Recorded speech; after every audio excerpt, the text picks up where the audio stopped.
breakfast. This is the life. Wait a sec. Isn't something important supposed to happen today? Oh, today's our big day! We're supposed to leave the Fortress of Mirapede! Come on, we've got to go complete the release procedures now!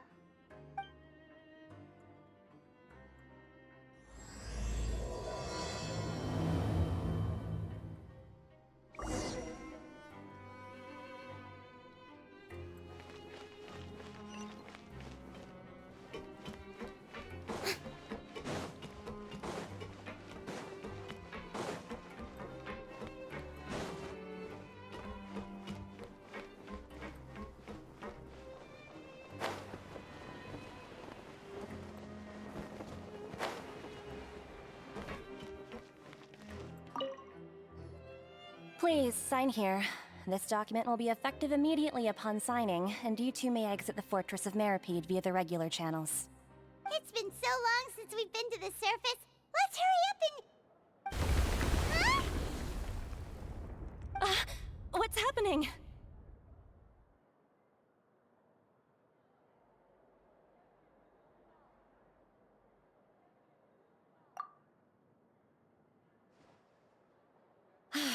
I'm fine, thanks. But I wonder what that tremor was just now. Let's go ask the Duke!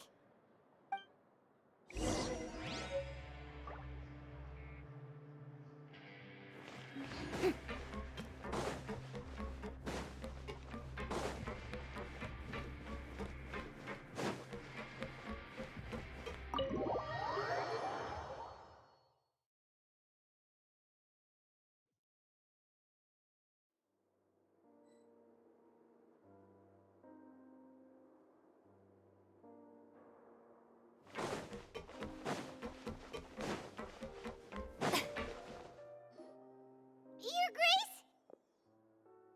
Ah, good to see you two. Is there something you wish to see me about? Yeah, what was with that earthquake just now? Ah, that. The tremor didn't originate from the seafloor. In fact, it seems it came from the surface. Over the years of serving as the warden here, I've developed a sense for distinguishing between what occurs on the surface and what occurs underwater. Besides, the seal that Monsieur Neuvillette set in place won't fail so easily. So the fortress is okay? If you recall our last incident, if there really were a problem, there would be crowds of inmates in a panic right now. Huh, you've got a point. Okay, seems we need to get back up to the surface and ask about what happened. By the way, do you know what day it is today? I believe today is this month's pipe cleaning day. Wait, seriously? Ah, yes. Have you completed your release papers? Yep. It's you two. Are you leaving now? That's right! Today is our last day in prison! But now that Paimon says that, it doesn't feel like we were confined here. It's actually been pretty nice! Oh yeah, Paimon feels fond of this place now! Then be sure to come back and visit. I'll miss you. If you've signed the release papers, then you're free to go. The guards will escort you out. You're not going to see us off? I knew you'd ask. All right, sure. Let's go. Well, you actually agreed. No worries, you must be busy. Paimon was just joking. Ah, so you do have a polite side, I see. After being down here for so long, I imagine you must feel like you're lacking companionship. Shall I come along too? Yeah, don't worry, we'll come back to see you. Paimon really likes the cafeteria here. The chefs sure do know how to make good grub. I hope you won't be here as convicts the next time I see you. We'll do our best to stay out of trouble. Well, it seems our work in the Fortress of Mirapede is finished. That's the end of another chapter in our journey. And since Neuvillette was the one who asked us to come here, we should probably go report to him now. Next up, the Palais Mermonia! You're going to see Monsieur Neuvillette? Please regards. I'm sure just your regards will do, no? I believe it would be the polite thing to do. You're right. I've heard the palais has been terribly busy these days. Tell him that I hope he hasn't been overwhelmed by the recent string of troubles.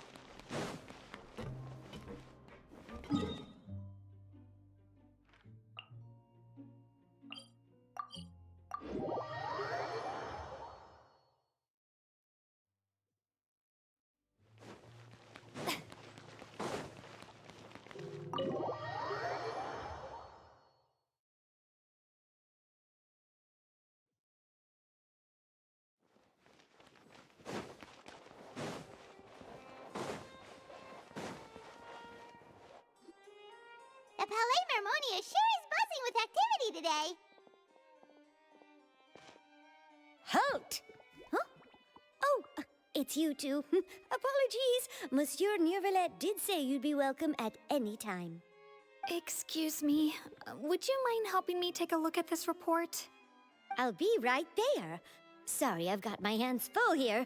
You can see yourselves in.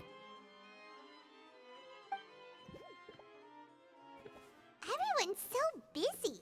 Seems a lot has been happening.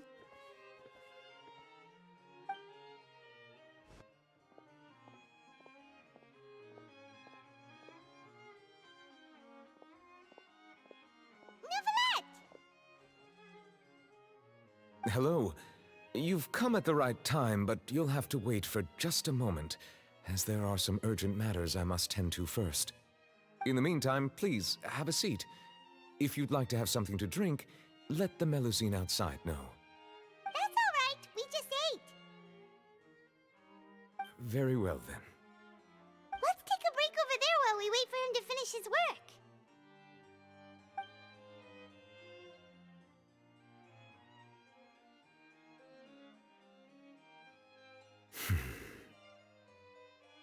All right. That should wrap things up for now. Are you done with your work? Yes, sorry to keep you waiting. Today should be the day you were released from the fortress of Meripede, and it appears that you have managed to complete all the release paperwork. That's right, and we came here to see you right away.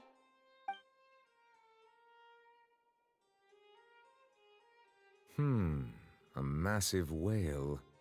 Do you have any idea what that might be? Judging from your description, that cannot have occurred in any ordinary waters, but rather something like the primordial sea. A whale of that size and shape cannot usually be found in the waters of Tevat. Therefore, we can only assume that Child is presently immersed in primordial seawater. Immersed in primordial seawater? But how? And is he okay? Most people wouldn't be capable of entering in the first place. I'm not completely sure how he could have gotten there myself. Yes? What is it?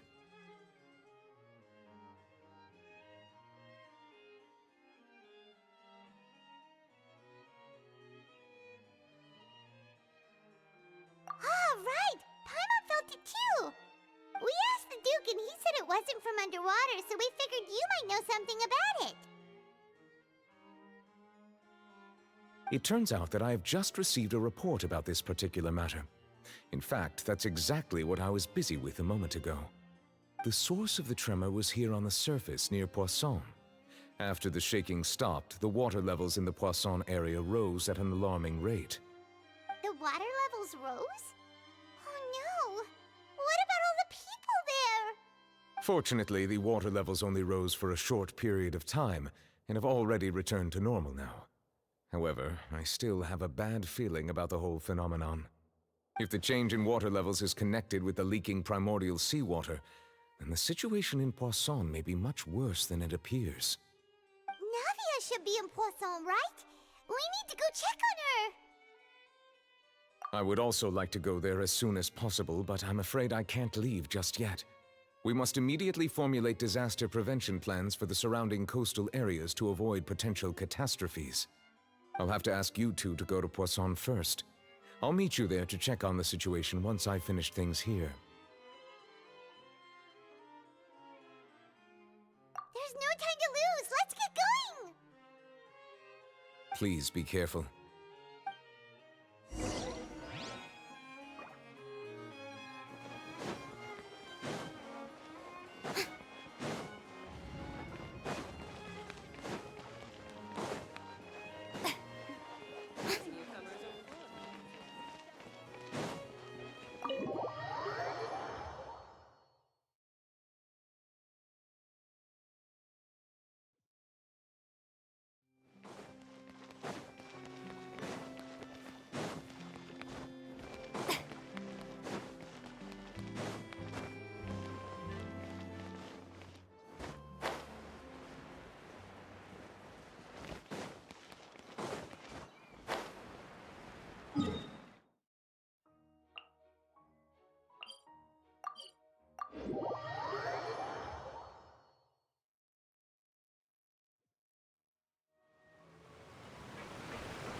Oh no!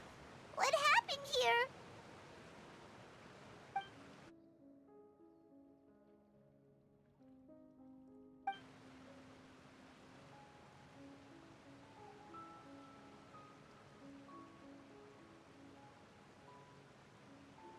Navia should be around here, right?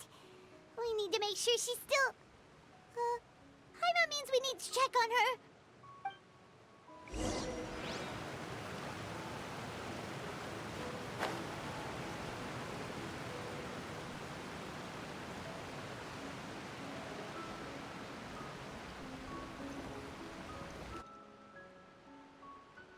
We haven't seen a single soul all the way here. Oh, this is getting scary. What will I ever do now? Look, there's someone on the roof over there. Just stay put! We're coming up! Watch your balance! All right, just hurry!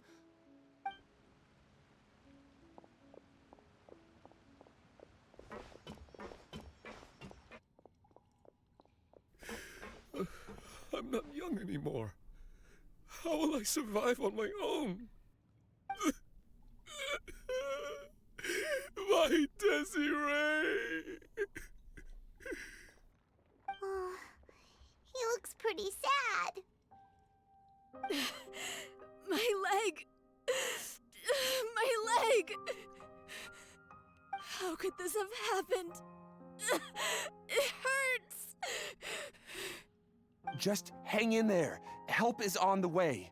You can hold my hand if it makes you feel better.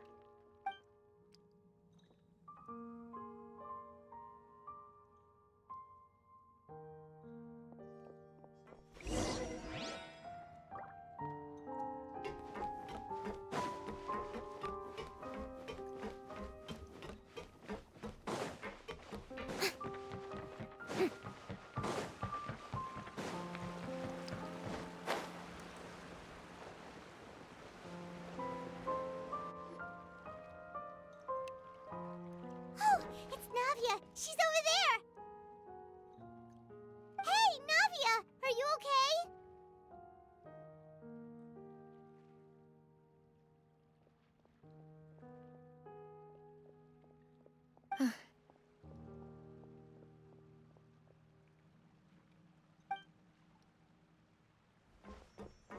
You're here.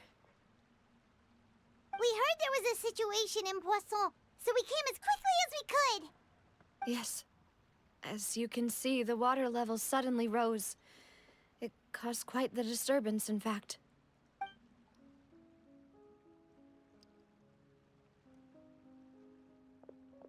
Demoiselle! There was a wounded resident next to a building southeast of here. We've already transported him to safety, but we've run out of medical supplies. He's wounded? How badly? He fell, so it's probably a broken leg. He's pretty shaken up. When the water level rose, he desperately climbed up to the roof. Once the water receded and he saw the ground, he became terrified and eventually... He jumped down then. Find the leader of Squad 1 and tell him to take the wounded resident to see a doctor. He should know where to go. Understood. I'll take over his search and rescue mission in the meantime. All right, you'll be in charge.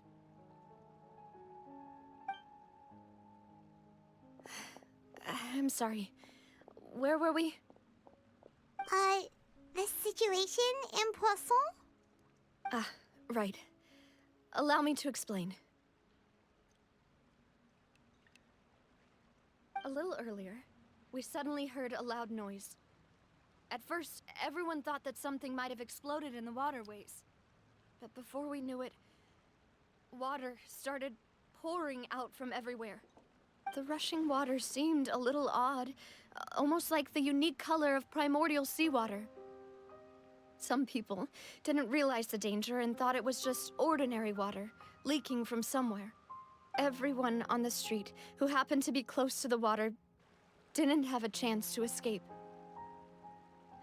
As the water levels rose, they suddenly disappeared. They were all dissolved.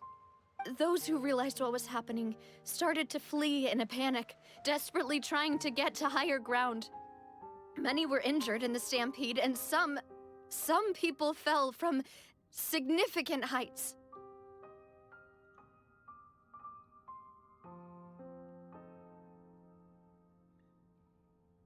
The Spina di Rosula initiated rescue operations as quickly as possible, but there have been a lot of casualties.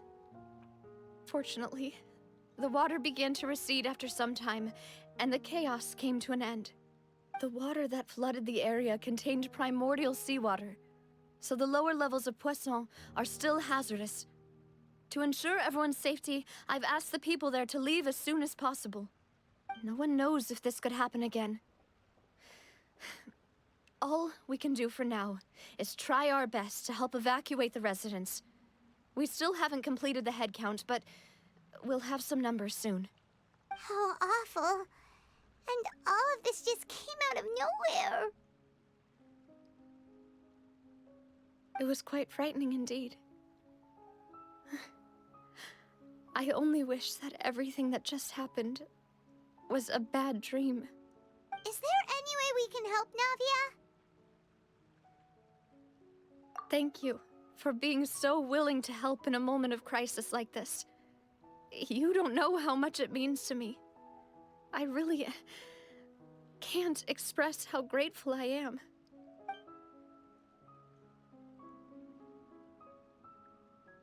Don't say that, Navia. That's what friends are for.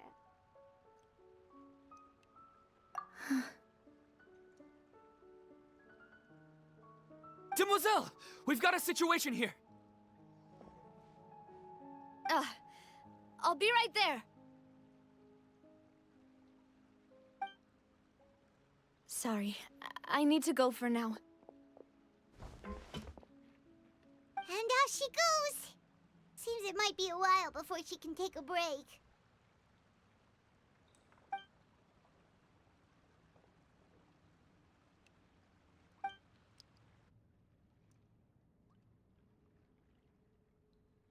Okay, the wounded are being tended to, and we finished a preliminary head count.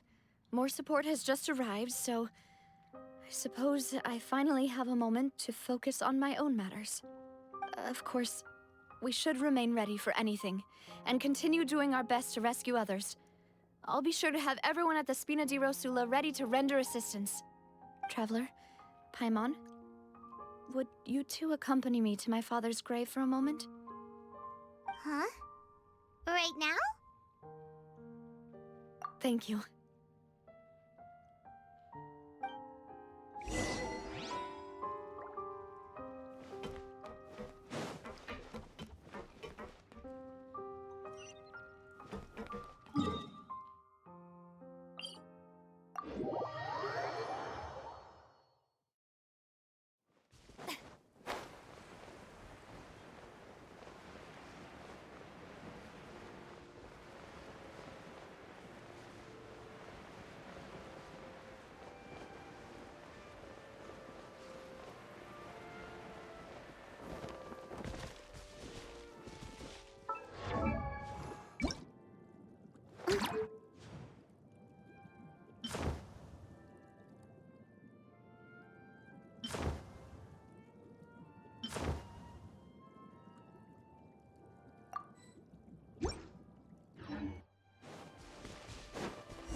lot of people here, huh? Well, given the time of day and the whole situation in Poisson, Paimon doesn't think there'd be a ton of people here visiting graves. Right. That's how things are now. The living are so exhausted that they've no strength to spare any words for the dead. Navia?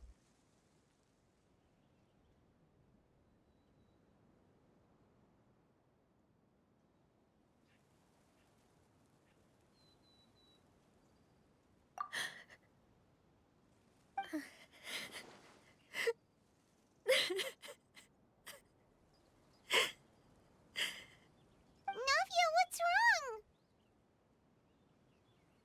Sorry. I just... Malus and Silver.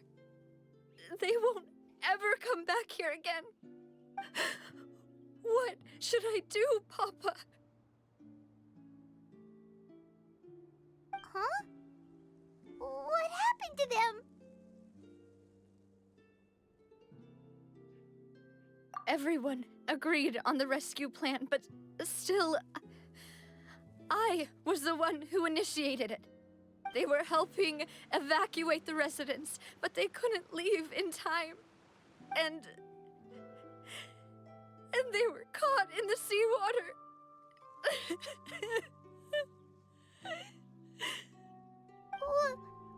What should we do? I've known them for so long. And I know they weren't afraid. But I could at least hold a funeral for my father. And I know where he rests. But as for Malus and Silver, they're just gone. I just can't.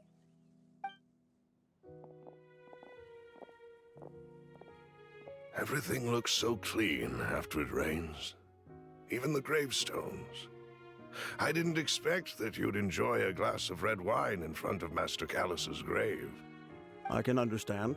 Besides, the scenery here isn't half bad. See, it's not just me. I always want to bring something when I visit Papa. Perhaps we might even have a picnic. He wouldn't be angry, would he? Ah, how could Master ever be upset with you, demoiselle? Yet the cemetery is the home of those who have passed, is it not? Everyone ends up here sooner or later, no matter who you are. Buying yourself a plot in advance, are you? No need yet. But when I do, I hope you'll let me be buried beside Master Callus, demoiselle. Hey, stop joking around. I'm quite serious. That way, it'll save us both the trip to see each other whenever you visit your father's grave. That makes sense. In that case, could I be buried on his other side? After all, besides you, demoiselle, the two of us could certainly be considered Master's closest companions, no? Personally, I believe we fill those shoes just fine. Why are you bringing this up all of a sudden? Seriously. All right. I'll remember your requests. But I'd really prefer not to talk about this stuff. And what do you mean by saving me a trip? I'd make the journey even if I had to visit you two somewhere else. I'd promised to let them rest in peace here. But here I am breaking that promise. I'm sorry for letting you see me in a mess like this.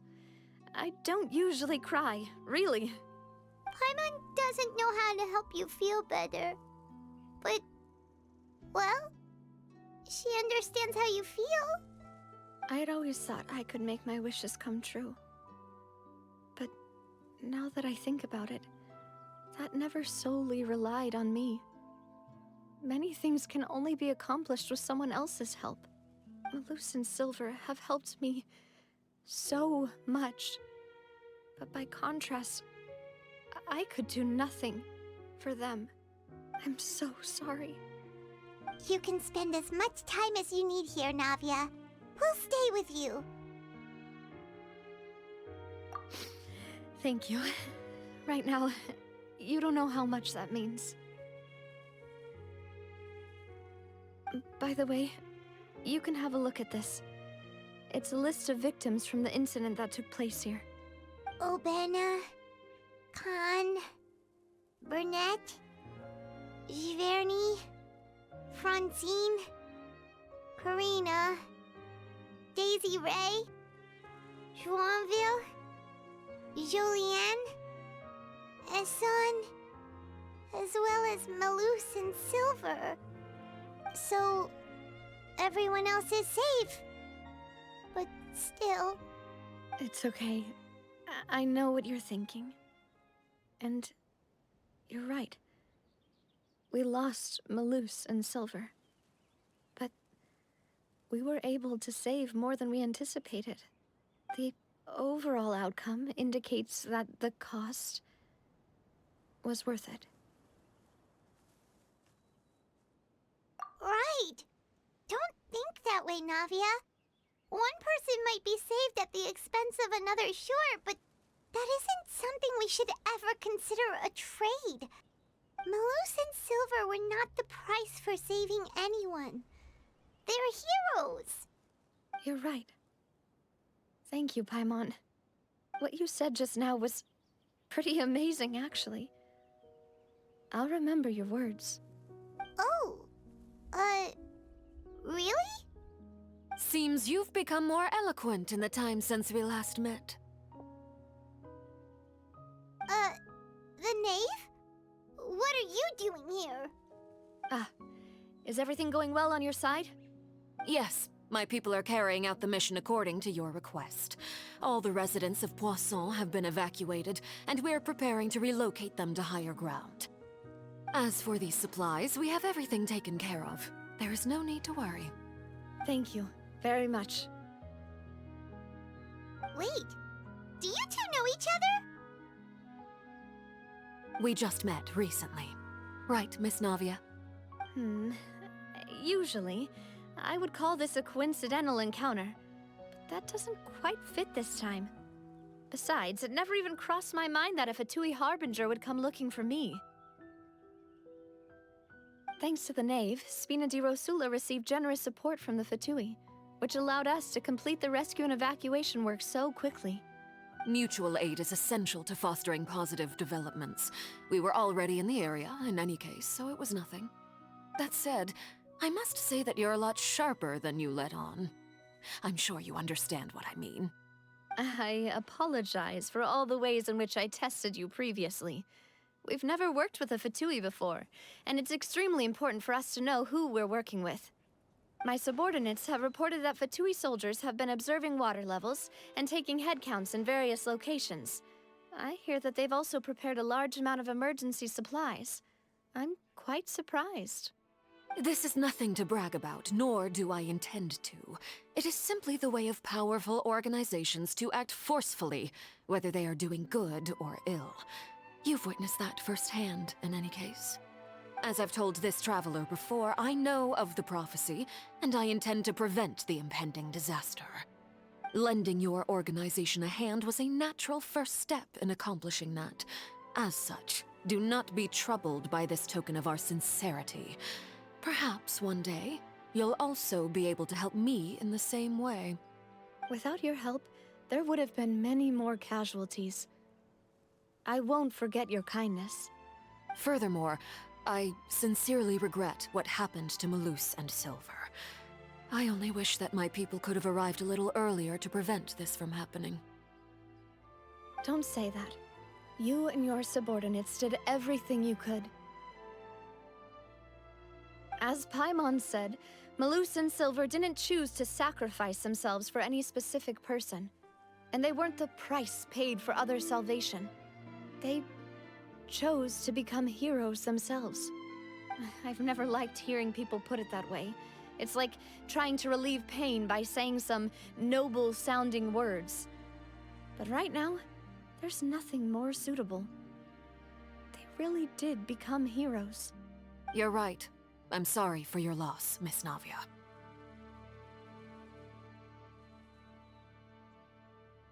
Thank Water is life to Fontaine's people, and it also spells disaster. It's no wonder that people always say that prophecies represent fate. Fortunately, I've never been one for such opinions. So, you're one who will try to change fate then? Of course. That is why I'm going to Hotel Bouffe de Thé. I still have some things to take care of, and the children need my attention. By the way, Traveler, Paimon, one more thing. Alright, then we'll just... Huh? This isn't right. Paimon thought you would ask us to walk with you for a moment so you could tell us something in private. That is a clever and useful conversation technique, which I do like to use when necessary. But there's no need today. It would not hurt to have Miss Navia listening in. Traveler, I'm sure you remember that I said we could work together when we had the chance. You and I both know that there may be issues with the Primordial Sea. Previously, it was the Fortress of Meripede's sluice gate, and this time it was the water levels in Poisson. These are both signals.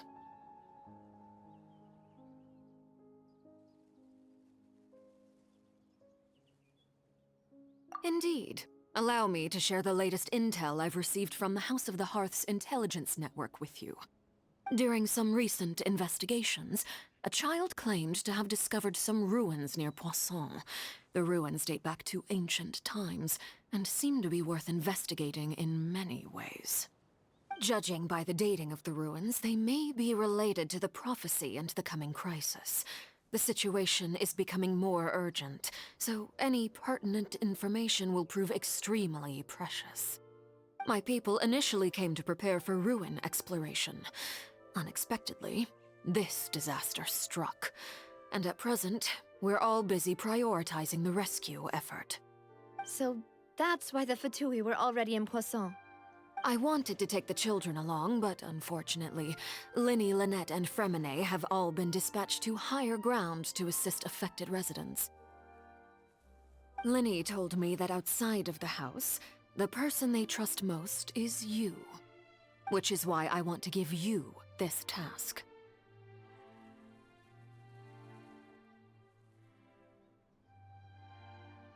The House of the Hearth's members see each other as family. But Lyney, Lynette, and Freminet said that they also see you as such, even though you are not from the house. I'm sure you already understand how earnest they consider their friendship with you to be. Oh, that somehow makes Paimon feel kinda happy. The intel I just shared about the ruins could fetch a high price. But since the children consider you family, it's only natural that I freely share it with you. Got it! So all we gotta do is go to some ruins, right? We can handle that. Excuse me, but may I tag along? You wish to join, Miss Navia? But are you sure you're up to exploring some ruins? You need to rest. Well, I'm sad, yes. But I can't just go back and plop myself into a chair by the roadside and do nothing. There's no point in being depressed while we still have a disaster on our hands. As my father's successor, I must live up to the hopes he had in me. Besides, I'm also doing this for myself. I need something, a distraction, to keep my mind off Malus and Silver.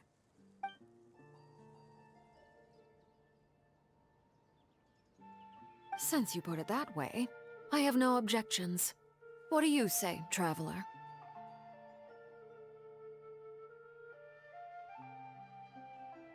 All right. The ruins are to the south of Poisson. Here's the map. Okay, the three of us will handle it. Come on, let's pack up and get going.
Are these the ruins the knave was talking about? Whoa, talk about old. They seem to be pretty ancient, all right. Let's go in and have a look. Just be careful.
Taking a turn for the better. A bitter pill to swallow. Let my name echo in song! Shower me with access denied.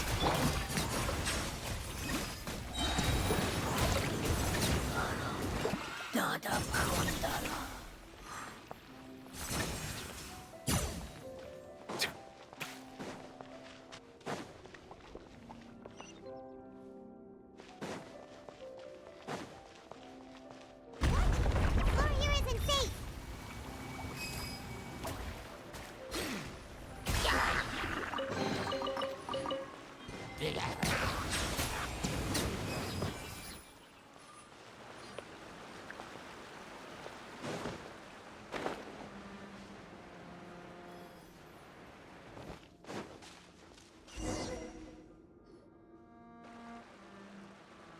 This place has also been contaminated by primordial seawater.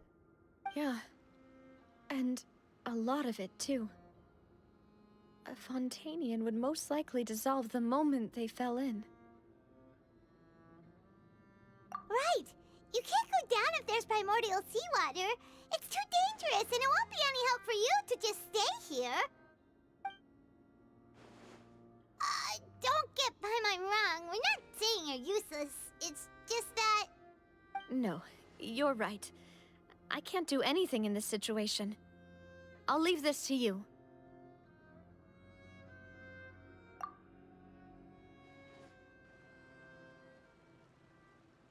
That complicates things. Maybe the only way left is forward. In that case, do you want to wait for us here? The water levels here are unstable, and there's a chance the water will rise. So staying here wouldn't be safe either. I'll go together with you. Perhaps we'll find the exit just up ahead. All right. Come with us for now then, but please be careful.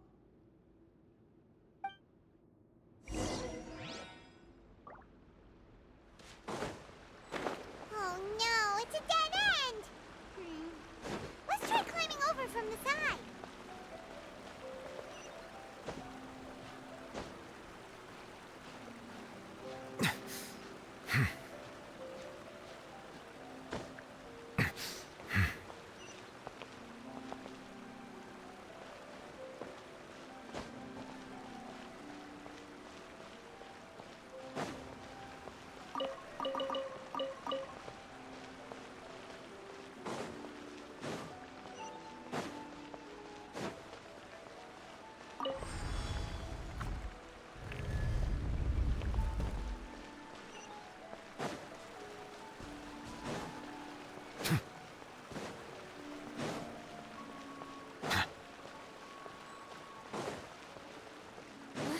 Wait, there's something wrong with this bridge!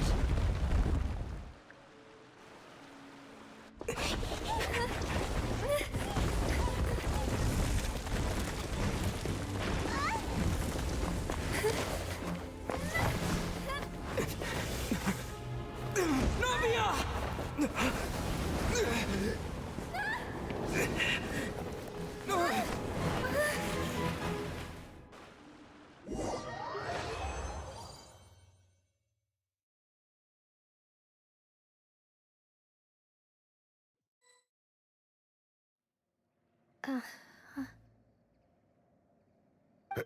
Demoiselle? Huh? Demoiselle, what are you doing here by yourself? Would you be standing here till dark if I hadn't come to get you? Maybe she just wants some time to herself, Malus. Hmm? Oh. Was I sleeping? Yes, it would appear so. I must be tired. That's quite possible. However, you were the one that suggested we go out for a walk. Oh, right. I nearly forgot. It must have slipped my mind when I dozed off. I haven't had a nap today yet. Have I? This is a familiar feeling, yet something's a little strange. Is something the matter, Demoiselle? Oh, no. No, I'm fine. I was just trying to recall why we came out for a walk. Do you remember Mr. Giverny? He'd requested our help before with foreign merchants who had a debt dispute with him, and we'd resolved the matter not long ago. We were headed to see how things were going with him at the moment. Ah, right. Yes. I remember now. Oh, Miss Navia. Ah, Mr. Malus, and Mr. Silver, too. It's good to see all of you. How have you been? I've been great. Thanks to your help, those bothersome merchants finally realized that I wasn't the one they were looking for. Why, I wasn't even the guarantor for that person. They were knocking at my door day and night. Even my neighbor, Obina, was getting fed up with them. Sometimes force is required to calm someone down and get them to listen to what you have to say. That's right. Oh, by the way, Burnett, what was it that you wanted to give to Miss Navia again? Oh, yes. One moment, I have it right here. Miss Navia, these are some flower seeds that I prepared. Please take them. They're a very good variety, and they'll become very big and beautiful once they bloom. I don't know what we would have done without your help, so this is a little token of our appreciation. I hope you won't refuse. Ah, did you cultivate them yourself? Thank you so much. I'll certainly take them. Malus, we do still have some empty flower pots at home, right? Why, we can have as many pots as you'd like, Demoiselle. Perfect. In that case, we'll swap out some of the decorative plants for some of Mrs. Burnett's flowers. Very well.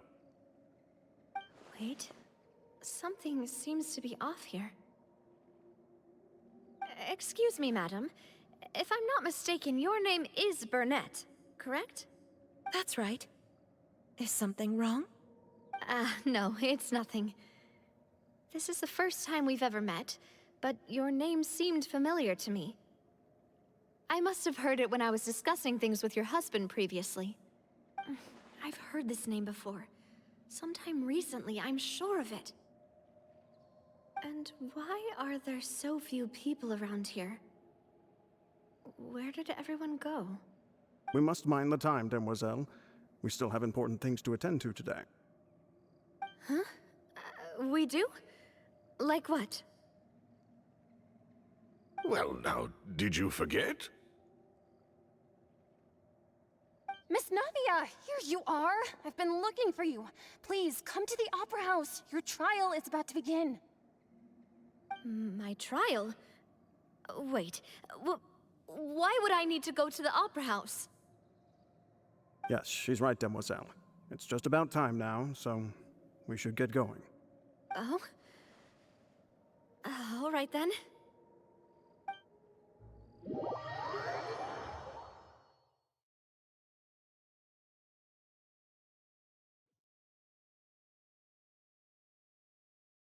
Look, it's Navia! She's here! And her two attendants are with her. Goodness. Everyone's finally here. There sure are a lot of people here to see the trial. And they all seem to be oddly excited about something. I even know some of these people. Karina, Desiree, Joyville, Jolien, Essen. Why are so many people here? And why do I have no recollection of this case? And as for the judge... huh? Where's Monsieur Neuvillette? Please sit in the defendant's seat. Don't worry, Silver and I shall accompany you. All right. But are you sure you can stand behind me? Typically, it wouldn't be allowed, but today is an exception.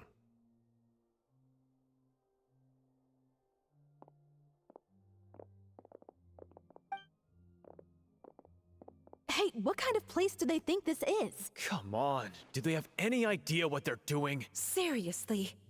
Enough with the whispering! Could someone please tell me where Monsieur Neuvillette is? And why I'm standing trial? My dear Miss Navia, have you not yet realized what you've done? In that case, allow me to explain. As all here know, you are Master Callus's successor, the head of the Spina di Rosula, someone held in high regard by every soul in Poisson. After you took over the Spina, you treated all of us just like the late Master Callus had. If anyone in need reached out to you for help, you responded. Not only you, but your butler, your subordinates, nearly everyone in the Spina di Rosula fought for the well-being of those in Poisson. Wait a moment. Aren't you just proving that I'm a good person? Yes, correct. Absolutely right. And that is why you stand accused. You have helped so many people get through so many difficulties. You are one with us. We are inseparable. We are one big family, all of us who are from Poisson, inextricably linked.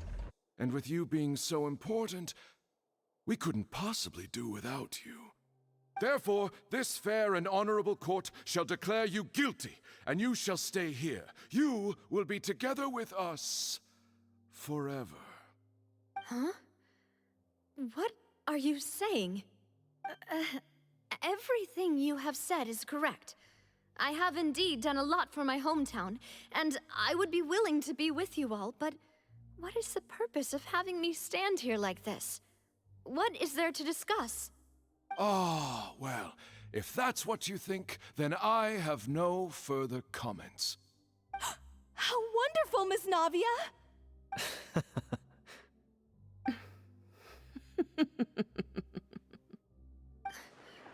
I know all these people. Why are they laughing? I seem to remember now.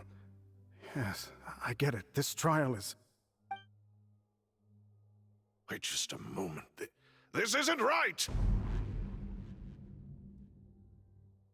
Malus? What was that, Mr. Malus? Our conclusion is very clear and unanimous. Let the court judge her now. She's guilty! Stay here, Navia! You're one of us! Demoiselle, don't admit guilt. This trial means to keep you here forever. I wish to exercise my right to defend Our Lady. Mr. Joinville, you only know of Navia's goodness, but nothing of her utterly independent mind. She was born a free and independent spirit. She has never been tied down by anything. Indeed, even the death of Master Callus couldn't stop her. Her actions cannot serve as proof that she identifies herself as part of any group.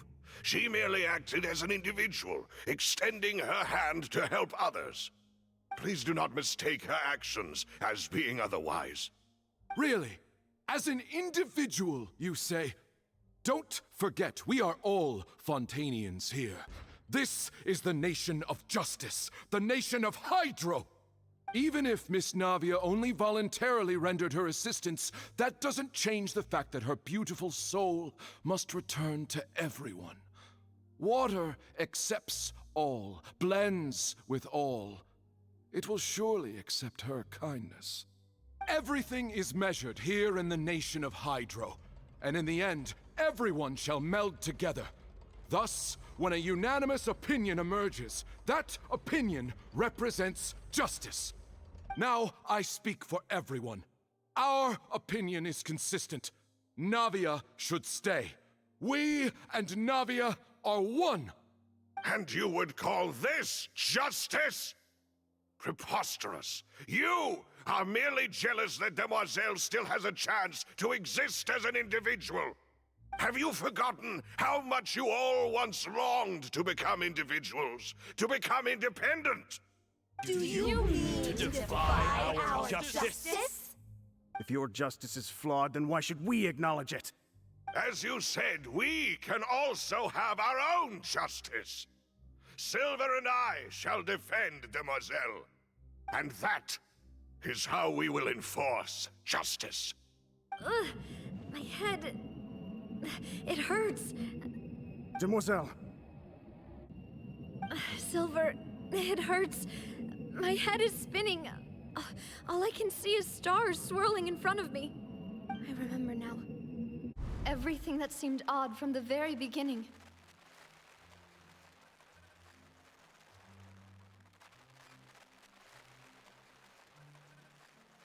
Karina, Desiree, Joyville, Jolien, Essen, and Mr. Giverny and Mrs. Burnett, who we met earlier. Even Malus and Silver. I don't want to admit it, but they're all dead. Don't be afraid, and don't admit guilt. We will protect you to the very end. Absurd! Who are you to say that she cannot be judged? We are the majority, and in the nation of trials, the majority is absolute justice. We are the will of all. Don't let them escape! We shall keep Navia here with us! Mr. Malus and Mr. Silver, must you be so stubborn? How could the two of you possibly hope to stand against the collective? Do not resist. This judgment is fair and just. Navia belongs to us. After all that happened, she should not be left alone in Poisson. What are you saying?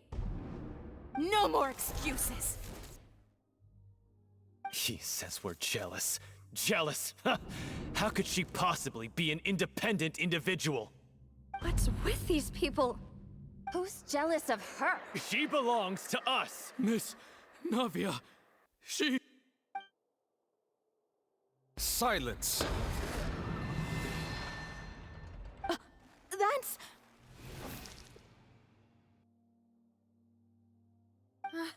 Monsieur Neuvillette! Such commotion is prohibited in the court. The accusations you just presented are nonsense and cannot constitute a proper trial. The court will adjourn for the rest of the day. In this, I shall hear no objections from any unauthorized party. Our thanks, Monsieur Neuvillette.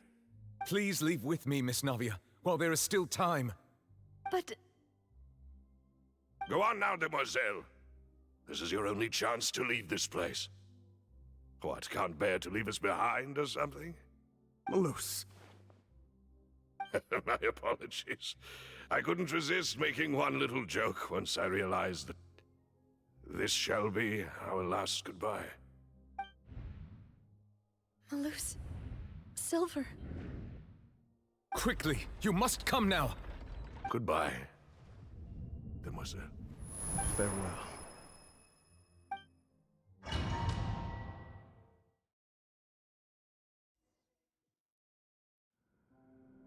No, wait! Just a second! Navia? You're awake. Good.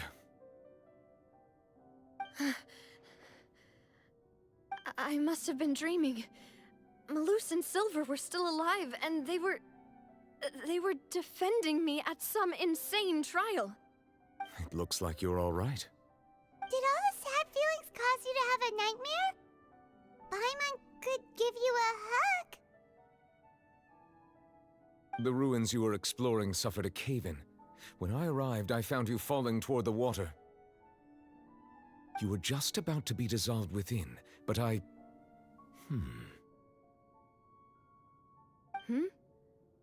What is it? I think I saw 2 Oceanids protecting you.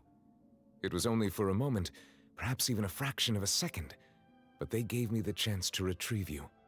Were it not for their intervention, I would not have been able to rescue you before your consciousness dissipated. Wait, did you say Oceanids? You mean like what happened with Vacher?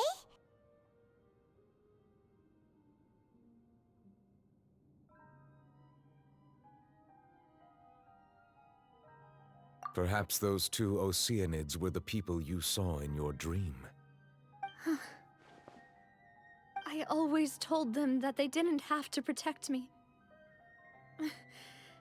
To think that they'd keep doing so even after death.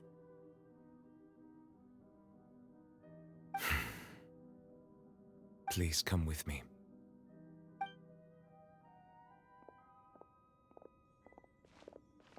Neuvillette, are you okay? Oh, I am quite all right. Perhaps there's something we could chat about? Why do you look so stiff all of a sudden? Oh, Paimon knows. You're the type who feels awkward when there's nothing to talk about, right? I merely thought that we should give Navia some time to herself. Huh? Why didn't you just say so then? Don't you think it's even more awkward to call us over like this and then have nothing to talk about? I suppose so.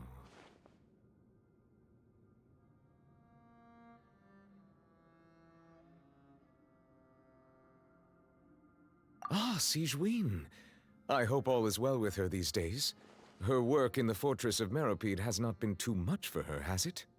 No way! Don't worry. She's doing fine down there. She's an amazing head nurse. I see. Well, that is good. I have always worried that Sigewinne would need a lot of time to understand the world of humanity, just as I have. Oh, and the Duke also says hi! Even though Sigewinne made him do that. He hopes that you haven't been overwhelmed by all that's happened lately. Thank you. I have indeed been busy lately, and I also hope that everything is going well in the Fortress of Meropide. He still doesn't know what to talk about. So, Neuvillette, you're probably quite the swimmer, huh? Yes, of course. This isn't going anywhere. Let's try something else. How did you find these ruins? Did the knave tell you? Yes, in fact. I had arranged to meet you in Poisson, but when I arrived, I discovered that the Fatui were helping the residents evacuate. They had even transported a large quantity of supplies to the area. Amid my astonishment, I ran into the knave, and we had a chat. She informed me that she had asked you to investigate the ancient ruins here. Yeah, we originally planned to meet up with you, but we thought you might still be busy with all those official documents. We didn't think exploring the ruins would take very long, and who would have thought you'd wrap things up so quickly?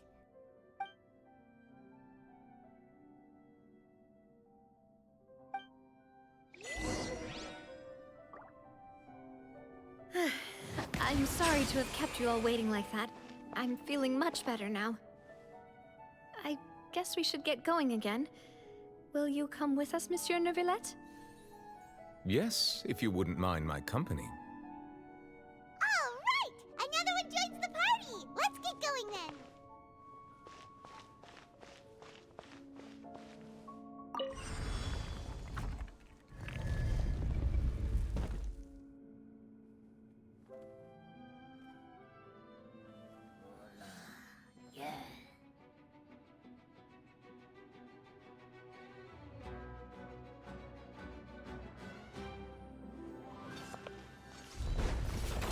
Mind the side effects. Strike a pose! No touching! Blaze over!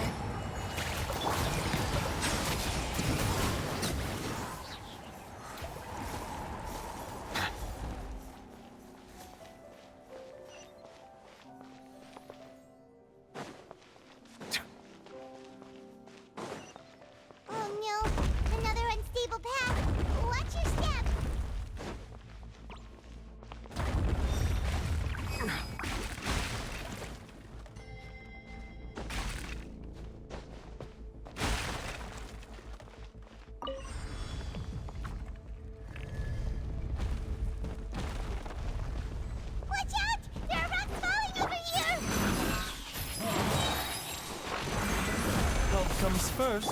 Shower me with praise! Let the world know! Born of ice and frost! Be sanctified. Settle down.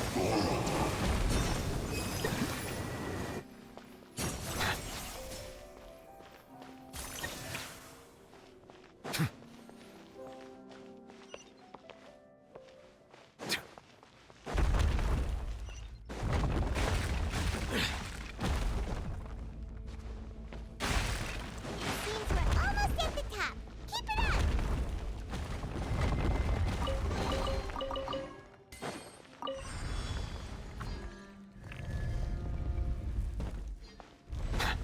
A bigger pill to swallow. Access denied. Bow your head. This is long overdue. Settle down.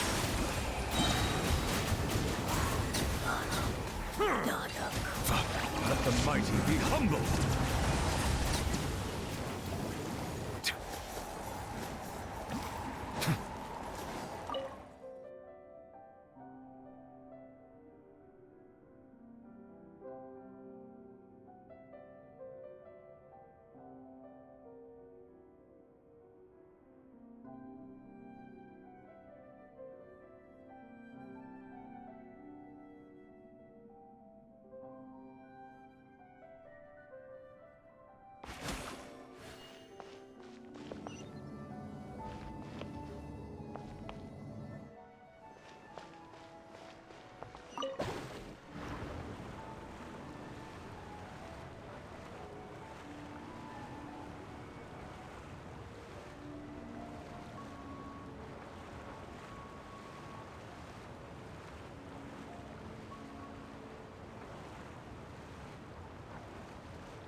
Looks like we've reached the end.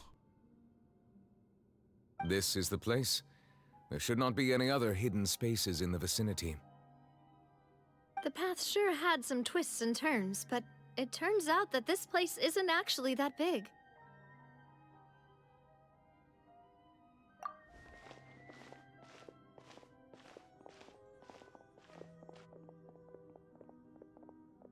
Stone slates. It seems like they were put here as an offering. Could we take them down and have a look? Perhaps we should just leave them be for now.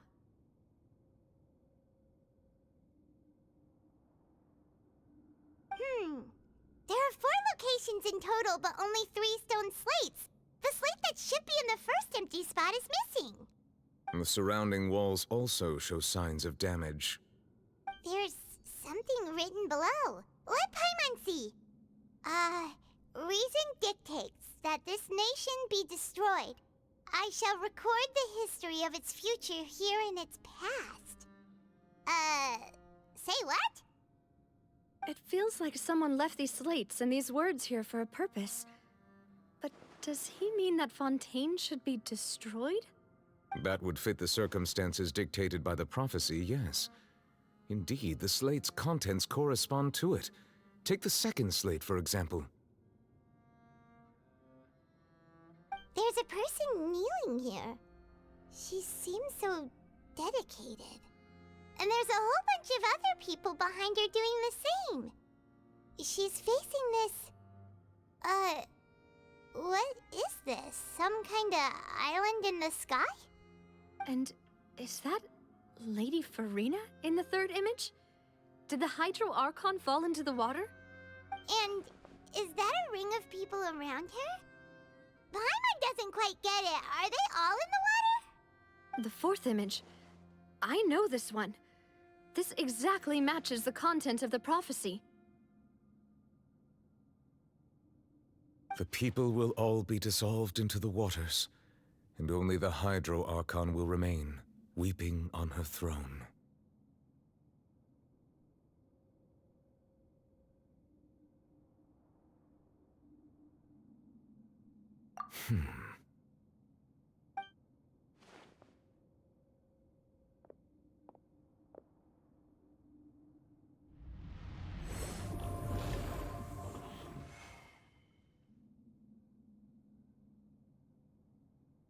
More information should be hidden in these slates, but I fear I cannot easily uncover it, most likely due to us missing the first slate. I am very sorry. Don't blame yourself, Monsieur Neuvillette. Deciphering ancient stone slates isn't one of your duties. Ooh, Paimon's getting the chills just looking at these slates. This says that it's the history of the future, right? That means the prophecy's sure to come true. I really hope it doesn't mean that. Still, Paimon feels like these images are kind of weird when you look at them together.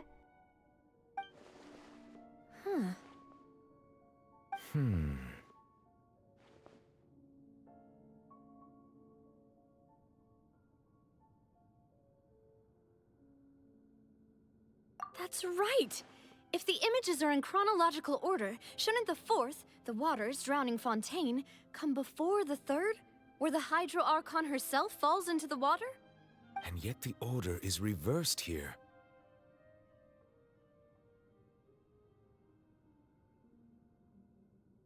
If we go by timing, Lady Farina only emerges in the third image. That means that the person in the second image might be the previous Hydro-Archon. Egeria, then. I had never met her, but her appearance here does match the records.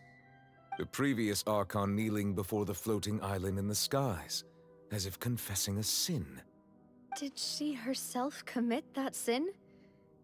And if not, why would she be in such a posture? Also, I'm still wondering why these ancient stone slates are here at all. Judging from their contents, could this place be the origin of the prophecy?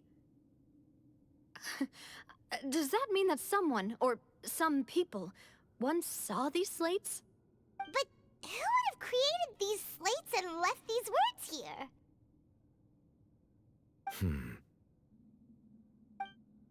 It seems that any further clues will have to come from Farina. In that case, there's no time to lose. There's nothing else to be gained here, so let's head back first. Yeah, we better get somewhere safe for now.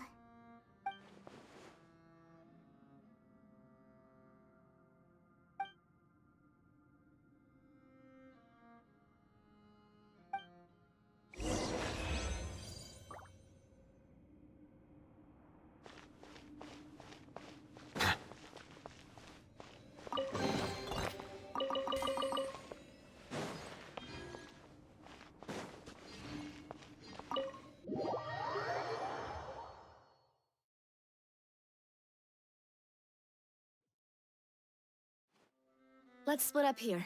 I'm going to check on what's happening with the Spina. You know how it is. There's some things you just need to be there for yourself. You still have energy for that, Navia? Paimon's already beat. Just head back to the Fleuve Cendre and have a rest then. Thanks for keeping me company all this time. I'll depart as well. Thanks for your hard work today. Rest well, everyone. Traveler, I will go talk to Farina tomorrow morning to ask about the stone slates. I'm sure that you're concerned about this matter as well. If you have time, drop by my office. I will share the results of our discussion with you. Are you really gonna talk to her about this directly? Will that be a problem? Paimon's getting a little scared now that it's come to this. She has long been harboring secrets, and will not give them up easily, which makes it all the more my duty to ensure that she understands the present situation. Alright, we'll leave it in your hands then. You're probably the best person to talk to her anyway. I will be carefully considering my words tonight. Traveler, Paimon, our safe house at the Fleuve Cendre is always open to you, as ever. So please don't think you're an imposition. All right. I'll be on my way then.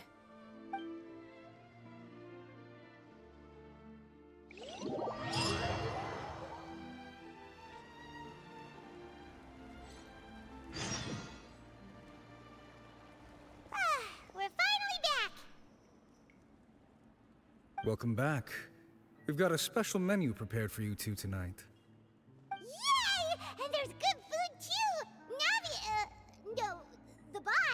the best.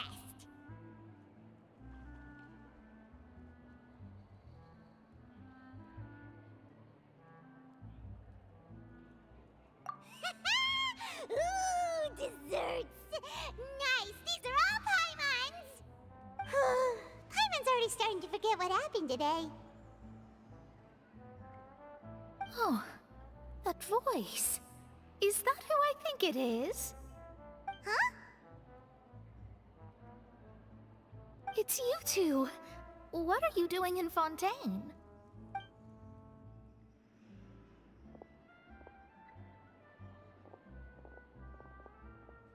Mona?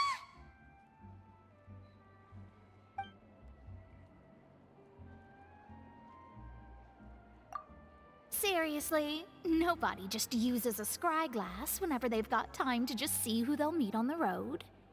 Still, we didn't expect to see you here. Wait, you're not a Fontainian, are you, Mona? Well, I have some business to attend to here, so I booked a hotel in the city. I was just out for a stroll when I bumped into you. Quite unexpectedly, if I might add. Why did you think I was from Fontaine, though? Is that because Magistus doesn't sound much like a Mondstadter surname? Yeah, let's go with that. Well, I used to have my own surname, which was, well, some other thing. Either way, the old hag told me when she took me as her disciple that the first step to being a great astrologist's pupil was to change that name. There was nothing for it, really. She really is amazing at astrology, so I changed my name to what it is now according to her wishes. To my surprise, however, Magistus is not the name of some ancient house or clan. It isn't? Nope. Although it is used by us in place of surnames, it generally just means great. Wow! Imagine including a boast in your name. Wait, are you gonna have to put that into your genealogy as well? I reckon so. In any case, I'd give my disciple a name like this as well, if I were to take one.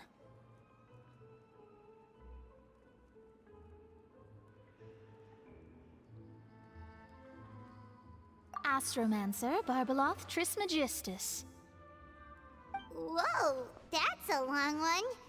Does it also mean great or something? My name means Mona the Great Astrologist. As for the old hag, hers is, in plain speech, the thrice-as-great Scholar of the Stars. Just take it as a title specific to astrologists. Thrice as great? That's so petty. I know, right?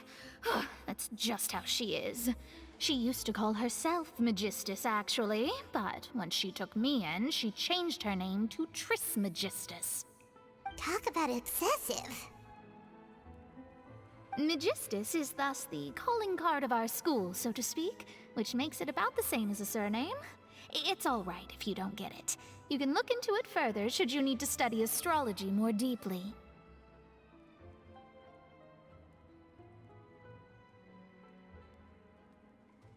That sounds terrible!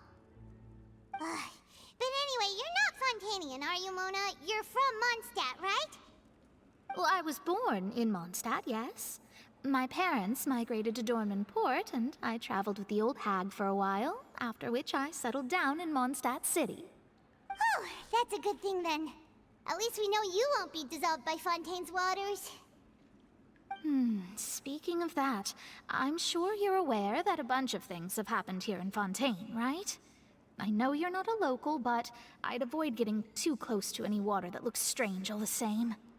There's something ominous about it. Well, the water, I mean. That was the main reason, yes. Just a while back, the Steambird invited me to take part in a panel and speak about the circulation of the prophecy as an astrologist. The invitation was sent quite early on. I don't think anyone expected Fontaine to be in this much trouble. What do you make of that prophecy, Mona? Just tell us what you think as an astrologist. Your word would go a long way to make things more certain and less scary. What I can tell you is that I'm an astrologist, and that this prophecy concerns the fate of Fontaine, even that of all Tevat. Ascertaining this is akin to reading the fortune of the whole world. I'm afraid that this is not something that just anyone can do. If I could do it, you would no longer call me an astrologist, but a visionary. But on the flip side, the prophecy is so huge and powerful that it must surely come from a powerful visionary. Its contents involve the fate of the world. Disregarding it would be a mistake. A visionary? Sounds really powerful and all, but does such a person really exist? Of course. The old hag could do it, and I'd bet there are others amongst those Hexenzirkel colleagues of hers who could do something similar. Huh? Are you sure? All right, I'll help you. It isn't often that I see you with such a serious look on your face. I'll tell you once I hear back from her. Thanks, Mona! You're amazing as always! Oh, well, this is something only I can do after all. So yes, your praises are quite welcome.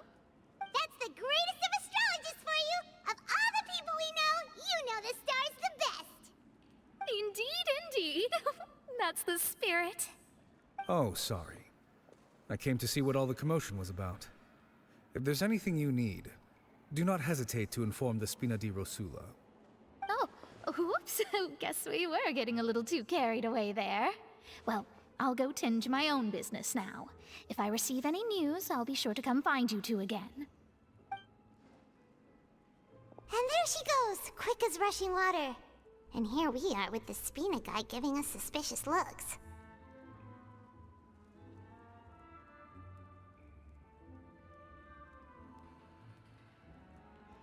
Right, but we were able to recruit Mona's help, didn't we? Our Fontanian friends will thank us someday.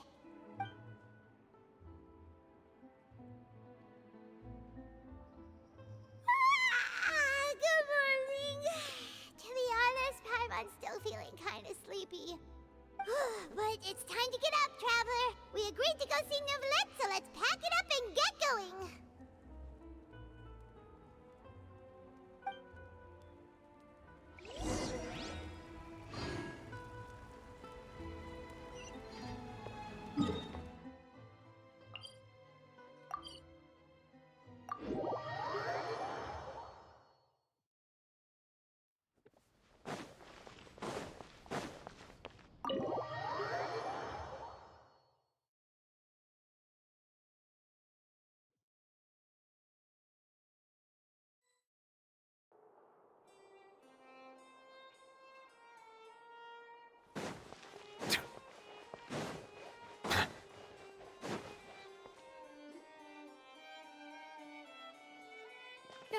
You're here!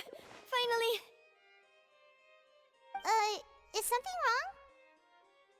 Monsieur Neuvillette and Lady Farina, they seem to have gotten into a dispute. Please go see for yourself.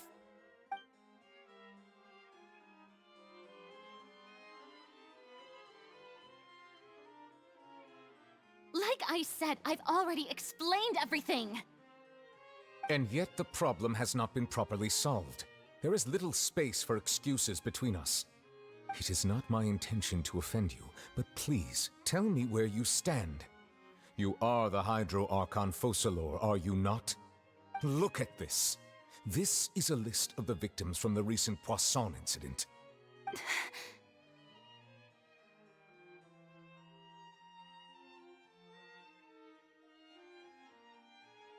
You mean... they're all... We did not arrive in time to avert this disaster, and I will not have it happen again. I will say this once more. You must tell me everything you know. Yesterday, I found 3 stone slates in some ancient ruins near Poisson. Do you know anything about those? Seriously? You're questioning me like this is a court case now. I don't know anything about that. But you found them in some ancient ruins, you say? That's correct, which is why I came to ask you some questions. There should have been 4 slates, but one of them was missing. The other 3 feature different images that seem to correlate to the prophecy. The prophecy? The second of these slates depicts the previous Hydro-Archon Egeria kneeling before a floating island in the sky, as if confessing something. Do you know nothing of this either? I don't. I've never seen such slates. I'll ask you again. Do you really have no information regarding the previous Archon? My deciphering of the slates indicates that the Hydro-Archon Egeria once had to confess to, or apologize for, a certain sin. If anyone would know about it, it should be you. All gods don't have the same secrets, you know. She was herself and I'm me. Is it really so strange that I know nothing? I understand your concerns, but I'm sorry. I just don't have anything to tell you. Forgive me for saying this now, Lady Farina, but I have long known of your various secret investigations into certain matters. There are several indications that you have been investigating the prophecy on the sly. This is not strange in itself, considering that you are the Hydro-Archon. But it is strange that you should also claim to not know any of Egeria's secrets, as well as do nothing following your inquiries. You have never been as superficial as you have presented yourself to be, nor are you a fool. And yet, your behavior is very inconsistent.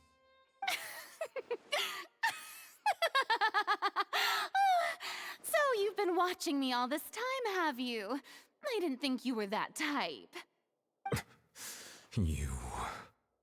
Well, since you know about my secret investigations, then you should know I'm actually working to take care of it. There's no point questioning or suspecting me. You're the Eudix, but you're still my subordinate. You should be following my lead. Just trust in me, you're Archon, and do as I say. Never mind whether you can truly convince yourself to or not. It'll all turn out fine. That's all I have to say. We do not discuss this matter again. Oh, the opera's about to start. Toodles!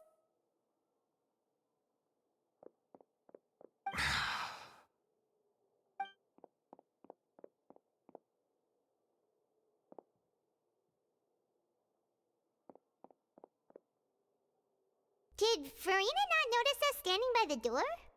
Wonder what's up with her. She was smiling. She didn't seem in the mood to care if we were listening in or not.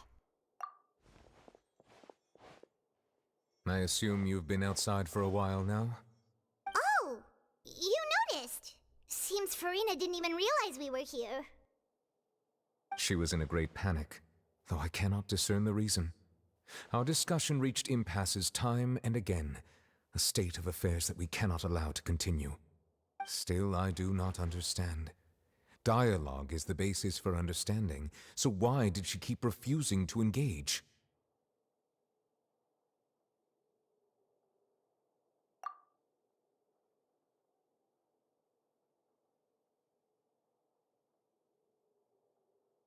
Everyone in her inner circle has noticed that she is hiding some secret. The issue is her attitude. I fear that she will not reveal anything unless absolutely forced to. We may have to create a situation in which she will have no choice but to speak. Oh? Like what? Normally, people will only reveal the truth when standing trial. Perhaps we must have the Hydro-Archon experience just such a scenario. But Farina's seen so many trials, and she's really good at dodging questions. How do we make sure that she won't just slip away at the first chance she gets? We will need to consider this thoroughly, join forces with various parties, and then do what we can. If at all possible, I would prefer to recuse myself from this affair, but we must prevent the prophecy from coming to pass. This may be cruel to her, but all Fontaine is in crisis. The information a god possesses is too precious, and so we must take a chance on this.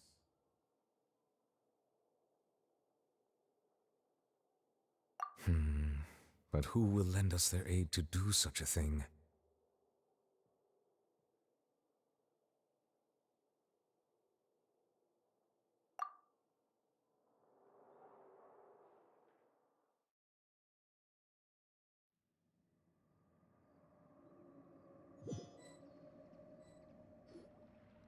Well, that's everyone, huh? Speaking of which, it was pretty smart of you to think of hiding here. Poisson was just involved in a disaster, so it's presently devoid of people. That naturally makes it the best choice. And here you are drinking tea like it's the most natural thing in the world, huh? That's what family should do. Sit and enjoy a leisurely time together. It's nice to enjoy tea here, you know? Care for a cup? Lend me your ears, everyone. Or perhaps one of you might like to start us off. How about you, friend? Me? No, I don't think I can. Then, how about you, good sir? I fear that I will cause the mood on this boat to become as somber as it is in court. Well then, I guess we're lucky we've got a local like me to organize things. Wonderful, the spotlight at last. I guess I'll be facilitating things from here. That was a little long-winded, don't you think? Oh, you might be right. Anyway, to cut to the chase, our friend here, the Traveler, has brought us together to discuss something. As for what that is, well, let's start by saying that we'll be pooling our efforts together to create a series of traps.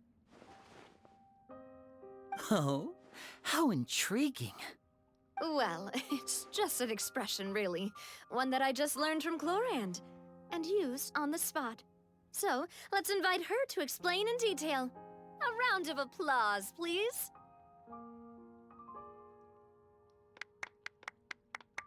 Huh? Didn't you say that you would be facilitating this? Oh, come now. Your work doesn't involve much public speaking, right? This is a good chance to practice. You might even pick up some fancy oratory tricks to impress your boss with in the future. I see. And what does my boss say? He is glad that you consider him your boss. Do go on.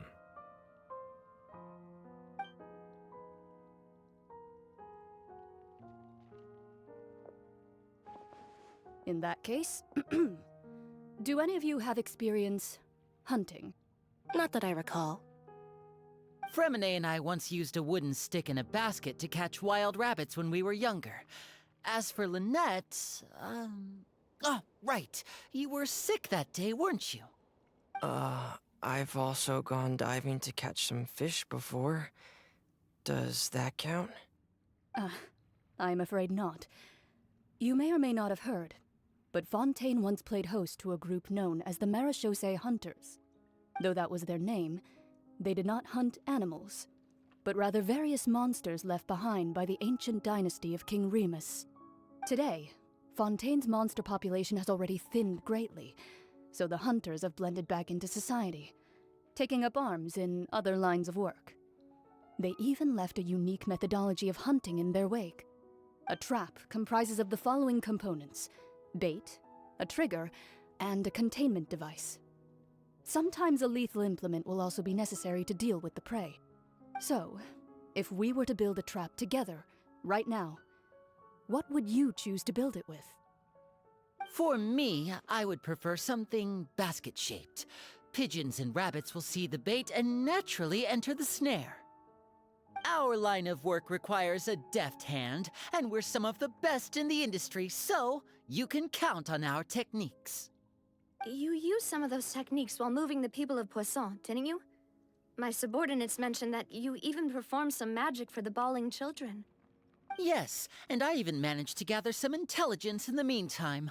I'm quite the multitasker if I do say so myself. I'm afraid I can't claim that as my strong suit. I prefer more stable methods, like placing bait in the water and waiting for the fish to come within reach. That's the kind of method I would count on. Calm and steady. Exactly the kind of person who would catch loads of fish. And I can be their assistant. With discretion, I'm sure. I'd probably use some sort of mechanical animal. Papa once bought me some small clockwork squirrels, mice, and such. When placed in the forest, they can attract others of their kind. I remember that you liked those too, didn't you? I did. And that would be a good way to go about it. If they're realistic enough, animals of the same kind will follow them all the way to the trap. What about you, Monsieur Neuvillette? I fear I do not have any related experience. That makes sense. You usually solve problems directly, without the use of any such tricks. But I do have one more question for you, Monsieur. If we were to create a trap now, how would you design it? I would like for it to be effective, but bring no harm to the prey. A more gentle trap would be ideal. Kind, as always. However, our intention doesn't necessarily change the containment device and the type of implement we need. If we wanted to kill the prey in one strike, we would need a powerful implement. However, that also goes for prey that must be captured and safely contained. Wait, why's that?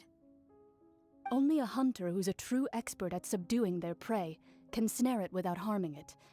The line that divides life and death is often exceedingly thin. So are we going hunting together? We hadn't thought of seeing ourselves as hunters. It kinda works, but maybe it's still not the best metaphor. If our means of capturing and dealing with our prey is to put them on trial, then the hunting metaphor is actually quite accurate. But we shall require much more courage than any hunter to judge a god, a being whose seat is an exalted throne.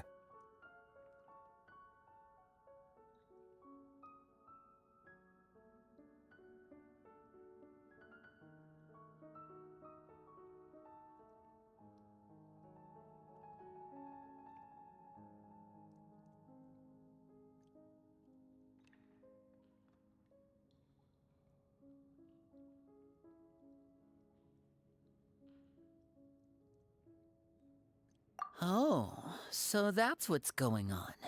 Sounds very interesting.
It's been a tough few days, hasn't it?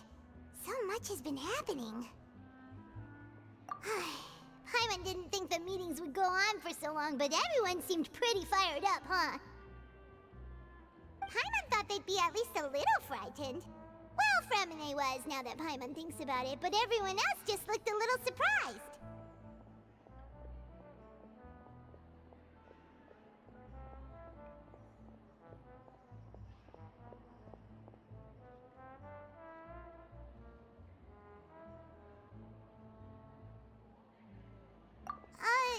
Well... It's hard to say. Paimon doesn't have any experience with this sort of thing. But with you around, Paimon sure will do great. After all, you're the most reliable person in the world, aren't you?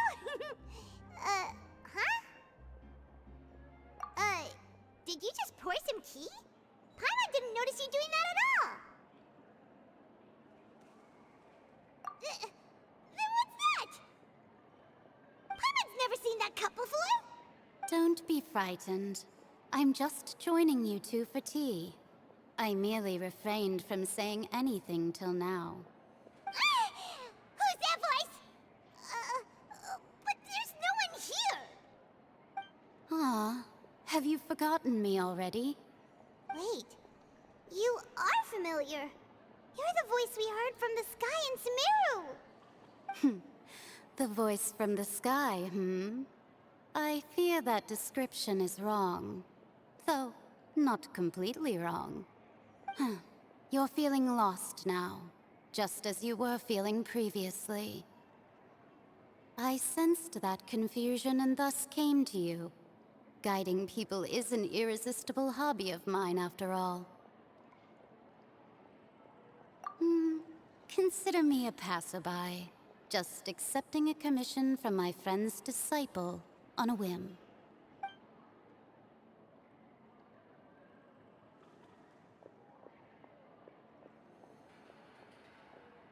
The prophecy. Yes, what has been prophesied will be fulfilled. You may view such things as the history of the future. What? Then is there any way we can stop it? I believe you have witnessed a failed attempt with your own eyes. Can everything in Tevat so easily be changed? Ah, so you've caught on. Just as prophecies are usually only the future as seen from the perspectives of the gods, could things be happening in hidden corners where the gods' gaze does not fall? Are the things that you shall see different from the fate that the gods perceive?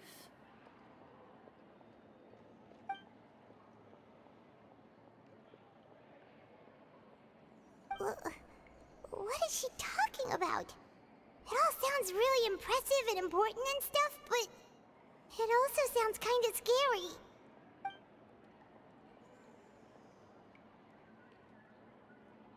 I believe that you understand, right? Some things are insignificant, but others you must reach out to change. Ultimately, fate shall serve as your only guide, no matter what will happen in Tevat's future. All you need to do is to play your part. This was good tea, by the way. Thank you for your hospitality. Well, that'll be all for today. The voice. It's gone.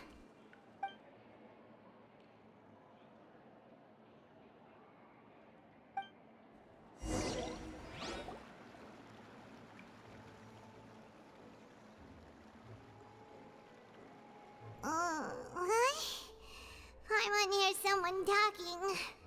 All right, coming.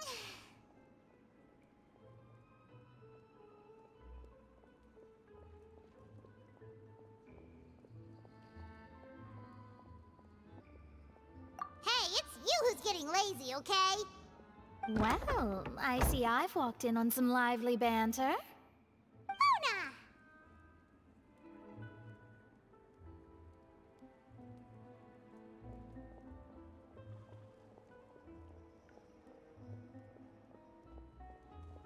Fine, just fine. I went to take part in that Steambird panel. It turned out to be more interesting than I expected. Not all Fontainians are pessimistic about this. One journalist mentioned that sitting around and waiting for the end to come would be wrong, and that they should make their own rescue preparations. I agreed, so we had a brief chat with her. Did she have pink hair by any chance? Why, yes! It was Charlotte. You remember her, right? That daredevil journalist? I'm in full support of her view. Prophecies are very important, but how can people allow their lives to be commandeered by just a few words? That's right! Paimon's glad to hear something sensible for once. Ah, yes. About what we had discussed before. I did try, but I'm afraid I couldn't reach the old hag. I'll try again tonight, but I wouldn't get your hopes up. Huh?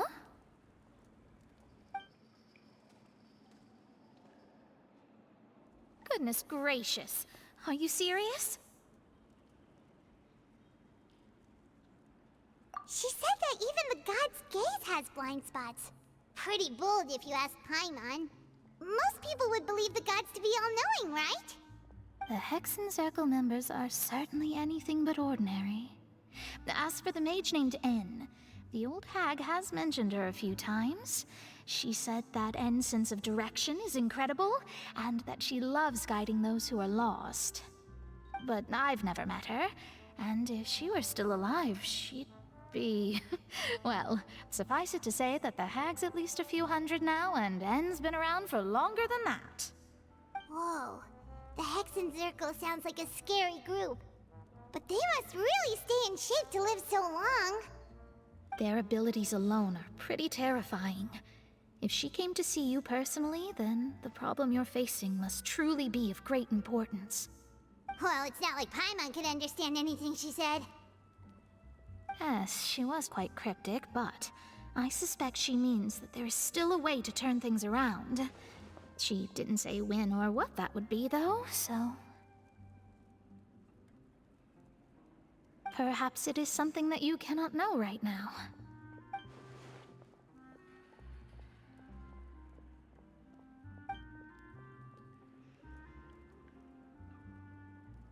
Traveler, Paimon, are you two all right? Oh, we're fine. We're just a little down right now. It kind of feels like the end is coming, you know? I see. I feel that same sense of desperation, too.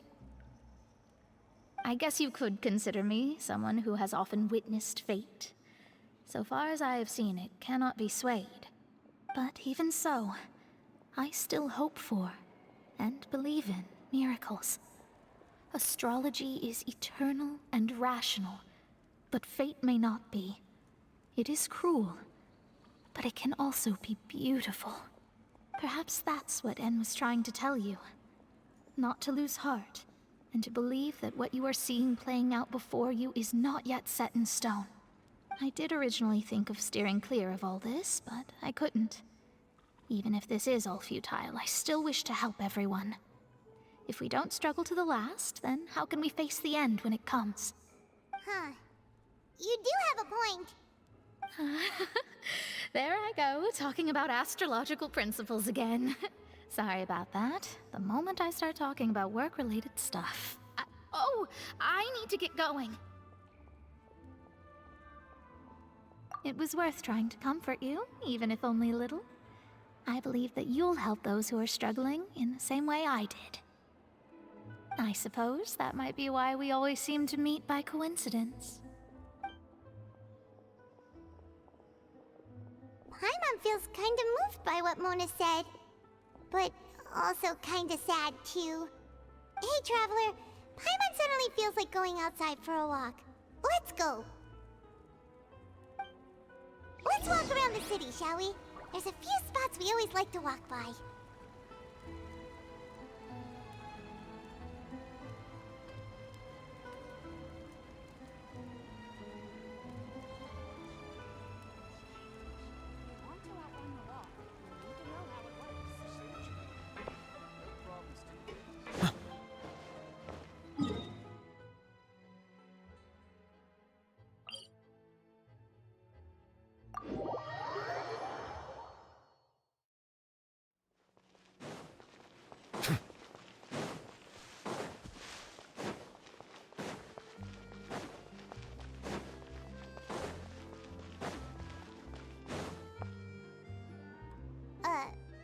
Huh? Our names are written in this new... Let Paimon see! The underwater stronghold, the Fortress of Maskerade, has continued in its noble autonomy, but that does not mean that others cannot interact with it. My recent attempts to enter the fortress bore little fruit. Huh. Guess Charlotte still hasn't given up on that. Thus, did an Outlander friend become the focus of this report. A blonde adventurer with their white fairy, legends trailing in their wake.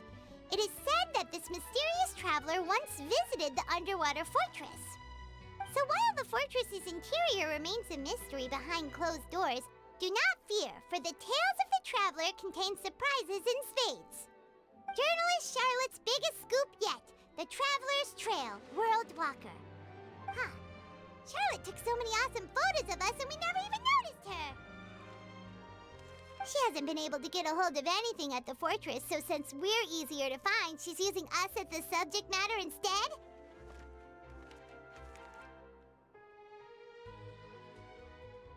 Ugh, seriously? Well, fine. Those headlines and photos do look cool, so Paimon will forgive her this time.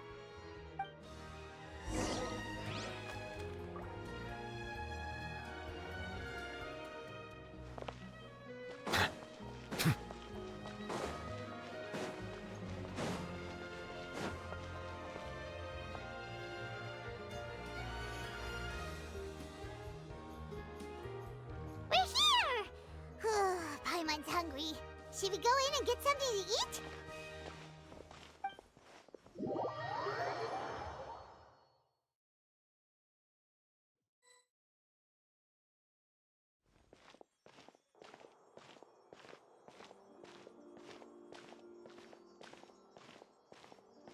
Hey, quick! Look! That's the limited edition only 16 slices a day cake!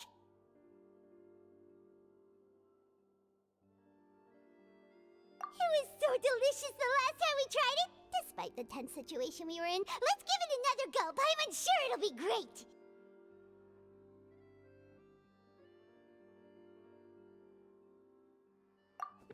One slice of cake, please. Someone showed up after all. Oh, wait, you're the one from the Palais Mermonia. Oh, are you here to buy cake too? It seems Monsieur Neuvillette was right. You really can eat. Wait, did he really say something like that? That's right. Even he has his own preferences when it comes to food. As for me, I love the cake and coffee here. Do you come here often? Usually every day. Every day? It's part of my daily schedule, apart from work. I shall have my cake and coffee. Then what if someone told you one day that this place would be closing soon, and you wouldn't get to eat cake here anymore? What would you think? But why would it close? Well, Paimon doesn't know either, but maybe the waters will rise tomorrow. You know, like in the prophecy. Oh, the prophecy. To be honest, I haven't paid much attention to that. No, still, even if there'd be no more cake tomorrow, that wouldn't keep me from having some today. No, it's the same for eating in general. You might not be able to eat tomorrow, but if you can do so today, then you should carry on. That's what people call living, you know. Huh. Don't be sad. Excuse me, could I have 2 more slices of cake to go? These 2 slices are for you. Sijuin said that this kind of expression you're making is what humans call being sad. Oh, you know Sijuin? I sure do. She was born before me, and she sometimes comes to the surface to teach us things about humans. She said that humans are creatures that are saddened easily, yes, and you can only lift their spirits by feeding them delicious food. So please try the cakes here. I've got something else to do, so I'll be going now. You two try to stay in a good mood after eating, all right? Bye.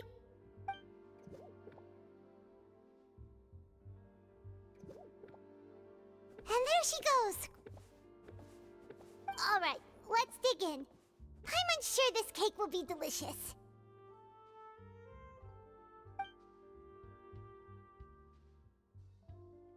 It's more delicious than last time, and the flavor gets even better with a sip of tea.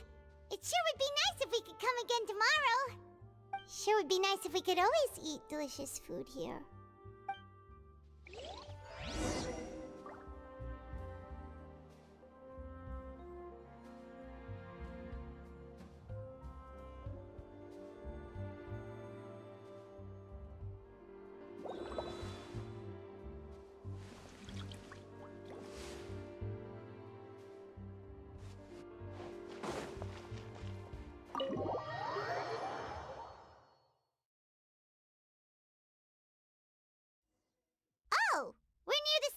office. Let's go look for Charlotte and have a chat.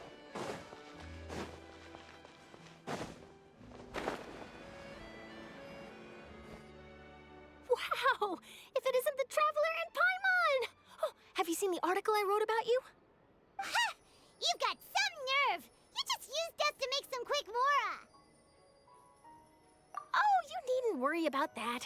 I heard that you were in Poisson some time back, so I sent you a letter to discuss just that. It appears you didn't receive it, though. It's all right, though. I've set aside the amount intended for you. I've even set the table with some food. Really? Oh, you're the best! You're almost a little too easy to win over, Paimon. If I were a journalist with ulterior motives, you'd be in trouble now, you know.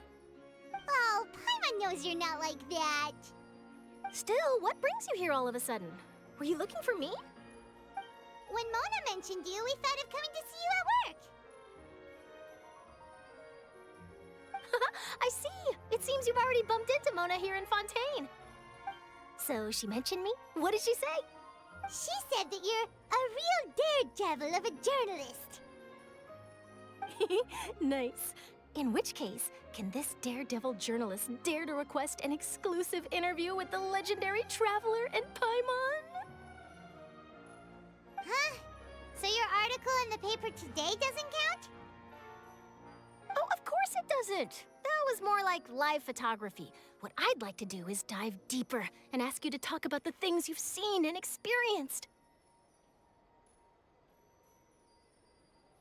Yeah, are we even qualified enough? Why not? If I say you're worth an interview, then you're worth it. But not right now, of course. I'll need a few days to prepare. Oh, in that case, we'll just chat when you have the time then? Oh, so that's a yes? Ooh, splendid! I'll tell the editor-in-chief immediately. I'll have to apply for lighting, a venue, some props, and... Whew, so much to get done now. Talk to you later. Wait, Charlotte, Paimon's still got a question for you. And what's that? If, just for example, Fontaine were to be flooded tomorrow, what would you do today? Huh. That's the prophecy you're talking about, isn't it? I mean, I do hear about it often, but I've never once thought that the day could be tomorrow. If you're seriously asking, then I might try and think of a way to leave Fontaine. Oh, but I'm still a journalist first and foremost. That means I have a duty to be reporting from the scene. And secondly, I wouldn't forsake my homeland that easily. From what I've seen, most people don't know what they'd do should the worst come to pass.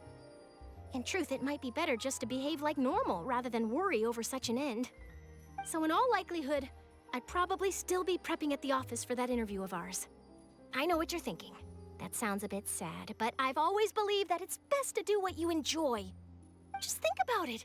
If this nation really were to be suddenly destroyed tomorrow, but I still successfully finish an exclusive interview with a truly unique person, then the story I would wind up writing would truly be timeless. And then do you know what I'd do? Well, I'd write that story, send it for printing, and use messenger pigeons to get copies out to the various nations as soon as possible. I'm not a dreamer, nor am I a workaholic, but I do love my job, and I'd be proud of leaving such an article behind. I guess you could say that I was born to be a journalist. But anyway, that's my answer. And on that note, I'll get back to my preparations. That's so nice. All of a sudden, Paimon actually kinda envies her. Anyway, let's go and take a look at the sea, shall we?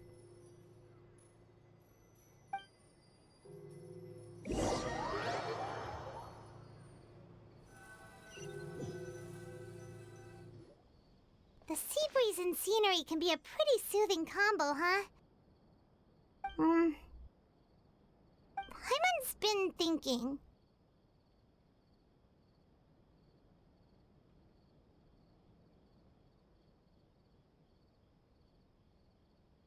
If it wasn't Fontaine, but all of Tevat that would be destroyed tomorrow, where would we go and what would we do?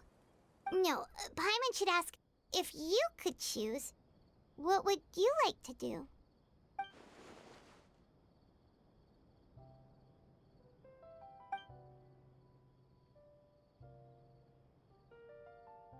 We've always been moving to the next destination, so we haven't spent much time thinking about these kinds of things. We didn't have to either, with us always being on the road and whatnot. You mean, still traveling? Huh. Wait, isn't that what we've always been doing?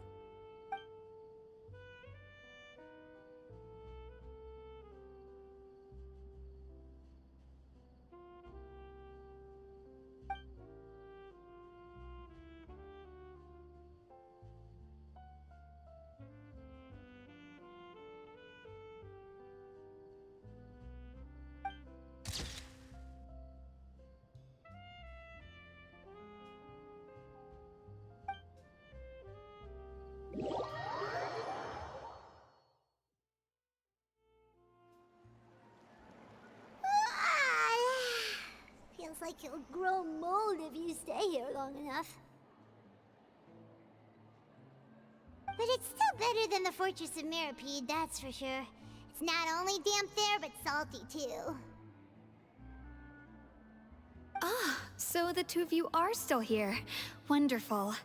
Oh, you're from the Palais Mermonia, aren't you? Yes, I'm Isadora. Monsieur Neuvillette sent me to look for you two before. I heard that afterward you went to the Fortress of Mirapede. Not at all. I'm well aware that you're friends of his. Actually, I'm here to pass along a message from him. Yes, inside the Opera House. The Maréchaussée Phantom has declared the incident a small-scale riot. A riot? Well, that said, I don't personally think it was that serious.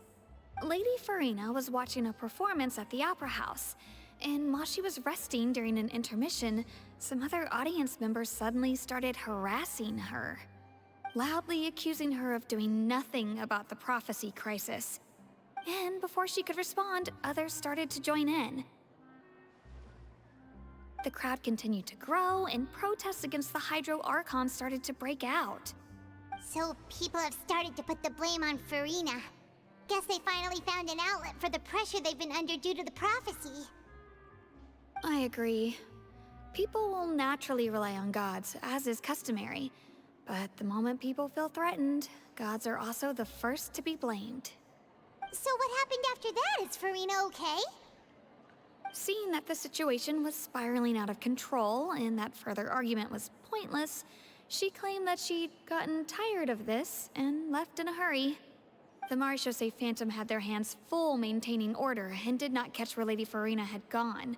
Only when things had stabilized did we realize that she had gone missing. So, you mean she's still missing? That's right. The Maréchaussée has dispatched many people to search for her, but we don't have any leads yet. That said, I don't think there's much to worry about. She is a god after all. Even if she were to fall into the hands of rioters, what could ordinary people do to her? Good. Monsieur Neuvillette sent me to tell you about the situation, but he didn't say anything else. Don't worry, this is more than enough to go on. Thanks for keeping us informed. Ah, is that so? Well, all right then. In that case, you two take care. I'll be heading back to the Palais now.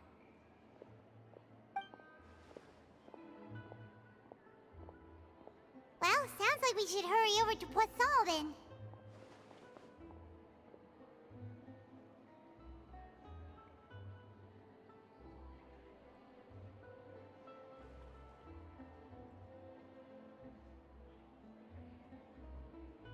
If we know Farina, she won't try to fix things in this situation. Instead, she'll look for a place to wait out the heat. And, as we also know, she may be loud and dramatic, but she doesn't have a heart of stone. When Neuvillette was talking to her in the Palais Mermonia, and she heard about Poisson, she couldn't hide her sadness and remorse. It would be hard for her to ignore being accused by the public today. Paimon thinks Farina Farina's probably taken the opportunity to slip away to Poisson and try to relieve the sense of guilt that she's feeling. Huh. Well, what do you think? Paimon knows the answer, of course, but Paimon can do the analysis to back it up, too. Cool, huh? In that case, there's not a moment to lose. Poisson, here we come!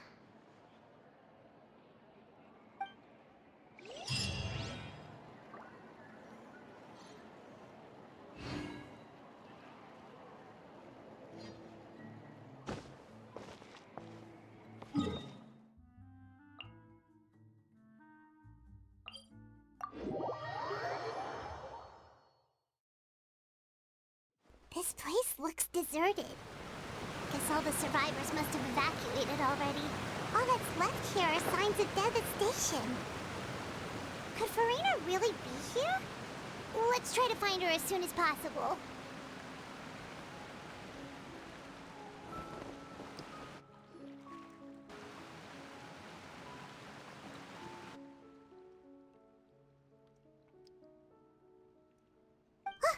That's Farina, right over there! She really is here all on her own.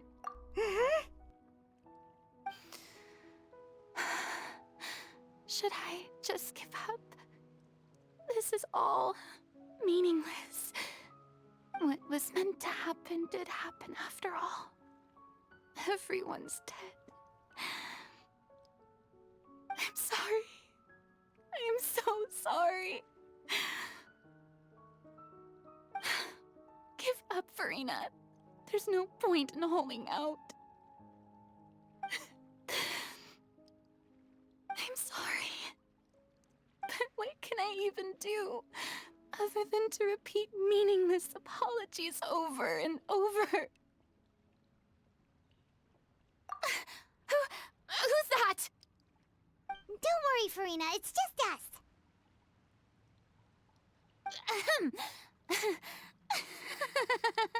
So it is you, blonde traveler from another land. Why, I almost thought you were someone from that mob of my ignorant subjects, come to kneel and beg for my forgiveness. Farina, you were crying just now, weren't you? The tear stains on your face are obvious. What do you mean, tear stains? Oh, I remember. The show at the Opera House earlier this morning was so moving. I'm still trying to process it. Who did that uncivilized rabble think they were, disturbing my enjoyment of the arts? They even dare to tout their Archon. I must teach them a lesson. I can just imagine their twisted and frustrated faces once they realize that I'm nowhere to be found. Oh, and I'm sure Neuvillette and those people from the Maréchaussée Phantom are freaking out right next to them, too.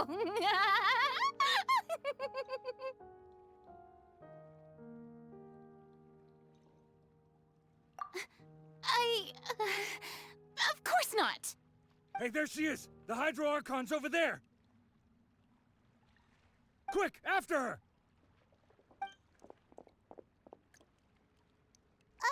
Farina, those people seem to be after you. They are? They're just some rabid fans who want to cut the line because they haven't been able to meet me in person, aren't they? That's against the rules. I can't let them get their way. Farina just ran off! Quick, we have to catch up with her!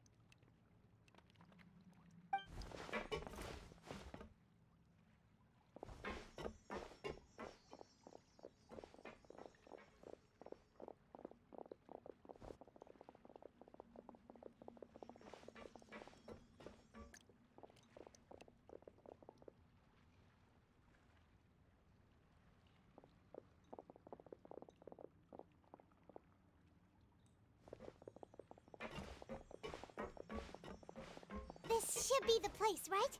Hey, Farina! There's a good hiding spot over here. Quick, come to Paimon before the rest of them catch up to you.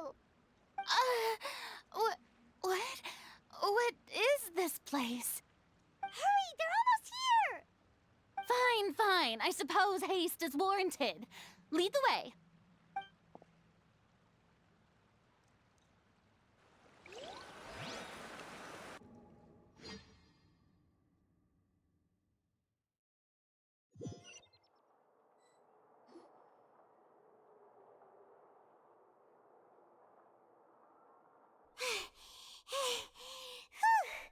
Paimon's exhausted.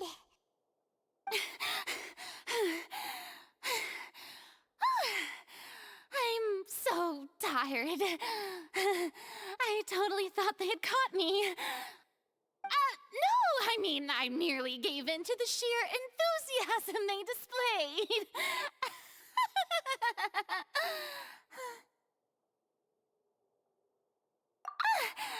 You're right. Yep, that's a good girl.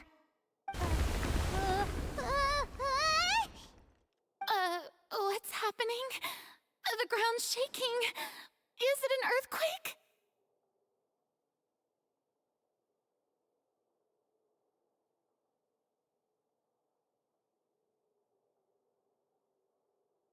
Yeah, a quake of this kind preceded the flooding in Poisson, didn't it?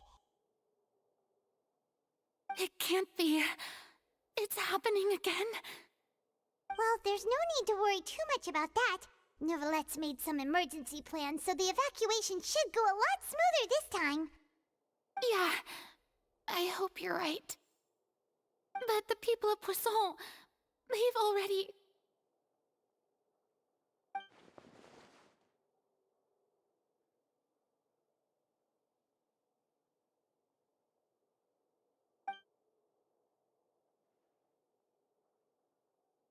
It's true.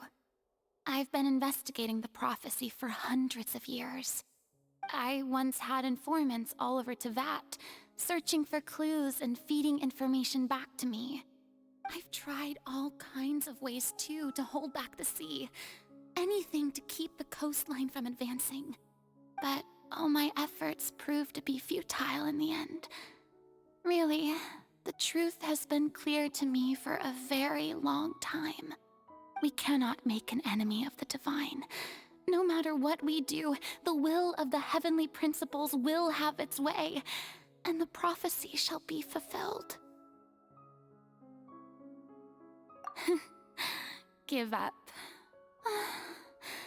I do love the sound of that phrase. It would mean finally coming to terms with fate, but also for me to finally be free. Indeed, I've thought about giving up so many times, especially after we almost lost Poisson. Fate is really unreasonable, isn't it? It has no heart and obeys no rules. The prophecy has only just started to come true, and so many people have already lost their lives. But just now, it all became clear to me. I still don't have the right to come to terms with fate on behalf of everyone else. As long as the final moment hasn't come, it's still not too late. Don't worry. I will keep hope alive for everyone until the very end. Well, that's enough for now. I got the impulse to play the stricken maiden, but honestly, considering my rank and station, that wasn't a good fit at all. Don't take any of what I just said seriously. How could I possibly let Fontaine fall to the whims of trivial prophecy? Come on! Paimon could have sworn you were actually being honest just now.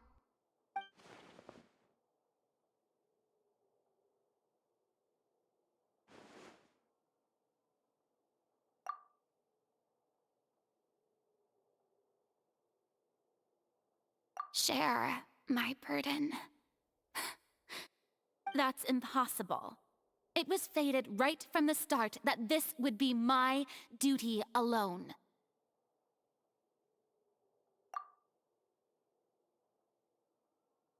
A witness. Yes, I've heard that you came to Tevat from beyond the stars, yes. In other words, you never belonged here. And if Tevat is, in its entirety, a show on a stage, then you're just a spectator, aren't you? If that's the case...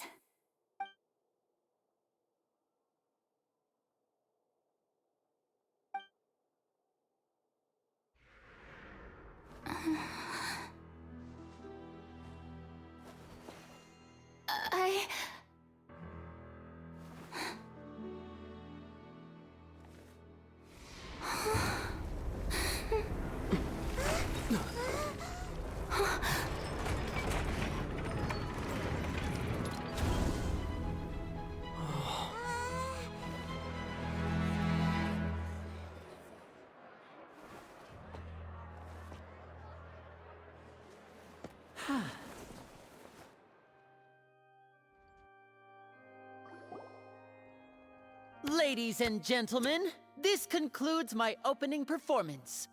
Now, without further ado, we may proceed to the trial of our god.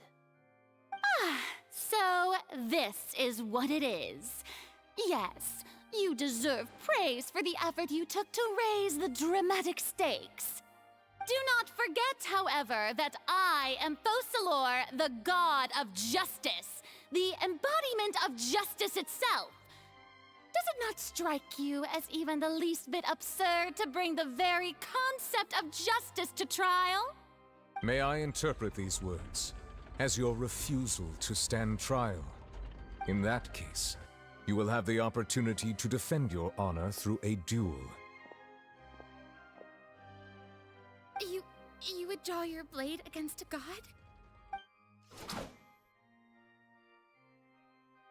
I see. It seems like you have made up your mind.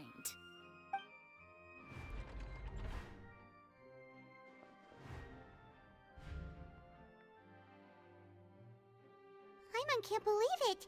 She just surrendered. What the heck is going on? Did I just see an Archon surrender to a human? Wow, how utterly humiliating. Lady Farina, what is the meaning of this? Shh! It would seem that there has been a misunderstanding. To be clear, the raising of both hands is not always an indication of surrender. Looking for excuses again, huh? I raised my hands just now to indicate my acceptance of the trial. No duel shall be necessary. I will admit that I've been running away for a long time. I'm sorry, everyone. I was unable to protect the people of Poisson. It is my duty to stand trial for my crimes. You are not the only ones to be disappointed in me. I, too, am exceedingly disappointed in myself. But now, it is time for the Hydro-Archon to show you her courage and resolve. I, Farina, will use this trial to show the world the true meaning of justice! This time, I will protect you. Applaud and rejoice. One of the most outrageous and fantastical arcs known to the opera epiclese is now unfolding before your eyes. Mark my words, this shall be one of the most exhilarating and brilliant shows ever to grace the stage of Fontaine. The trial of the Hydro-Archon, Focalor, will now begin! Woohoo! Oh, now we're making history! Why does it feel like Farina just took over the whole thing? Like, come on! Didn't she just get forced to stand trial for her crimes? Also, even though she's still acting super dramatic, she is taking this seriously this time, right? All right, then. Who will be my opponent in this trial? The court asks the prosecutor to please take the stand.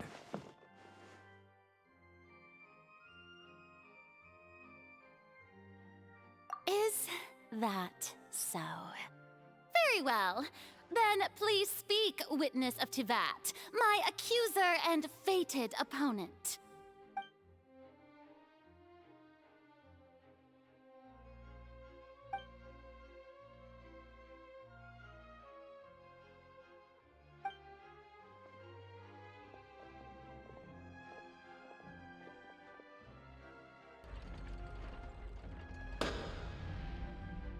Also, please allow me to ask, as a final question before the trial begins. Just how much work did you do to force me onto this stage? Well, we did do a lot of prep after the meeting that day.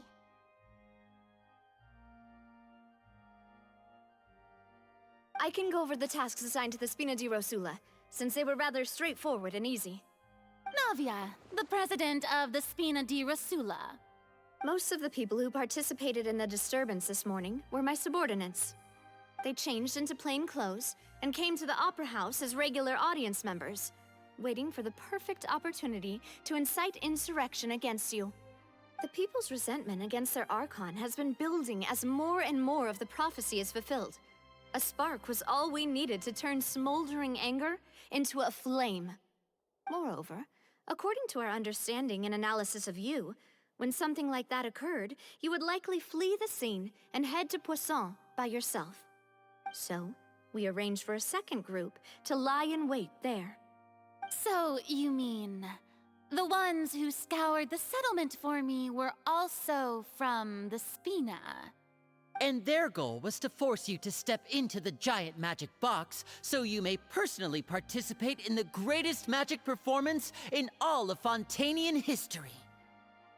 That's right. That house was a magic box, rather than someone's residence. As the super ultimate version of the setup that I used when I first performed at the Opera Epiclese, the volume of the box was increased by a whole order of magnitude, and the distance it traversed was the entire gap between Poisson and Aranias. Its cargo, of course, was an Archon instead of a human. My thanks, Farina. Without your help, we could never have pulled off such an extraordinary performance. You're welcome? Of course, this performance was only made possible with Father's support. The House of the Hearth spent a massive amount of labor in Mora to pull this off. We had to select a location, construct the giant magic box, dig a tunnel, and open up a path through the water. It was a lot of work for all of us.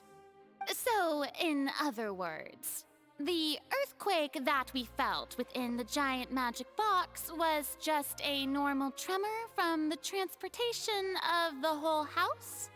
That's right. It wasn't a sign of another disaster to come.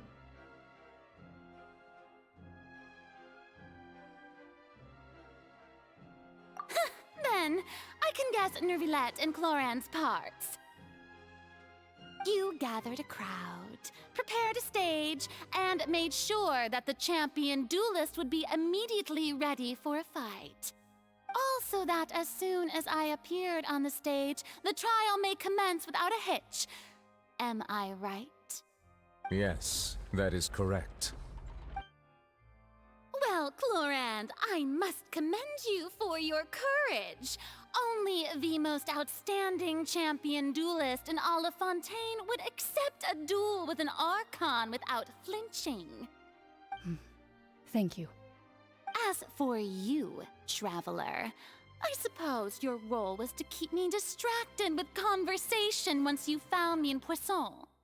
You'd make sure that I didn't notice anything amiss before revealing yourself as my prosecutor once we'd arrived onto the stage. Oh?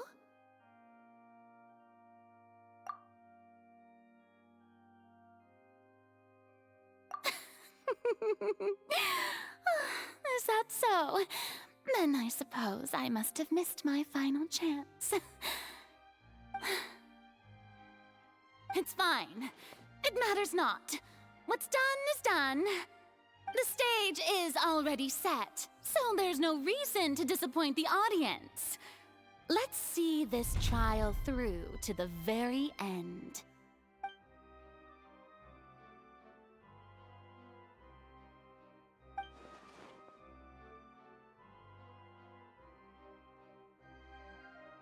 Sir Prosecutor, please allow me to pass this along. This is a document that Miss Charlotte applied for and received permission to share with you during the trial. According to her, it should speed up the proceedings. Huh? Charlotte wanted to give us something? Oh, so she's here too! Hey, Charlotte! Oh, let Paimon see. Isn't this the exclusive interview that she did with us before? So she's already finished it, huh? Wait, then that means this document is a perfect timeline of everything that's happened ever since we stepped foot in Fontaine! So in other words, we can refer to this anthology of evidence every time we want to use something from our journey as evidence for an argument!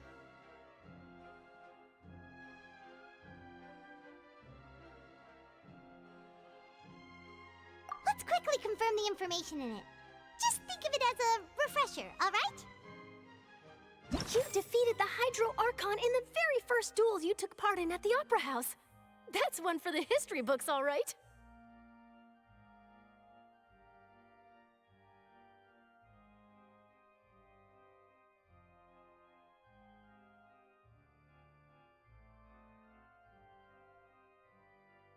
I didn't think that you'd wind up getting to the bottom of the case. This is the first time, Monsieur.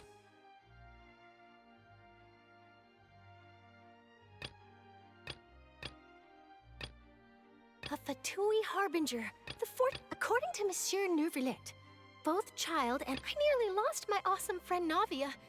To be honest, that still gives me shivers. The words of someone as extraordinary as a witch can probably only be truly understood when something surreal happens to you.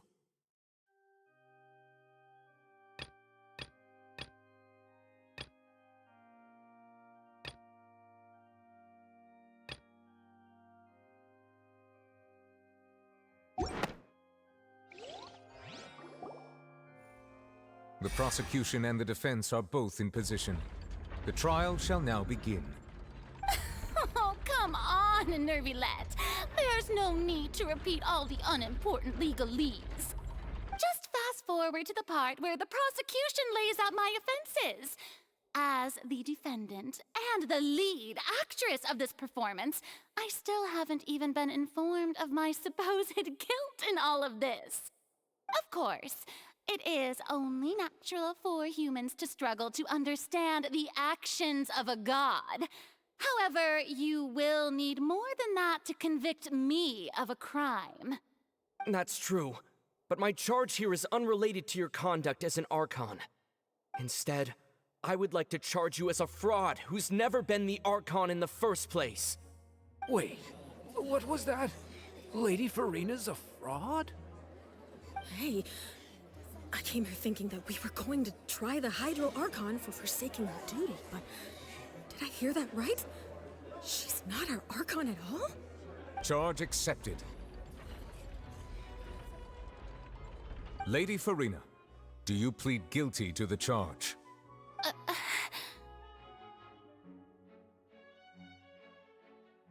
Lady Farina. I plead not guilty. How can I be guilty? There is no way that I, Focalor, otherwise known as Farina de Fontaine, a member of the Seven and the Regina of all waters, kindreds, peoples, and laws of Fontaine, could be anything other than your true Archon. Yeah, even though Lady Farina can be rather eccentric, isn't it going too far to doubt her very identity? Yeah, I've never questioned her identity either. Sure, Lady Farina can be super irresponsible, but what grounds does that prosecutor have to make such a huge claim?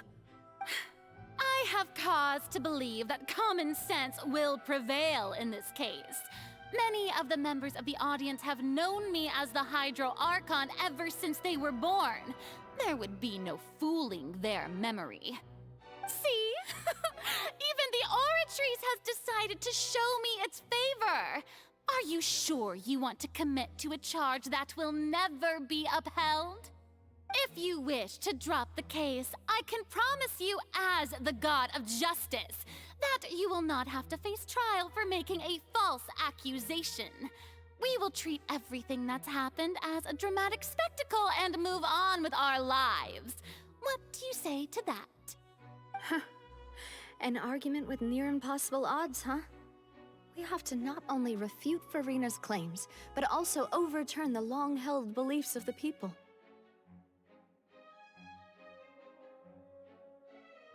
Well, I tried to give you the chance to surrender. If you must persist, then let me ask.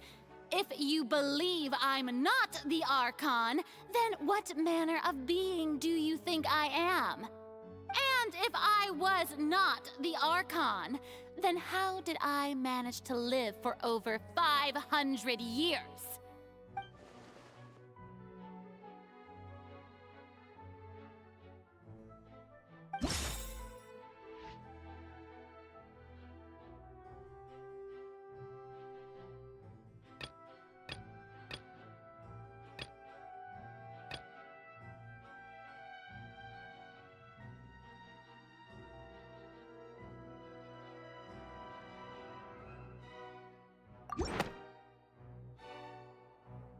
First of all, you may be a member of another long-lived race, which would allow you to naturally possess an extended lifespan.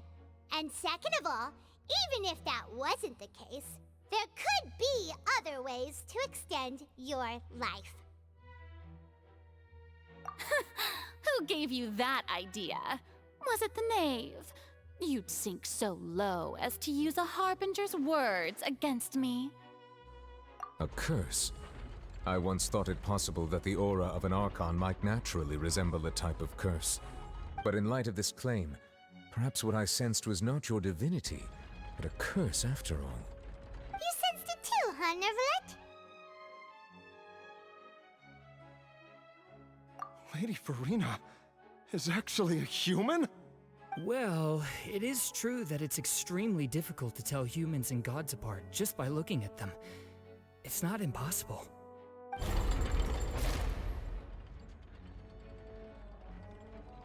Well, don't start celebrating too early now. Even if I have been carrying a curse like you said, how does that prove that I am merely a human being? Besides, everyone knows that the main difference between a human and a god is the possession of authority. Gods can do what humans cannot.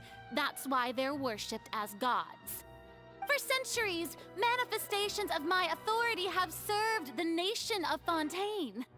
One need only to turn their eyes towards the Oratrice Mécanique d'Analyse Cardinal in this very opera house, or consider the endemnitium that is used in every aspect of life.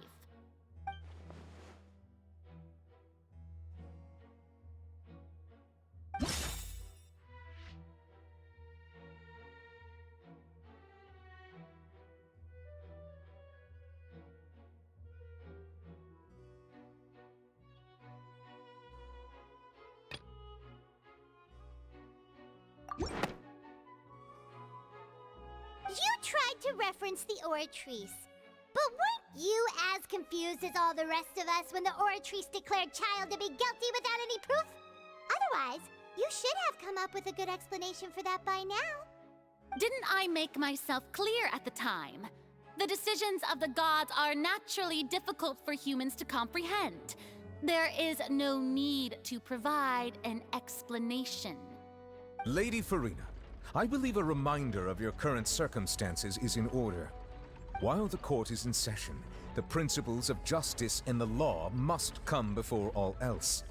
While you are an Archon, you are also first and foremost the defendant in this trial.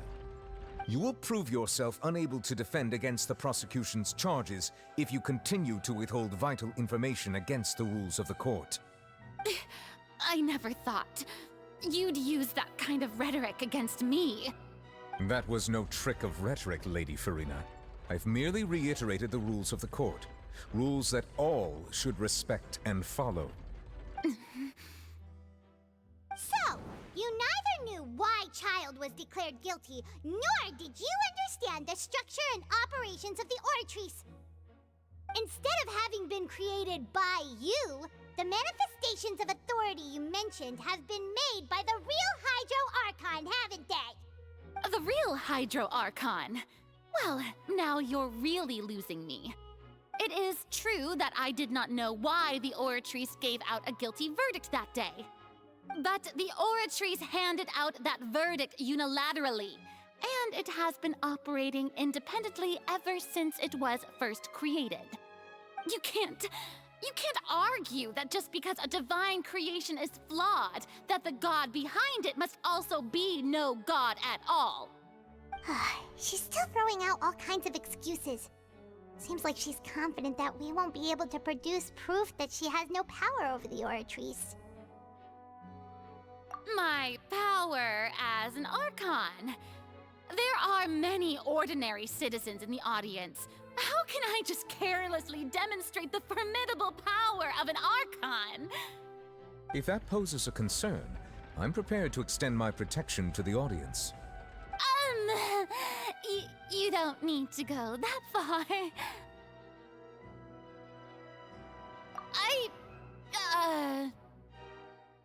Aren't you the Hydro-Archon? Or is it that you can't even wield the power of Hydro, much less the authority of a god? Indemnitium! Yes! It's all because of Indemnitium! All Archons derive their power from the faith of the people, and I've converted the people's faith in justice into Indemnitium! Thus did I give up all of my divine power to provide everyone with energy for their daily lives. Have you ever seen a more magnanimous god? Isn't that a huge stretch? Yeah, no matter how generous an Archon can be, how could they give up all their power? Can a god with no power even still be called a god? It seems like nobody's buying Furina's excuse. Hey, come now, everyone. Please don't stare at me as if I was a liar. I'm still the same Furina you knew, right? The one that you loved. Shouldn't you want to believe in me? Please? You've got to believe me. If what the prosecutor said is true, she really has committed a grave offense. Did she deceive all of us? And all of our parents and grandparents too? And all of our ancestors? Ever since they were born? Enough! That's enough. Tell me then, if I'm not the real Hydro-Archon, then who is? If you have no evidence of another Hydro-Archon's existence, nor can you find anyone who can back up their claim to be such, then what grounds have you to say that I'm not actually the real deal? Wow, she came up with yet another argument. How can we refute her now? Seems like she really doesn't want to give up.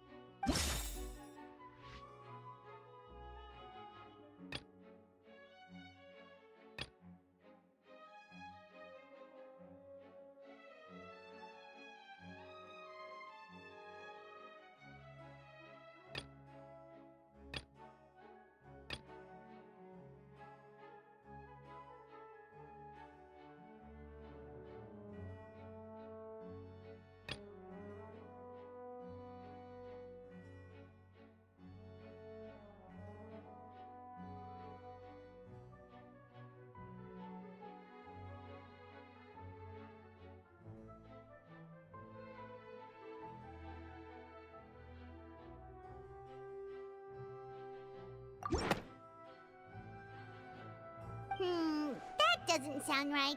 Paimon doesn't think this clue can be used as compelling evidence to build our case.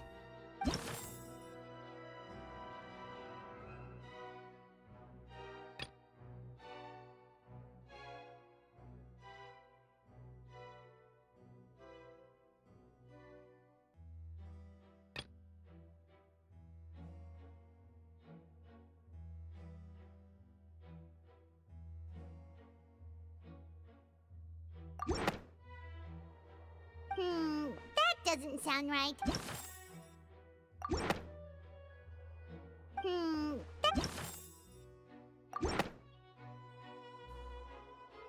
It has been established that all Fontainians can dissolve in water seawater from the primordial sea. And that means... Since you insist on claiming to be a god and not a human, then there's a method that you can use right here and now to eliminate all suspicions of you being the latter. Miss Navia, please apply to serve as a temporary attorney for the prosecution before addressing the court. Though you act in partnership with the prosecutor, you must still adhere to proper procedure. Super sorry, Monsieur Chief Justice. I swear this really will be the last time that I'll speak out of turn.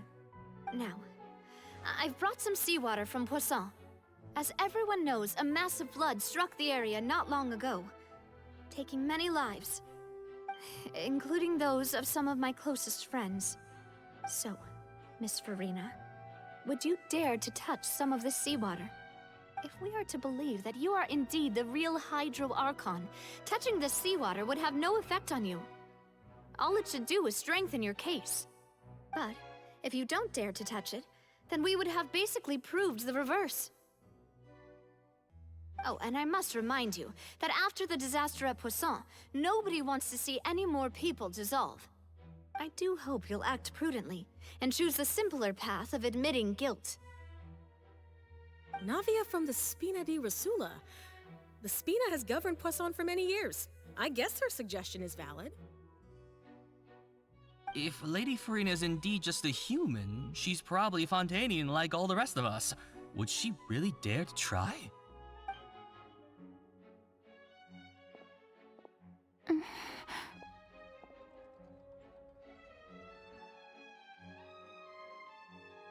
Lady Farina, this test has been unilaterally proposed by the prosecution. As it falls outside the realm of standard court proceedings, you possess the right to decline participation. Well, of course he had to tell her that. But refusing to participate is basically the same as a confession of guilt. She's just staring at the water without saying a single word. It really does seem like she's quite terrified of it.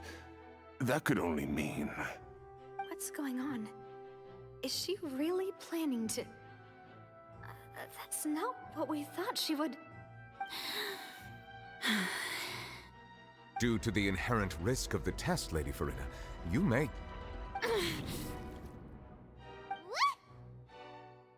Hey!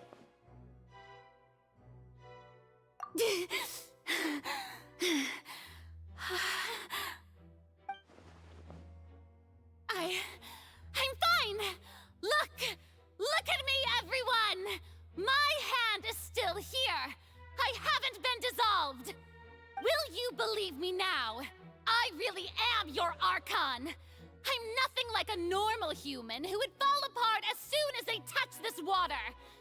Really? Was this not the most obvious thing in the world? Miss Siegewien? If you're present, Miss Siegewien, please come forward and attend to the defendant. Siegewien? Don't be nervous. It'll just take a few seconds. Let me see. That should be enough. Please announce the results of your evaluation to the court, Miss Siegewien. As everyone doubtlessly saw, Miss Farina was displaying symptoms of hyperventilation and flushed skin. These indicate that she was experiencing the adverse effects of exposure to primordial seawater. The extent to which she was affected is the same as other humans when exposed to primordial seawater of a similar concentration. Thank you, Miss Siegewien. Lady Farina, you may return to the defendant's stand. Oh wait, what did she just say? I didn't get dissolved! Shouldn't that be enough to prove my innocence? Well, considering your tendency to run from your problems, we did originally prepare a direct sample of the seawater around Poisson. However, after extensive discussion, we exchanged it for a sample that is not concentrated enough to dissolve an actual human. After all, on the off chance that something entirely unexpected might occur, we don't want anyone else to lose their life to the sea. Yeah, so out of regard for Farina's life, you secured a low-concentration sample and asked the head nurse to serve as an expert witness. It's a great thing that the direct sample wasn't actually used. Farina could have... I can't believe you...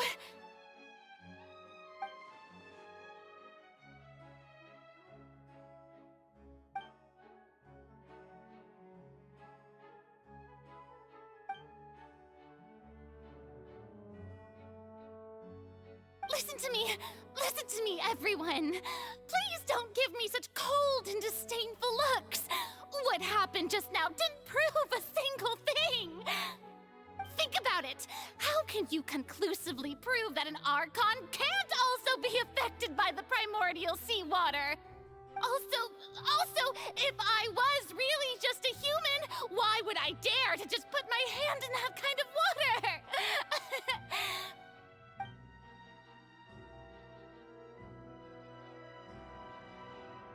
Please, anyone, just listen to me! I swear, I really am your Archon!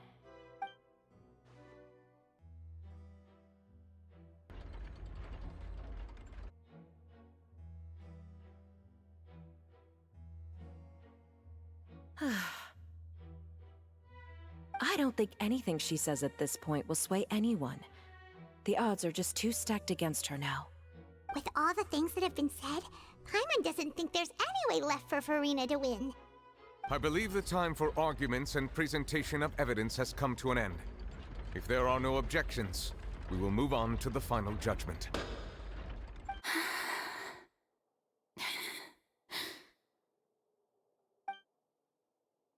I don't think anything she says at this point will sway anyone. She's too stacked against her now.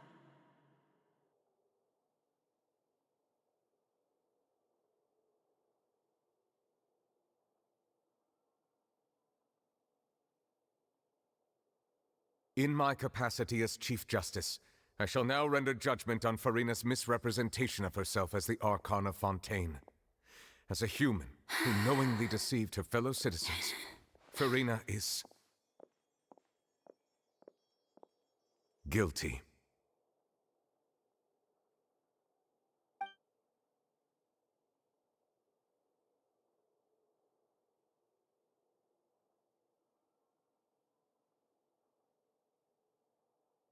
We shall now turn to the Oratrice Mécanique d'Analyse Cardinale to render the final verdict on the charges.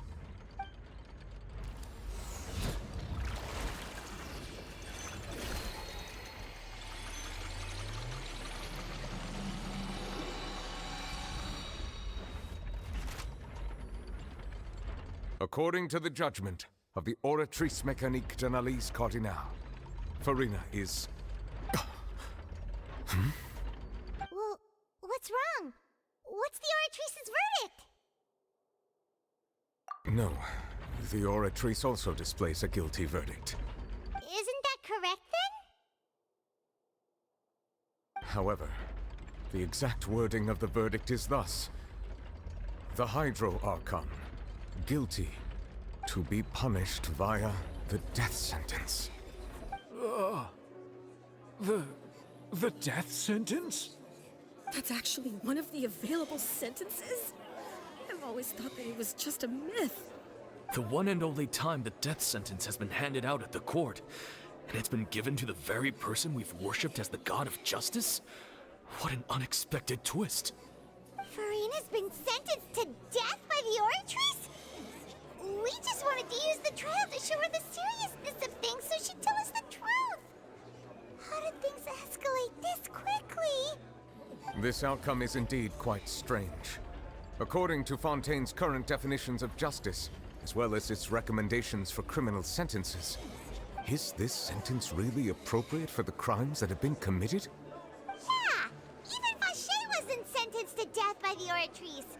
You know, the real evil mastermind behind the serial disappearances case. Indeed. Not only is Furina's sentence overly excessive, the very point of our trial today was also to prove that Furina has never been the Hydro-Archon in the first place. But now, the Oratrice seems to have deliberately invoked the title of the Hydro-Archon. What does this mean?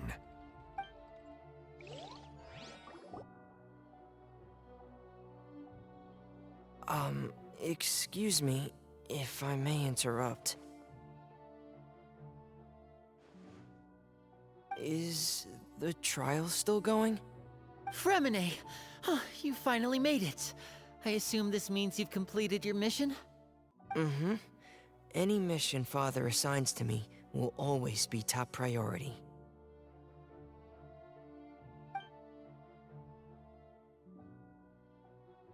Is that the first prophecy slate? Huh. So the knave privately arranged for Fremine to try and find the missing slate.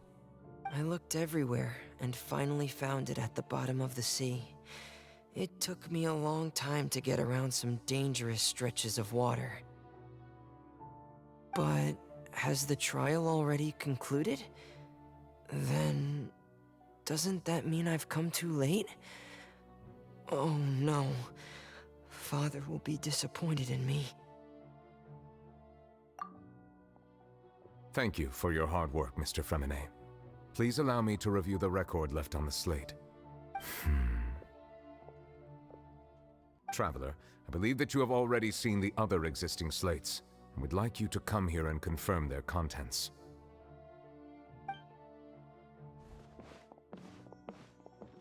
Huh? So what do you see? What is it?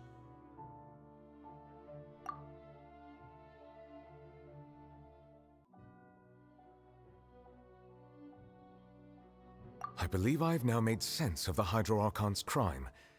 It has to do with Fontaine's lost history. Huh? Isn't the Hydro-Archon just guilty of deceiving her people? Oh, wait, no, that's Farina, and we've already proven that she's not the Hydro-Archon. So when you say Hydro-Archon, do you mean the real Hydro-Archon we've been kinda talking about? In truth, everything that you've encountered in Fontaine up until this point can be traced back to the contents of these stone slates. However, I'm uncertain as to how much sense they currently make to you. Okay, let's try to recall the contents of the other 3 stone slates. Paimon will do her best to help you remember.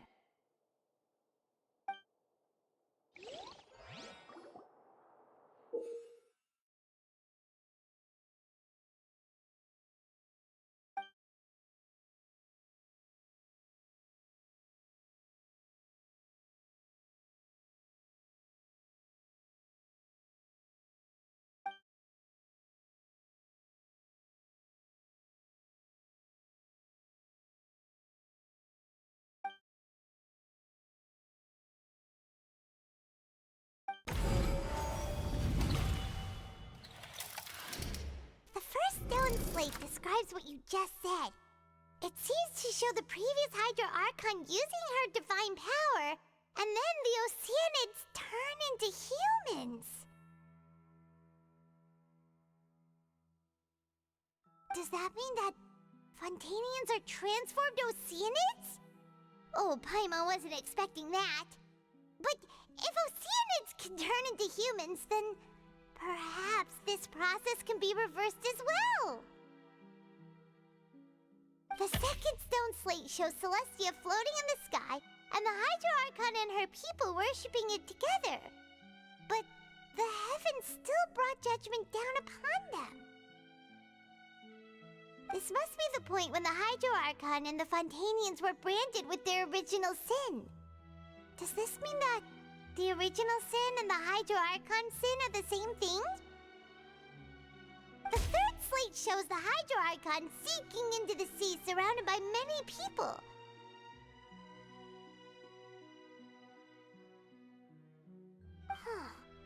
That reminds Paimon, didn't we also watch that happen to someone else? Well, the fourth slate is the prophecy the Fontainians have been talking about. People dissolving into the sea, the Hydro-Archon crying on her throne, and so on. We didn't believe that such a crazy disaster could happen at first, did we? But after that incident, it was just a question of when and not if.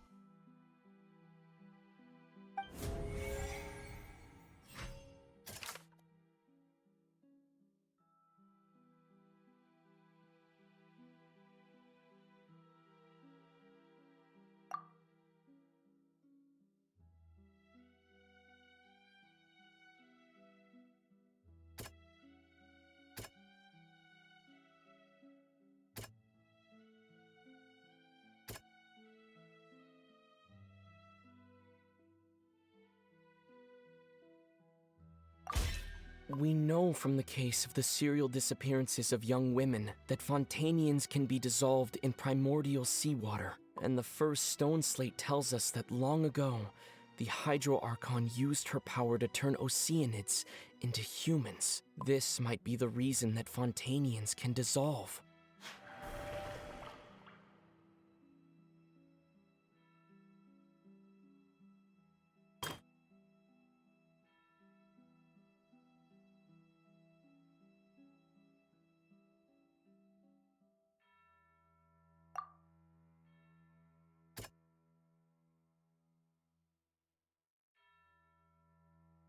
That doesn't sound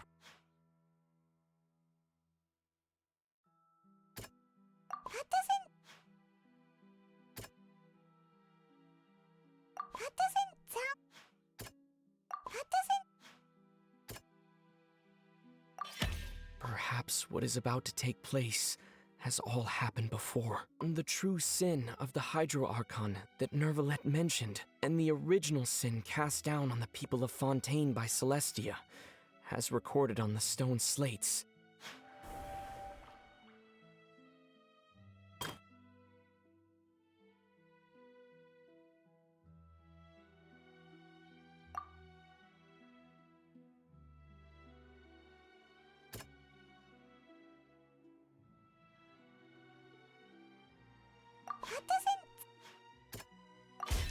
It's not as simple as falling into the sea. When Navia fell into the sea, her consciousness was subjected to judgment. The stone slates show the people gathered around the Hydro-Archon in the sea. Could that be alluding to the same thing?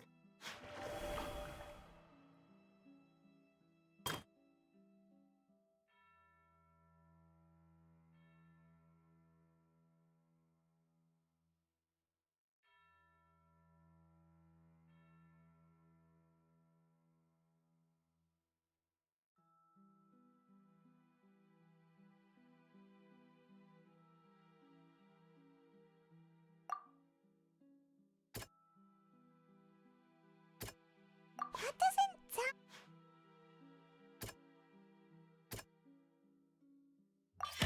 The prophecy from the stone slates found its way into society, but not many people believed it at first. The fortress of Maskerade was nearly flooded with primordial seawater, which we know can cause Fontainians to dissolve. It seems increasingly likely that the prophecy may come true. If we hadn't dealt with it in time, things could have gone very badly.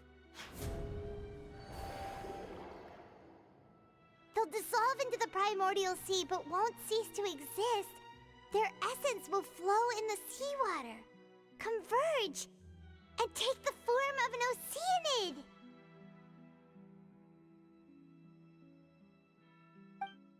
The Hydro-Archon was sentenced to death in court, shocking everyone present. Perhaps this means that her sin was actually Fontaine's original sin. Navia fell into the water inside those ruins, and she nearly dissolved. She was surrounded by the people of Poisson in a court within her consciousness, and was forced to take part in a trial meant to make her stay.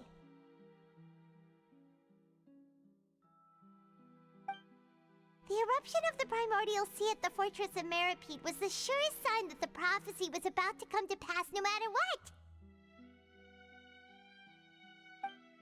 The prophecy's contents can all be verified by recent events. If we combine what we know together, loads of truths should come to light.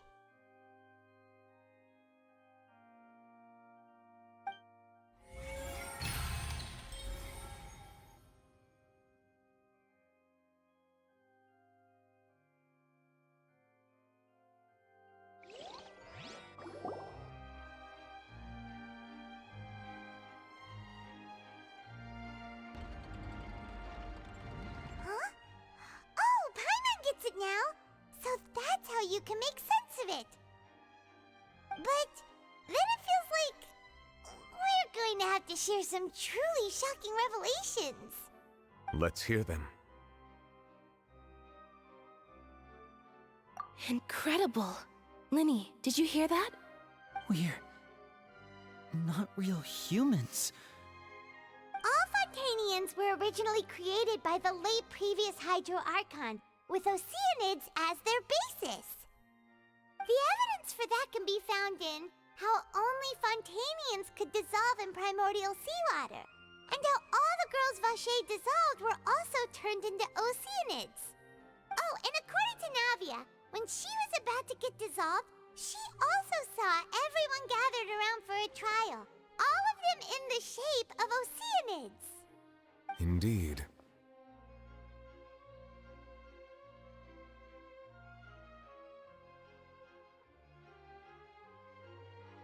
Yeah, and it follows from the content of the first slate that she probably angered Celestia by creating humans without prior permission. That could also explain why the Oratrice judged the Hydro-Archon to be guilty. It's to account for that ancient sin. The Hydro-Archon's true sin was creating us? And yet, after many hundreds of years, the Hydro-Archon's creations have turned around to try to judge the Archon within the Opera Epiclese. The twists of history are often the most unexpected of all. Yeah, isn't the image here just like when Navia fell into the sea? So wouldn't it be trying to show the image of the Hydro-Archon also falling into the sea once the prophecy has been fulfilled in the fourth slate? In the end, the people will all be dissolved into the waters, and only the Hydro-Archon will remain weeping on her throne. Only then will the sins of the people of Fontaine be washed away. Did Paimon get all that right? You've made some keen deductions. I must say, given how much you still don't know, it is impressive that you've already managed to connect so many pieces of the truth. However, while you were able to decode all the information on the slates, they've also been etched with an additional layer of hidden information using a different power source. When we were at the ruins, I tried to decipher the hidden information recorded in the slates. But since we only had 3 slates at the time, I was unable to come to a full conclusion. Now that the slate collection is complete, I shall make another attempt to decipher the narrative recorded within. If everything goes well, we should finally be informed of the unadulterated truth.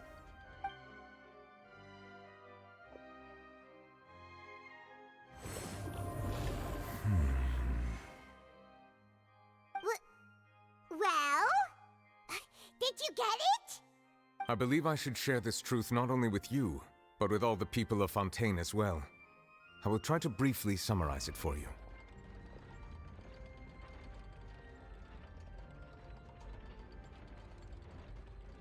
Your hypotheses regarding the origin of Fontainians and the sin of the Hydro-Archon were both correct.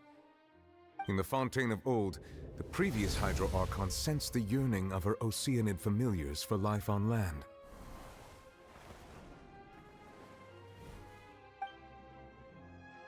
The Oceanids were enamored with the beauty and romanticism of human beings, and wishing to have those experiences for themselves, expressed to the Hydro-Archon their desire to become of a similar kind.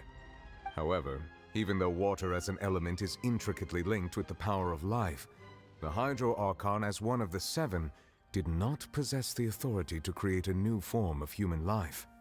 Not one to give in, she eventually found a way to create permanent humanoid bodies for her familiars by appropriating the power of this planet's primordial sea. She poured primordial seawater into the Oceanids' blood vessels, creating humanoid mimics in the process. But if Fontainians were to ever come into direct contact with water from the primordial sea, the power within their bodies would escape these artificial restraints and return to the sea. As a result, their forms would collapse, and they would be reverted to their original forms as Oceanids. Of course, the Hydro-Archon never received permission from the heavenly principles to create a new human race. And thus, the Hydro-Archon and all of her creations came to shoulder the original sin of appropriating the power of the primordial sea. That is the true history of how the people of Fontaine first came into being. So we were all Oceanids before we turned into human beings? That's way too much information for me. I think I'm just going to pretend that I never heard a single thing. Wait, but if that's the truth, we can't let the Hydro-Archon be sentenced to death. After all, her only sin was creating us. This really might be too much information for your regular Fontainian, but it does answer a lot of our questions. Alas, your hypothesis regarding the third and fourth stone slates was inaccurate. The slates' respective positions are, in fact, correct.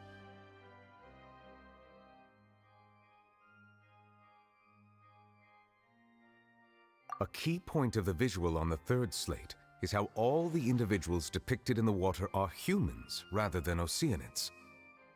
They have not been dissolved, which implies that the water depicted in this slate is not water from the primordial sea. The nation of Fontaine is the nation of Hydro, as well as the nation of trials and justice. Instead of being the literal element, the water in the scene symbolizes judgment and justice. You may also recall Navia's experience.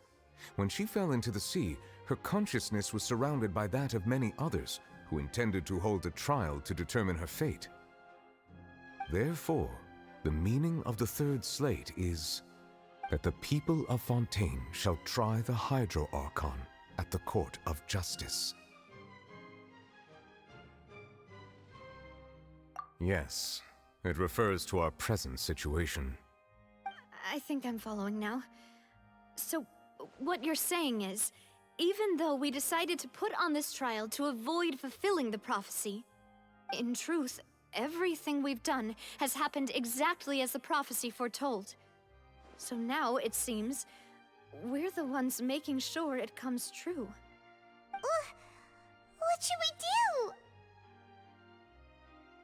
Huh. No matter what, the prophecy will be fulfilled.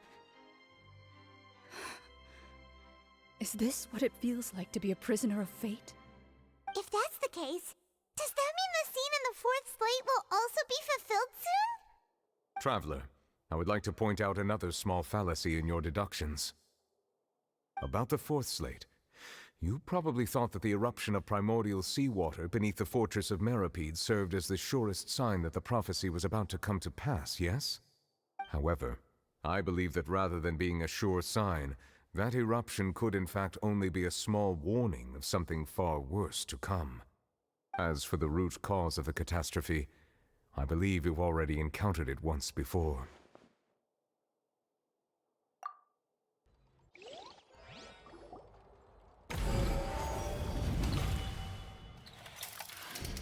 This eruption was just a small warning of the things to come. We must find the root cause of the disaster.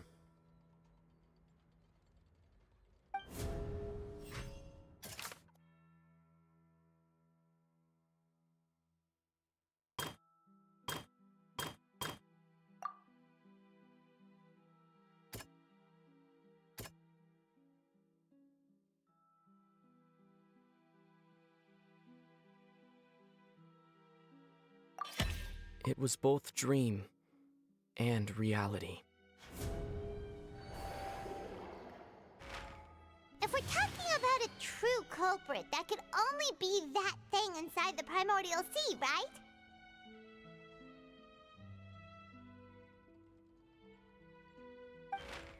The truth, the original sin, the trial, and the root cause of the disaster.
So we've met it at last. I understand very well why it has chosen to make an appearance here.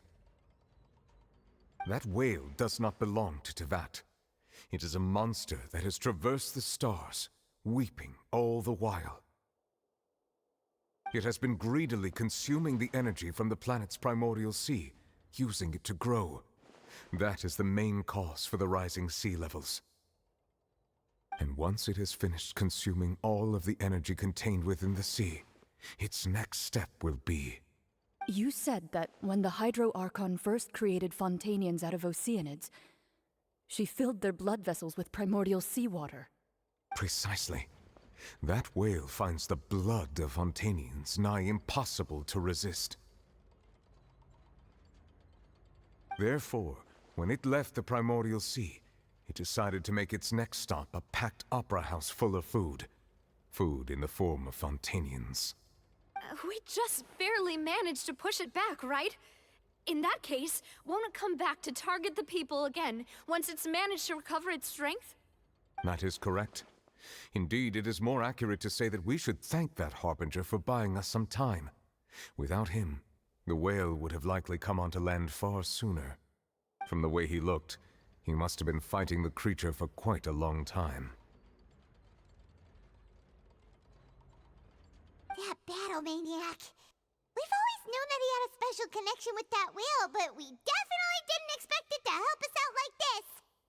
Anyway, now that we know that this whale is the actual cause of the disaster recorded in the prophecy, all we need to do to stop the prophecy would be to find a way to beat it up, right?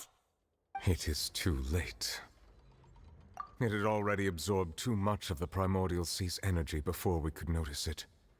At this point, it has become practically integrated with the sea itself. Even if the entirety of Teyvat were to be destroyed, it could still survive and swim off towards some other world. That's not something I will accept. We've already done everything we can, and we even found the true culprit.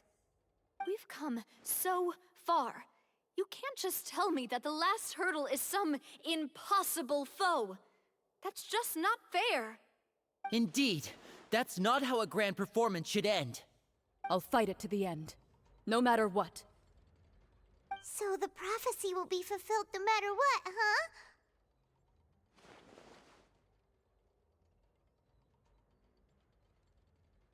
The prophecy. Yes, what has been prophesied will be fulfilled. You may view such things as the history of the future.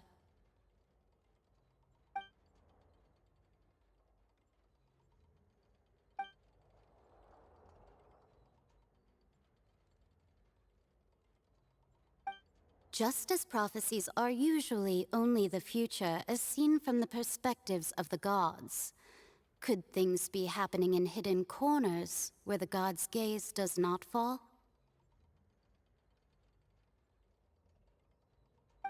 Ultimately, fate shall serve as your only guide, no matter what will happen in Teyvat's future. All you need to do is to play your part.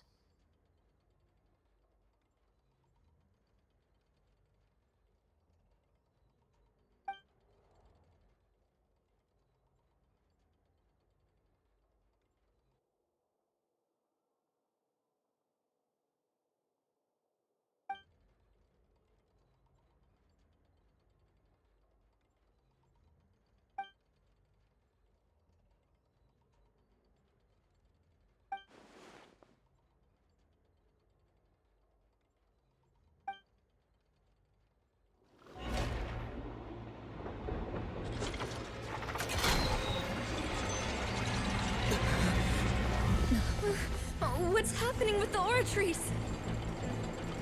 I believe it is preparing to carry out the death sentence.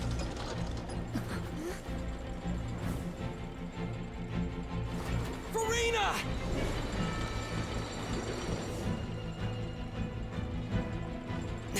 No, I still need answers.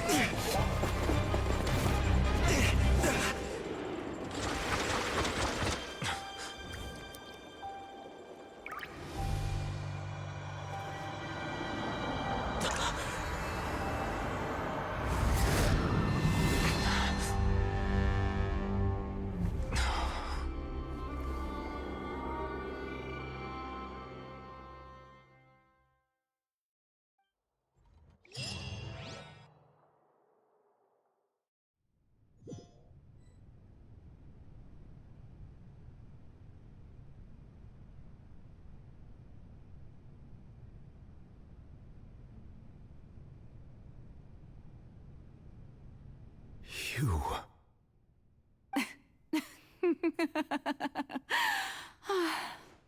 Sorry. That shocked expression on your face is just too amusing. I couldn't help myself. You are not Furina. Who are you? Ah, the sweet sound of bewilderment. Marvelous. A sure sign that my attempt to deceive everyone was a resounding success. But to answer your question, I am Focalor. You know, the god. Focalor? Why did you deceive us? Oh, that wasn't my goal, of course. Goodness, no. But I had to fool everyone else too, if I was to stand any chance of deceiving the heavenly principles. Deceiving the heavenly principles? It's all because of that pernicious prophecy. Dreadful, wasn't it? Everyone doomed to dissolve. Fontaine condemned to be flooded. One was not amused. In fact, one was positively bemused when that problem was thrust upon me by my dearest predecessor. That's the former Hydro-Archon Egeria, for the uninitiated. It hardly gets more disastrous than a preordained national catastrophe, now does it? She knew full well that the prophecy would surely come to pass. And as one of the seven, she also knew full well that one defies the heavenly principles at one's peril. So yes, as you have no doubt surmised, it was a rather impossible situation that I found myself in. I spent a terribly long time mulling it over, alone on the ocean floor. And I was almost growing barnacles by the time I finally realized there was only one possible solution to this confounding conundrum. I had to outwit the heavenly principles, allow the prophecy to be fulfilled, ostensibly at least, while saving everyone at the same time. I'm a genius, I know. I can only assume that's why Egeria chose me as her successor. Although, looking back now, it was hardly the inheritance one dreams of. Between the task of saving the nation, the quotidian duties of the Hydro-Archon, and not to mention the original sin of creating a new race of humans, I dare say she left me quite a colossal mess to clean up. But one can only play the hand one is dealt. I did not choose this, any more than I chose to be one of her Oceanid familiars. So you were also once one of the Oceanids, transformed into a human by Egeria's hand? Yes, I was. I always dreamed of becoming human. And I still do, even now. In my eyes, to be human is to be part of the greatest opera ever known. After becoming a god, I separated my divinity from my body and spirit, leaving behind only a self that was as naive and bewildered as my past self on her first day as a human being. The me you see before you now is that divinity. And the human counterpart I left behind, I named Furina. She could feel joy, sorrow, and everything in between. She could be as vain and conceited, or as meek and vulnerable as she wished. Her strengths were of a kind only a human could possess, as were her shortcomings. But in my eyes, Furina's humanity was what made her perfect. She was perfectly human in every way. The person I always wanted to be. Anyway, so then I cursed her. All part of the plan, of course. The plan to deceive the heavenly principles. Do you still remember the final scene of the prophecy? The Hydro-Archon alone, weeping on her throne. In order that the prophecy might appear fulfilled, I invited Furina to be an actress, to play the part of the Hydro-Archon in the prophecy. Under the curse I placed on her, so long as I, Focalor's divinity, continued to exist, she could not die. But nor was she free to live her life in the pursuit of happiness.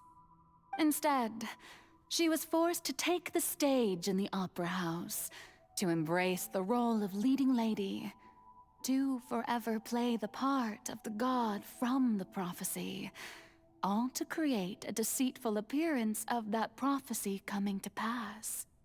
I suppose now you probably understand why your court is called the Opera Epiclese. But Farina is only human, isn't she? Even though she has had a long life, her mind is no stronger than that of any other ordinary human being. I cannot begin to fathom what she has had to endure. It must have been torture for her. It has indeed. And although she is, in a sense, me in human form, I most definitely owe her an apology for it. It's been 500 years, and all along, she's been playing her part in the most unimaginably long, unbearably lonely, and agonizingly painful opera of all time.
Oh, who permitted you to come onto this stage?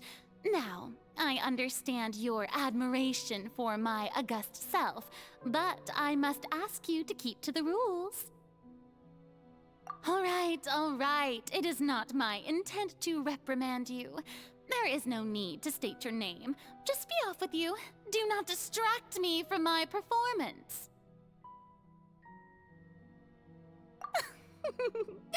Oh, do not jest. Can you not feel it? I am Focalor. The eyes of countless Fontainians are upon me.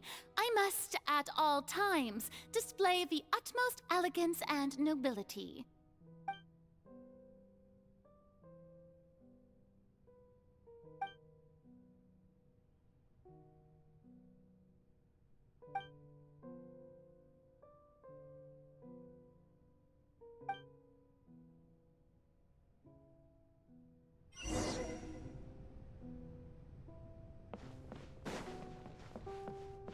Dear audience, the performance is experiencing a technical difficulty, but worry not.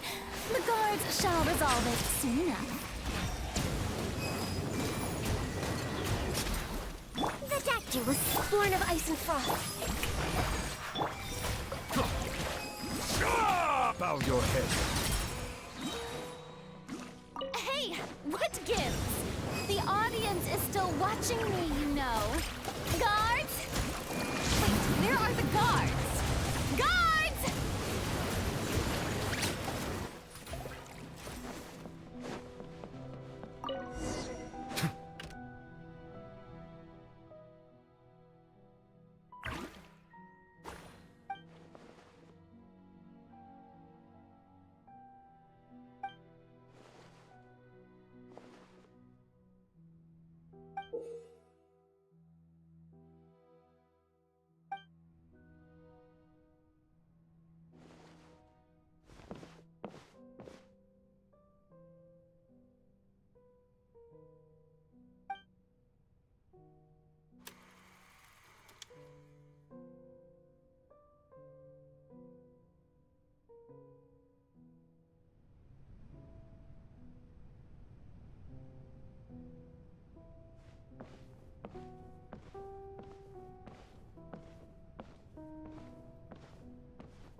Farina.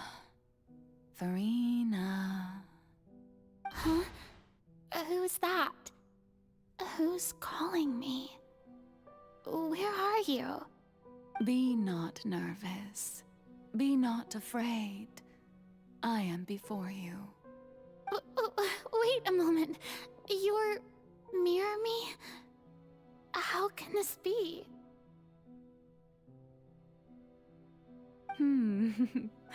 Mirror you, huh? You know what? That's not bad. Let's go with that. Mirror me? What do you wish to say? The prophecy. Have you heard of it? What prophecy? Wait. I know. I think. I don't know why, but it's in my head somehow. The people will all be dissolved into the waters, and only the Hydro-Archon will remain, weeping on her throne. Only then will the sins of the people of Fontaine be washed away. Oh, very good. You know it well. What's going on? I can't seem to remember anything clearly. The only thing I know for sure is this prophecy. Will it really come to pass? Yes, it will. And that is why I've come to you. Disaster will come to Fontaine sooner or later. Things will develop just as the prophecy declared. There is no escaping it. But doesn't that mean everyone will die? I'm a Fontainian just like them. Will I dissolve too? Oh, don't worry. Magical meetings exist in this world precisely to give people a chance to turn things around. It is the reason why you met me today. I will tell you how to save everyone, but you may have to suffer somewhat. Oh, so there's still hope after all. Goodness, you frightened me. You spoke so much and with so much certainty.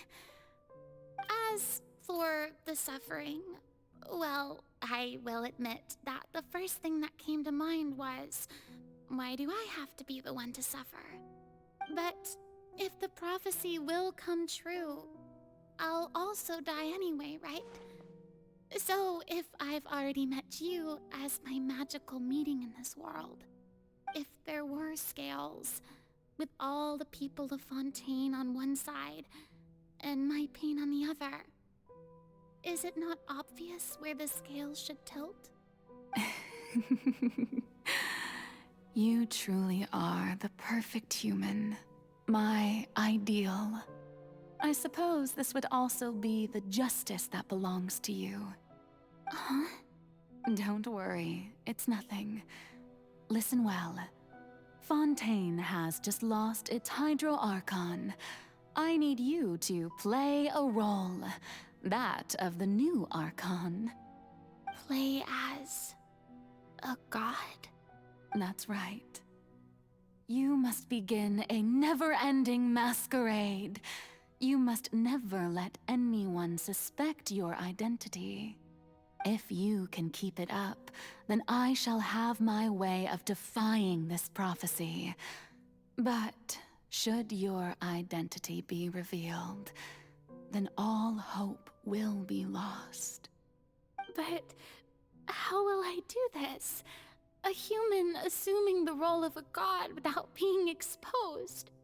Don't worry. What you must do is not to turn yourself into a real god. You simply need to play the role of a god as humans imagine them to be. Being a human yourself, I'm sure you already know what such an entity would be like.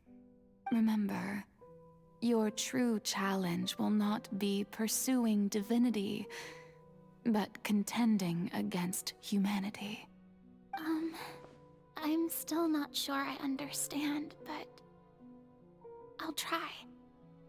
I'll try to do this. So, how long am I going to have to play this role? To accomplish this mission, you will have to stay on the stage for many, many years. You will endure and not grow old until your task ends. But I promise you, all will eventually end in a magnificent and dramatic trial, and everyone will be saved. A trial, huh? How exciting. I'll be looking forward to it.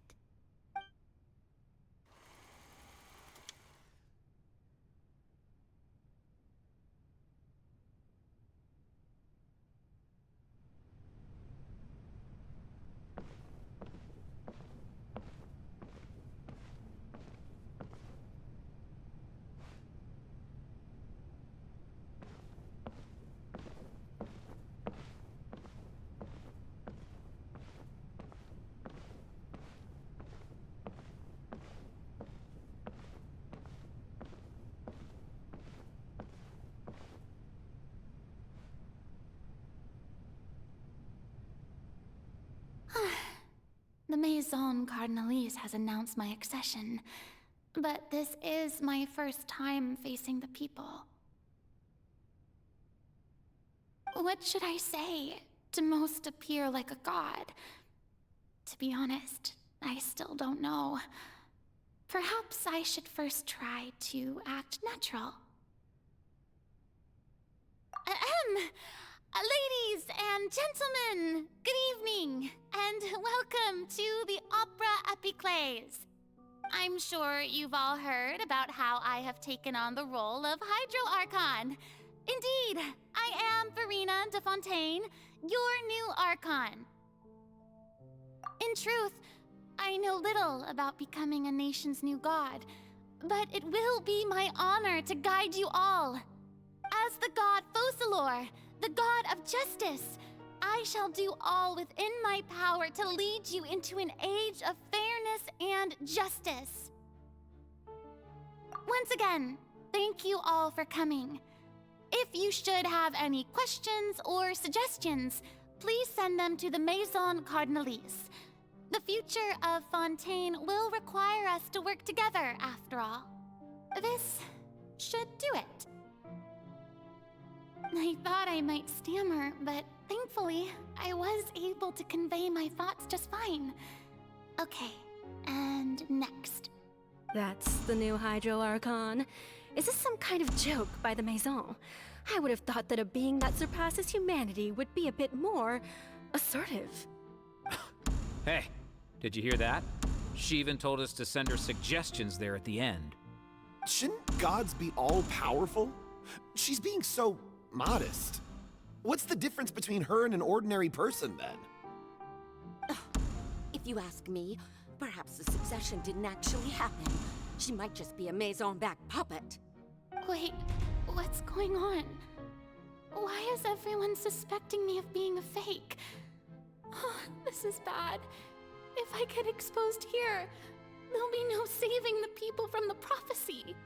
Right. Mirmi said that I just need to play the role of a god as humans imagine them to be. Calm down, Frevler. Think. What do the people want? How would they imagine a god to speak and act? Assertive, with a strong sense of presence. One who can dispel all doubt. That is the character I'm fated to play.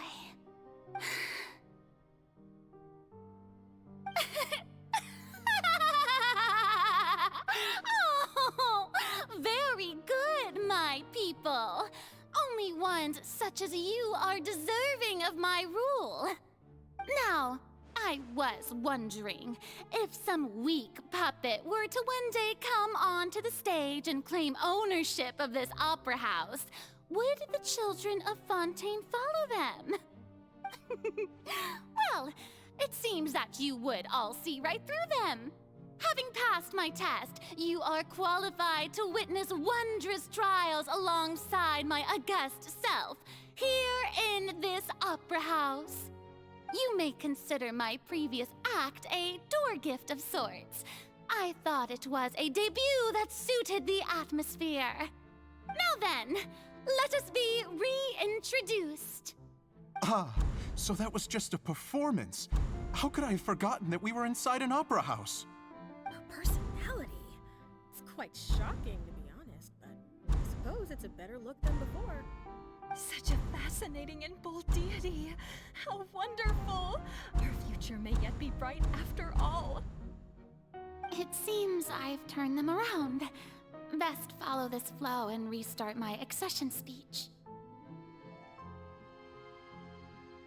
My dear people, whether you acknowledge me or not, whether you trust me or nay, I say to you, keep faith in your ardor for justice. We have heard it said that this nation's sins can no longer be washed away.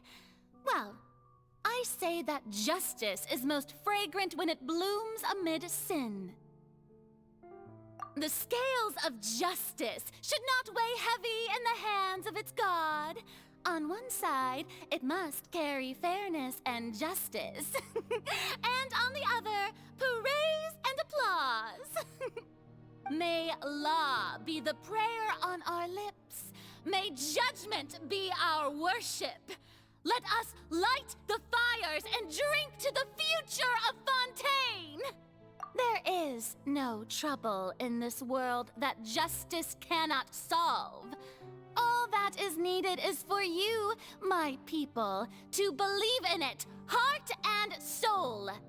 So long as I, the Archon Focalor, stand within the Opera Epiclese, so long as I stand before the Oratrice, I shall even judge the gods of this world!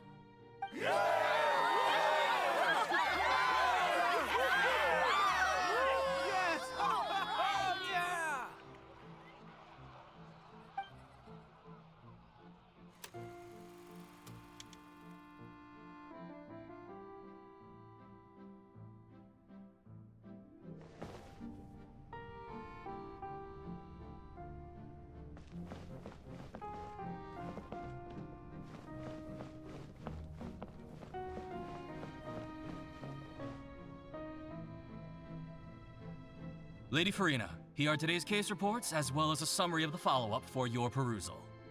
Come now, was I not just at the Opera House in person? Leave these kinds of things to Neuvillette. Besides, none of these trials were the one that I'm looking forward to the most. If I may be so impertinent, what kind of trial are you truly looking forward to? A magnificent, dramatic, and wondrous trial. A trial to end all things. How could you hope to understand? That's true. I fear I lack the ability to grasp your divine thought, Lady Archon. No need for fright, and do not take what I said before too seriously. Go now, do your duties. The trial I await. It will come one day.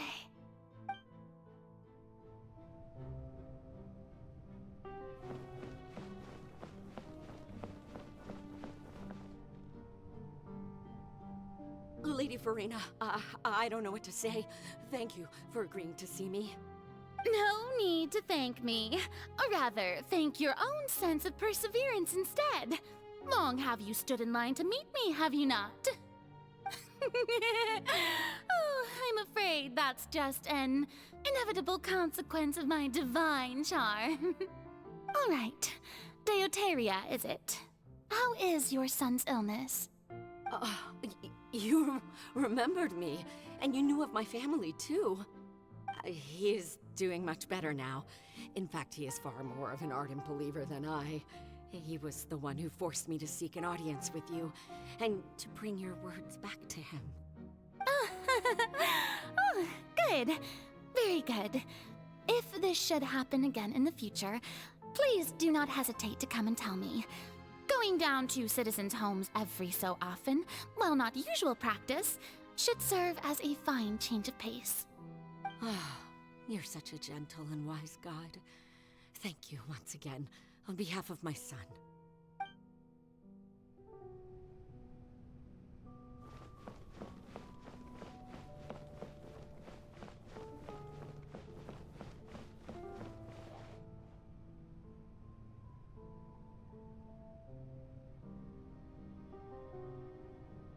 Lady Farina, here are the latest hydrological reports. As for the specific parameters you asked to take note of, I'm afraid things still don't look good. I see. It's as I thought then.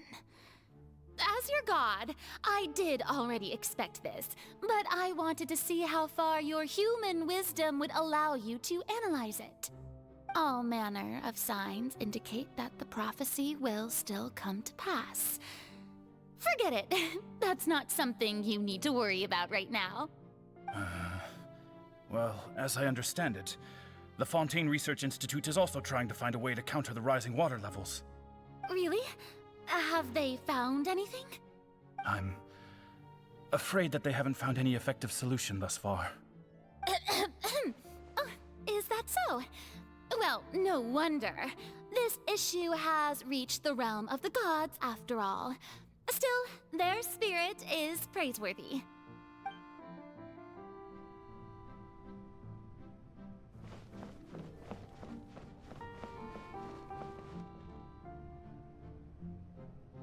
The day is finally over. I haven't had a moment to breathe this whole time. But it's good to see that everything's getting on track. There are no longer any voices of suspicion. Maybe this is fine. I just need to keep going, and everyone will be saved. All right, Farina, don't think too hard about this. You need rest. Tomorrow's a new day.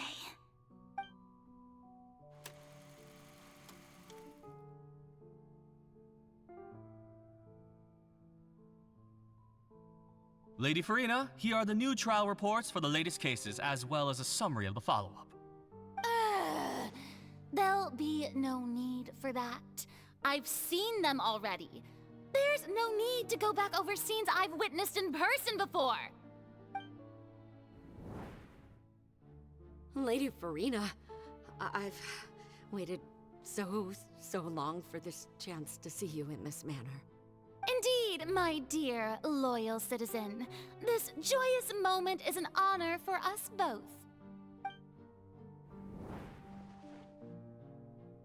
Lady Farina, we're detecting significant hydrological anomalies near Poisson. Understood.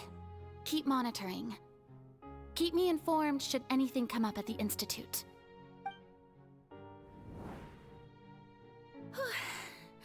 I don't think I let anything slip today. I must show the people that there is nothing to worry about. I just don't know when these days will end.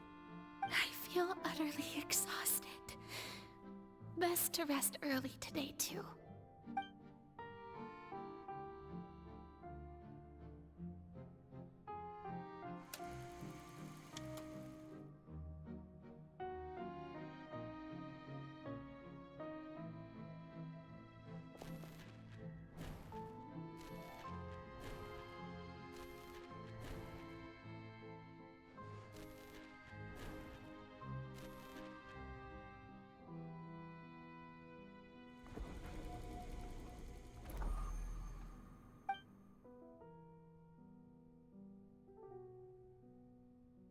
Lady Farina, it's like a dream being able to speak with you up close like this. I've heard that the first member of our family who was honored to receive an audience with you was Madame Deoteria, almost 20 generations ago. And what a fine family yours is indeed. It brings me great joy to meet such a faithful believer. A descendant of a line most ardent. Surely you exaggerate, Lady Farina. My lady? What is it, good citizen? Oh, are you crying? Oh, really now? I didn't even notice. This must be the overflow of hydro from my person. Well, can't quite help being the god whose dominion is the waters, can I? No wonder. No wonder. A manifestation of your power, then. Oh, Archon, I am honored to have witnessed it. Honored indeed.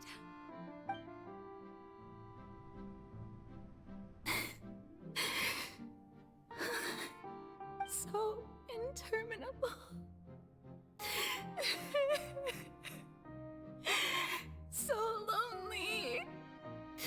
Just how much longer? Hundreds of years must have passed by now. Perhaps the show must go on for hundreds more. I never imagined that it would hurt so much. Have I reached my limit? No. Perhaps I reached it long ago. Today I didn't even notice my own tears. I want to tell someone, anyone, about this. But would that not destroy all I've done so far? I've conducted so many investigations across the centuries. But there's not even a sliver of hope that we might break the prophecy. All I can do is keep heart. I must maintain this act. It is the only way to save Fontaine. Please, mirror me. You have to succeed.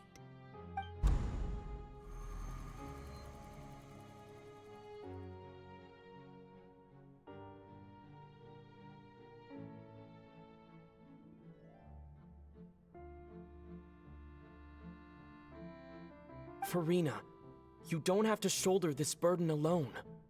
Although I don't know what you might be keeping from everyone. Your people are more than willing to share your burden with you.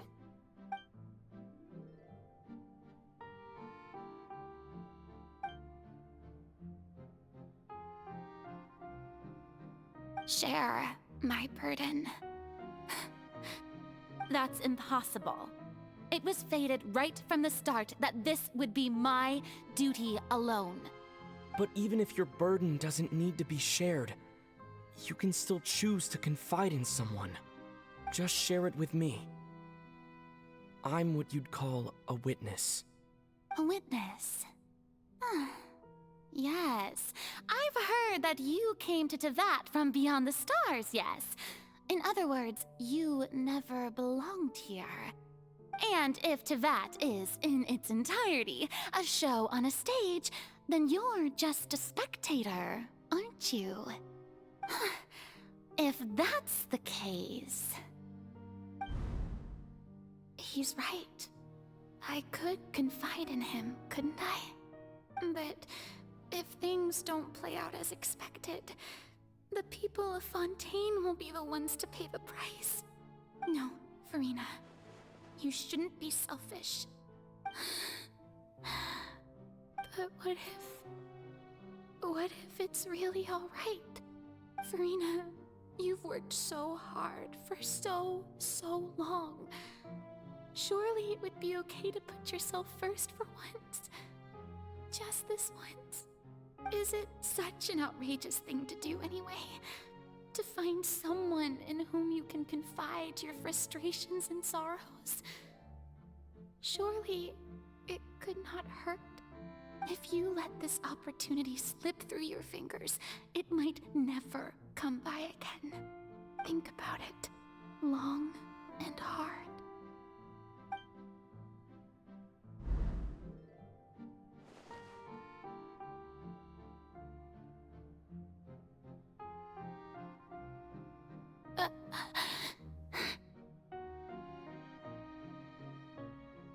No, I have nothing to say.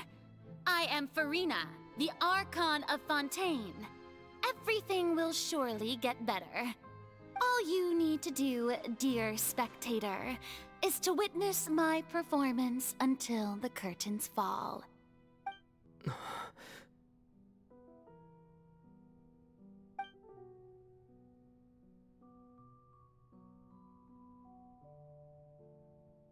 Fine.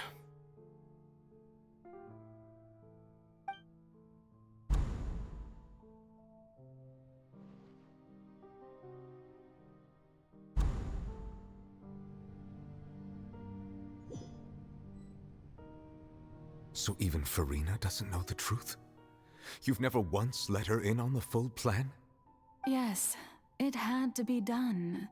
To deceive the heavenly principles, you must first deceive yourself. She did very well. If she had let her resolve falter even once in these 5 centuries, Fontaine would have been doomed to the most tragic fate. It seems that trusting humanity was the right decision after all. I believe that I understand how your deception works, but that is only half the truth, is it not? How would you build on this foundation to save the people of Fontaine? That is the most important thing. Ah, good, good. Of course, the Iudex of Fontaine has pinpointed the crux of the issue. I'm sure you've long sensed that the Oratrice is no simple machine, yes? I've always suspected that it had its own consciousness, and Lyney did mention that he heard a human voice within the core chamber. It now seems that that person was you, hidden within the machine all along. Am I right? And then I became one with the Oratrice, taking Fontaine's gnosis with me. Yes, it would seem so, wouldn't it? Alas, your understanding of this device still lacks sufficient depth. In truth, it is no enactor of justice. It is, in fact, a device created to kill the god of justice. I beg your pardon?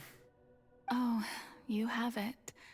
And to be more precise, not only will the Oratrice take down the god of justice, it will also take down the divine throne upon which she has been placed. I mean, did you think I would be the sort to enjoy peaceful repose while Farina suffered? My work over these last 500 years has been to constantly accumulate indemnitium within the Oratrice. But really, some have already discovered that only a small fraction of the energy generated by the device was ever used to provide power to Fontaine. The vast majority had to be, accumulated to enact this death sentence. It was all a part of your plan, then? Both the trial and the sentence? Indeed. This power, accrued over 5 centuries, could have sustained Fontainians for millennia had it only been used for that purpose. Almost all of it has now been stored within the Oratrice. But only power of this magnitude could hope to destroy the Hydro-Archon's divine throne, shaking the rules established by Celestia and breaking through the institution that is the Seven. So the Oratrice's call for death was for neither Farina nor Focalor, but for the Hydro-Archon. The destruction of that divine throne. If I do not misunderstand your intent, you must be... Returning what's rightfully yours to you, of course. In other words, this was all done to return the authority of the Hydro-Archon to the Hydro-Dragon of this planet. But...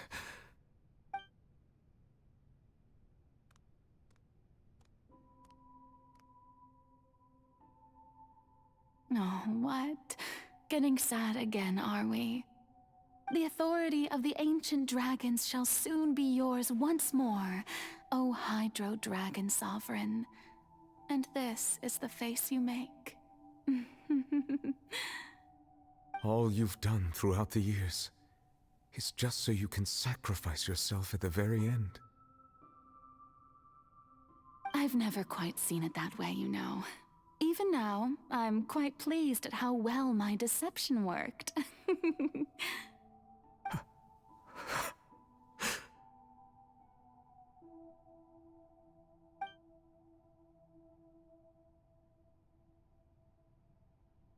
Hydro-Dragon, Hydro-Dragon, don't cry.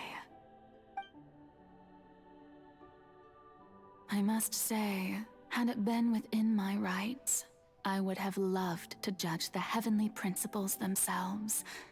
Were they not guilty of essentially the same crime?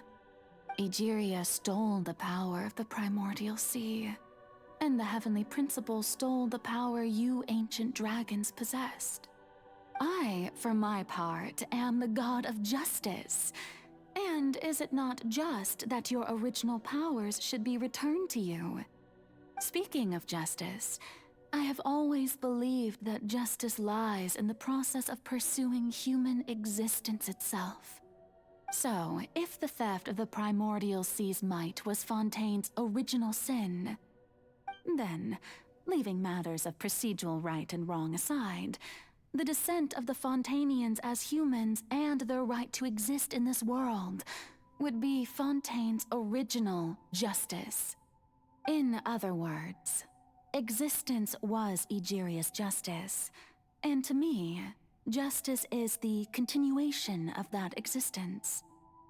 Defying the prophecy and ensuring that Fontaine's people shall live on, that should be the justice enthroned over all others. At this point, we, whether it be myself or all other Fontainians, have shouldered the burden of this sin for far too long.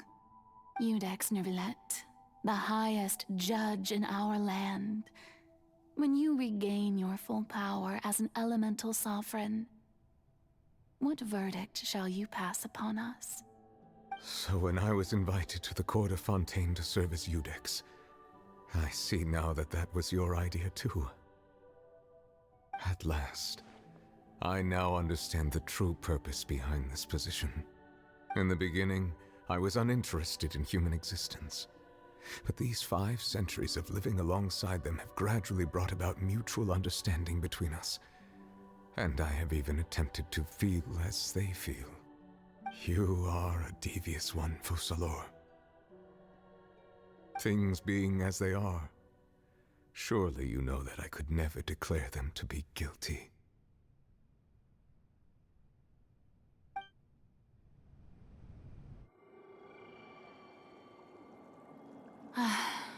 The hour of my execution is almost here. For the sinner, the curtain call has come. I know I may not sound it, but faced with death, I find myself a little afraid. Perhaps this is one thing both gods and humans have in common.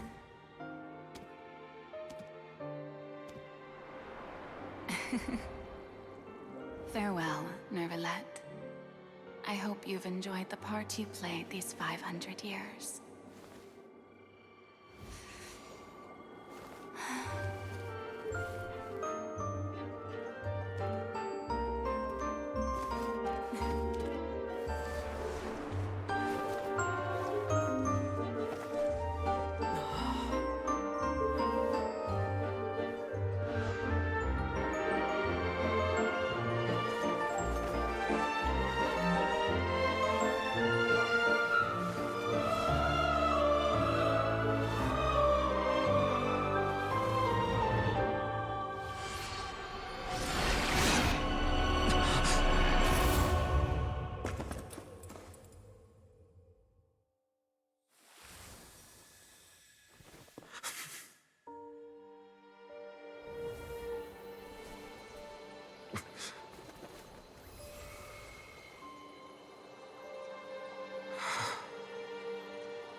Judex Neuvillette, hereby declare, people of Fontaine, your sins are forgiven.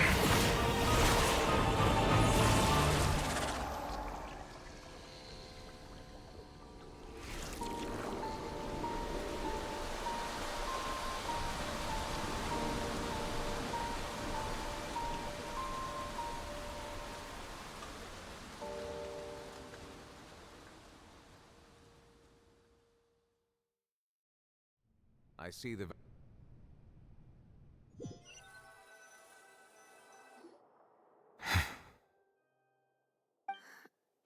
What just happened? Has the death sentence been carried out? Was that bright light some sort of misdirection? I have a feeling that something huge just happened. But since we're all still alive and haven't been dissolved, I assume whatever happened was good for us. It's time to end this. We must mete out punishment to that beast. Didn't you say just a moment ago that it can't be defeated? I have gained the strength sufficient to deal with it. Through certain means, I now have the ability to separate the power of the Primordial Sea from that creature. We should seize the opportunity to pursue our quarry. Traveler, now that the oratories can no longer function, I require an executor to help me mete out justice.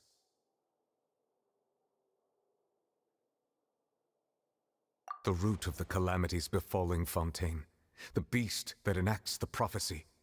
Its name is the all-devouring Narwal. Come with me, traveler. The hour of execution has come.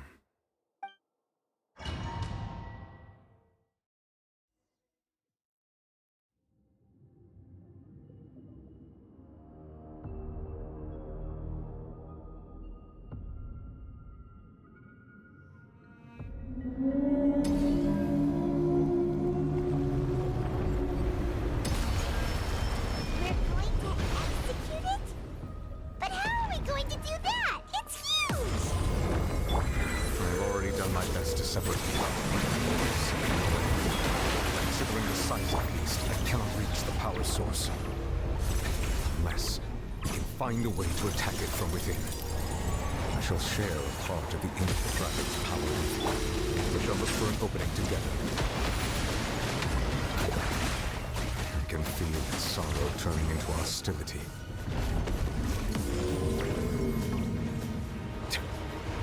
Mind the side effect. Access denied. Bow your head. Let the mighty be humble.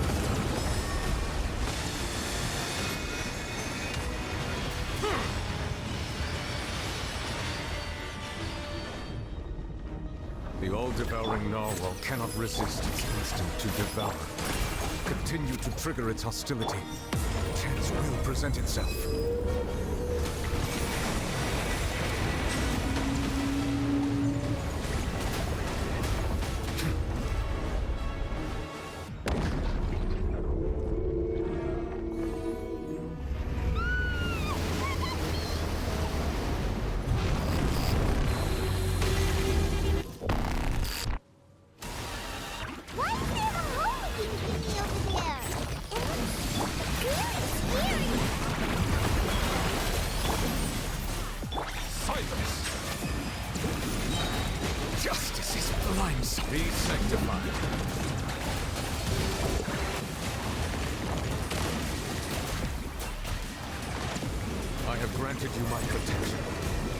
Fear.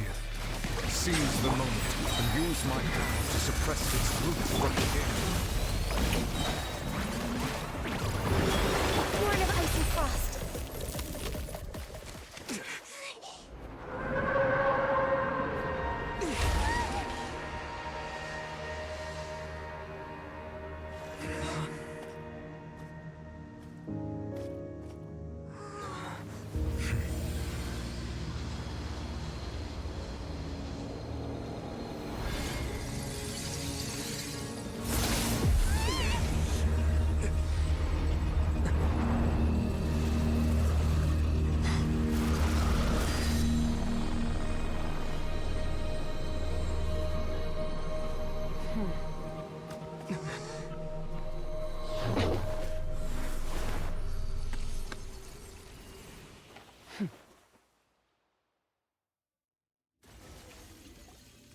Thanks for helping with the cleanup. It should have been my job, but... oh well. It was just supposed to be a short private training session for me. I didn't think that my disciple and my master's pet would start brawling in the meantime. Well, actually, I had a feeling that it would happen at some point, but they bumped into one another earlier than I thought. What a blunder. I suppose I'll have to swing my sword 3 million times as penance. That power. Who are you exactly? Paimon has an idea. From what she said earlier, she must be Child's master. Skirk, right? It's just that he gave us the impression that she was the less talkative person. I simply did not have anything to say to the weak. But you, on the other hand, managed to defeat the all-devouring Narwal without using power from beyond this world. So you may speak to me as equals. I have to agree. It's a strange use of a planet's primordial waters just to raise an all-devouring Narwal. That kind of power is wasted on it. It's not cooperative, it eats too much, and I have more important things to do with my time than pet sitting. The only thing that creature has going for it is its looks. All in all, it fails as a pet. Miss Skirk? I think you might have missed the point. The point being? Well, being that this pet almost destroyed an entire nation. So what sort of person is your master? Well, Child's master's master. Wait, is that right? Oh, right. So you don't know him. Sorry, I assumed you did. His name is Sertologi. Huh? I am unfamiliar with that name. Huh. So Master isn't sufficiently famous.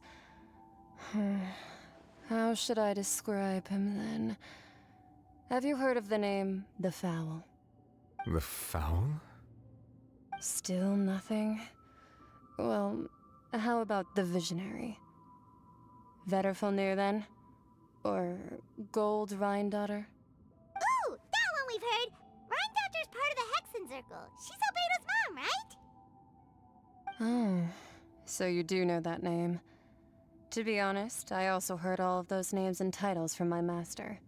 I don't actually know them either. But I suppose you understand now, yes? My master is likely a similar sort to Rhindaughter. They are both pursuing some form of perfection. Wait!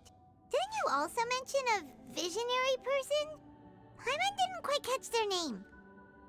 Actually, never mind that. I believe it expedient to inform you that the all-devouring Narwal used up nearly all its strength fighting you. Such roiling hydro energies will prove difficult for the planet's deep seas to digest. As such, the Fontaine back on the surface has most likely been thrown into chaos.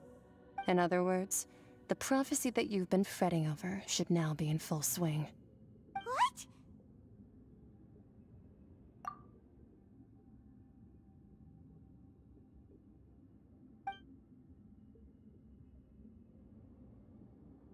Not to worry. Focalor has already managed to deceive the heavenly principles.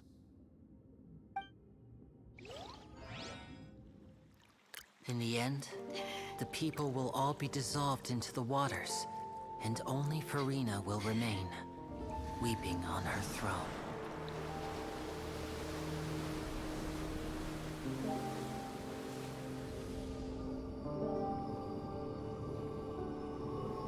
Only then will the sins of the people of Fontaine be washed away.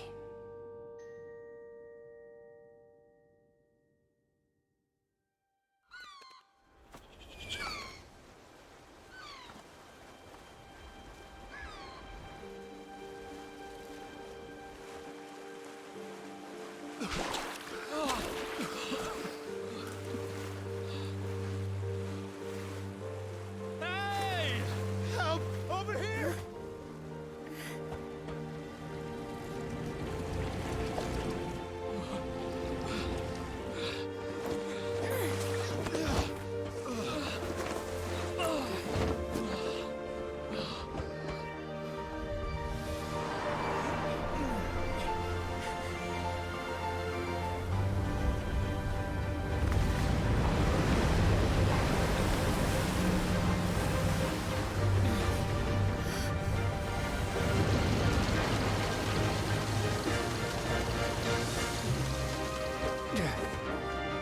Scans initiate emergency rescue!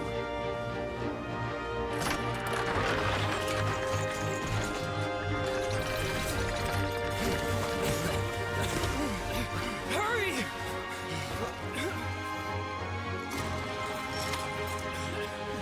Hey, lend a hand!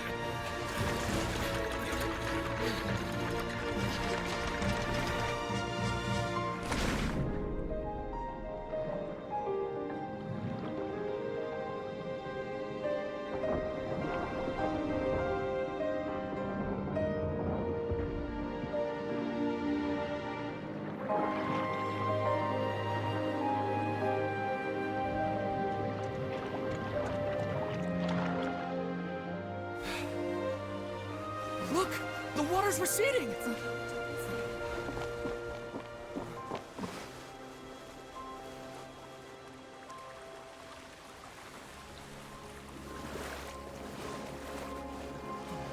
It's a miracle! Water's receding. We didn't dissolve.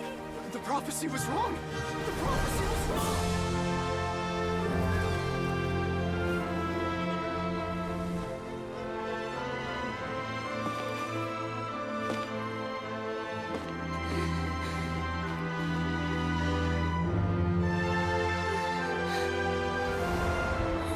Are you alright?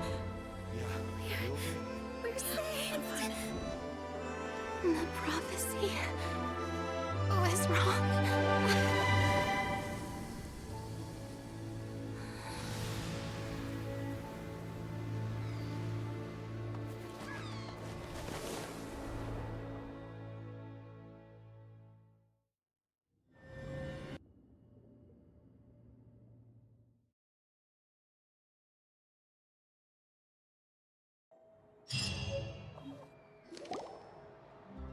The soil renewed. The Spina di Rosula attacks post-disaster rebuilding. I recently visited Poisson to meet with Miss Navia, spokesperson of the Spina di Rosula, and we spoke about Poisson's present and future. Old soil can still give birth to new bloom, Miss Navia stated. Hope is like seeing a small cookie when you're starving late at night. You just need a little of it. Skyship Winglet, lunar brain of the Fontaine Research Institute. The various disputes that have arisen on account of Mr. Edwin have suddenly become a shield over the Institute, with Jurier turning out to be a once overlooked hidden gem.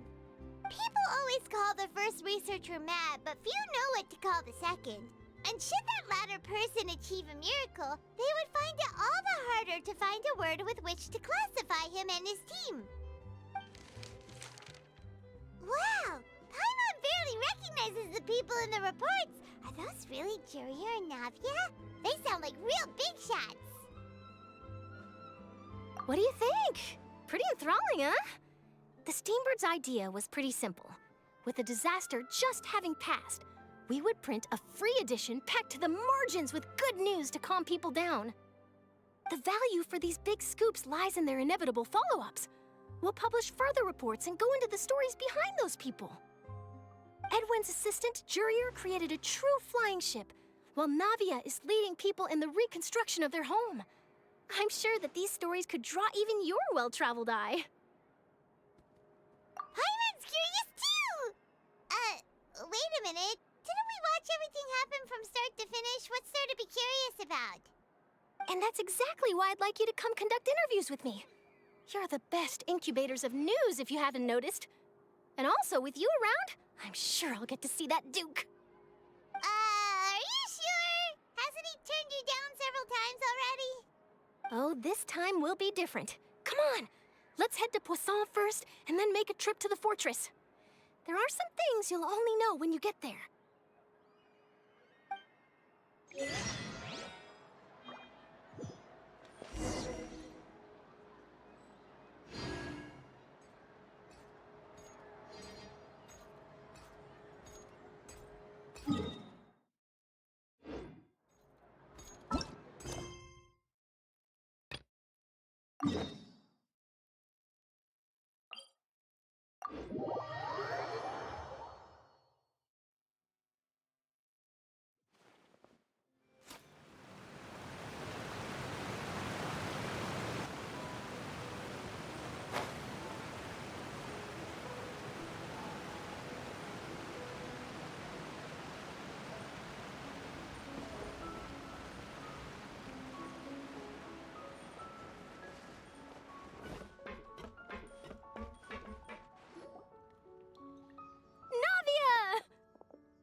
Oh, it's you. What brings you all here? Hey, we're just having a look around. I'm here to update myself on how things are going here. Oh, the Fatui are here too! Let me introduce you. This is Mr. Garunt Snežević. He represented the Knave in sending us a large amount of supplies, and is helping with our work. Our residents are hard at work as well. Thanks to everyone, work is progressing nicely. We've lost a lot of people, but we're moving forward. That will have to be enough. Hello, Miss Charlotte. I'm a big fan of yours. I especially like that article you wrote last year about Fontaine's stray cats. But if you don't mind, could you not emphasize our role too much in your report? It's not charity we're doing here. We just happen to share the same interests as the Spina. I get where you're coming from. I'll keep it as simple as possible. Or would you be willing to feature as friendly neighbors? That would be fine. Thanks. Oh, you're back too. How are things? We finished laying down the construction materials. It'll be another hour before the workers are able to go over there. Huh? You're here too, Clorinde? Well, her reputation's greatly risen after that whole duel business with Miss Farina, so she's here in Poisson to wait out the heat. All right. She really came here to help me out. There's too much to consider in the reconstruction of Poisson. The Spina has need of more decision-makers. And, well, I do already happen to be connected to Mr. Callis. Oh, wait just a moment. Do you mind me asking a few questions? You know, about how you felt before the duel, about what it was like facing down a god. There's lots of exciting material there, I bet. Forget it. I'm sure you can find a better theme than that, Miss Charlotte. I see you're the same as always. Couldn't you do me a favor, for Navia's sake? Well, if we're talking about doing things for my sake, you might as well just take a few more photos of me. Or of the Traveler. It's better than wasting time persuading Clorinde, at any rate. Of course I will. I'm not gonna let him off that easy. All right, then everyone who wants to be in the photo, gather up. And smile.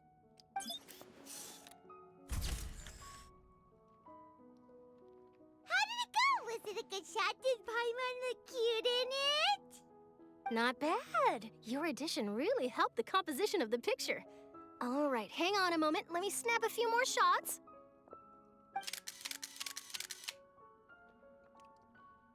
All right, that should do it. I'll be back here later anyway, so let's call it a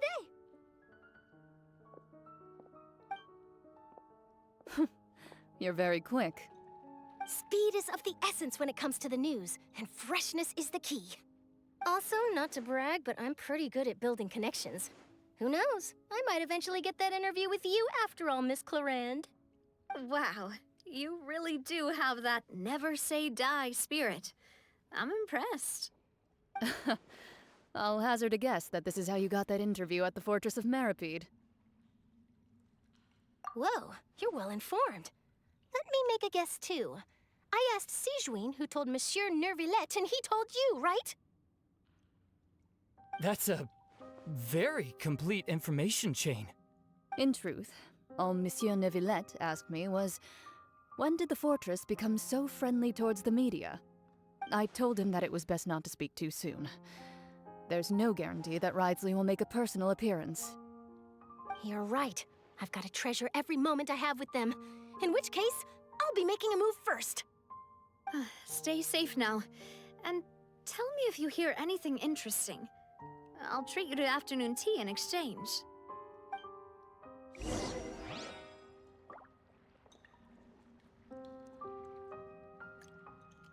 You seem curious about the fortress. Of course. That Wriothesley.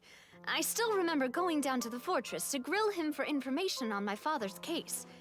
Boy, did he take me for a ride. Without telling me anything, of course. But he did invite you to tea, didn't he? 2 large pots of it, in fact. It was good tea, though. I have to agree. The tea there is very good. Speaking of that, would you like to have some today? I mean, you've got time, right? Well, I'd be partial to some shortbread. Wow, it's like we've got a menu or something. Sure. Good.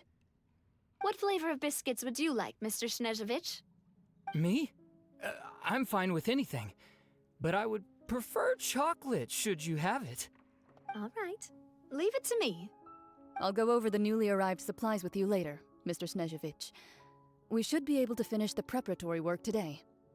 That works great for me. Huh. Is it just me, or did you get a new lipstick? I did. It was a gift from Sigewinne. Want to give it a try? I think the color would suit you, too.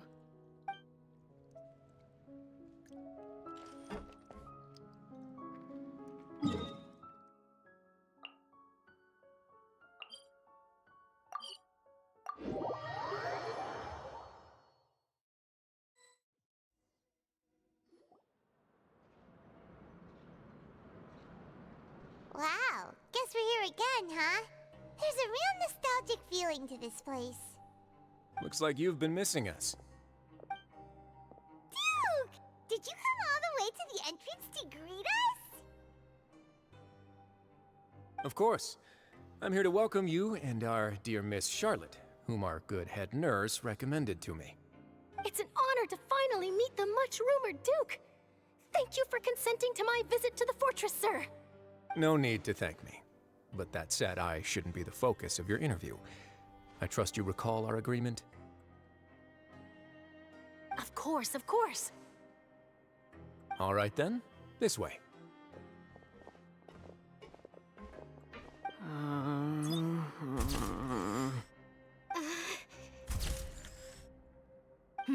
Hey, no need to be so nervous.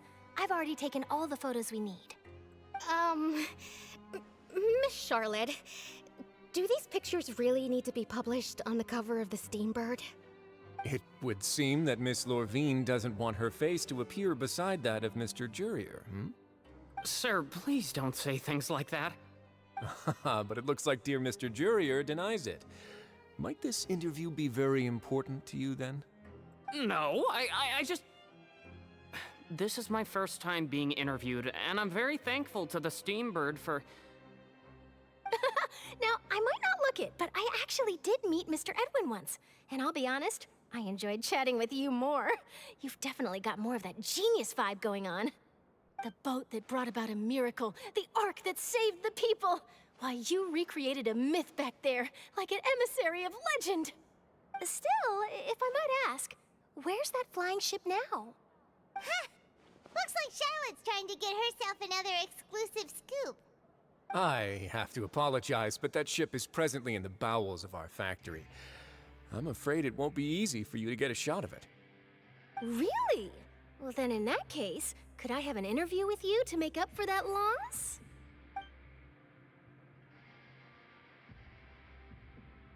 You already know my answer, I'm afraid.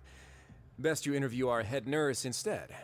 Or perhaps you'd like to take another photo of this couple of researchers? Did you really have to use the word couple? Well, then, 2 solo photos will do. Is my hair messed up? Please, someone help me have a look. Things sure are getting pretty lively here. We've seen this kind of thing before. Oh, seems like everyone's here. Would any of you like to try this new drink I came up with? Ah, Sigewinne. Hey, Miss Charlotte. Why don't you, take some pretty photos of our head nurse? Sure. Come on, Miss Sigewinne. Over this way. Let's find a brighter spot. Huh? Sure. Do I have to smile? So, how have things been at the fortress?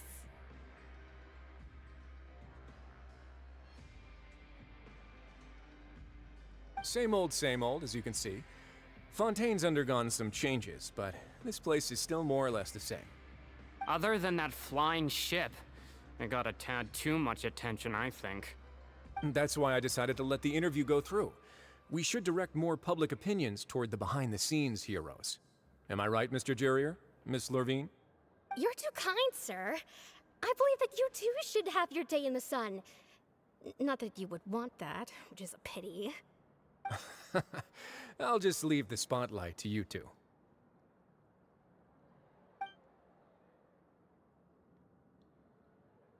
I see. Lots of things happened that day, huh? Anyway, regarding that Harbinger, I'm not sure you remember, but his 3 young followers are still waiting for his return. He sure did win them over, huh? I'll tell them that there's good news and bad news. The good being that their boss seems fine, and the bad being that they must face extended sentences for abetting his escape. Oh, actually, what about you? Are things gonna change for you too? What change can there be? The fortress will keep chugging along, and so will my duties. As to what Miss Farina's departure will mean for the nation, and if our laws and governance will be transformed, we'll leave those to the folks in the overworld. Hey everyone, the photo shoot's done. Good. In that case, let's call it a day here. Thanks for your cooperation. Come on, Traveler, let's go. Till next time, everyone. There'll be a next time? Maybe. Who knows? I might write a story about the underwater factory next time. Until then. All right, last stop, the docks.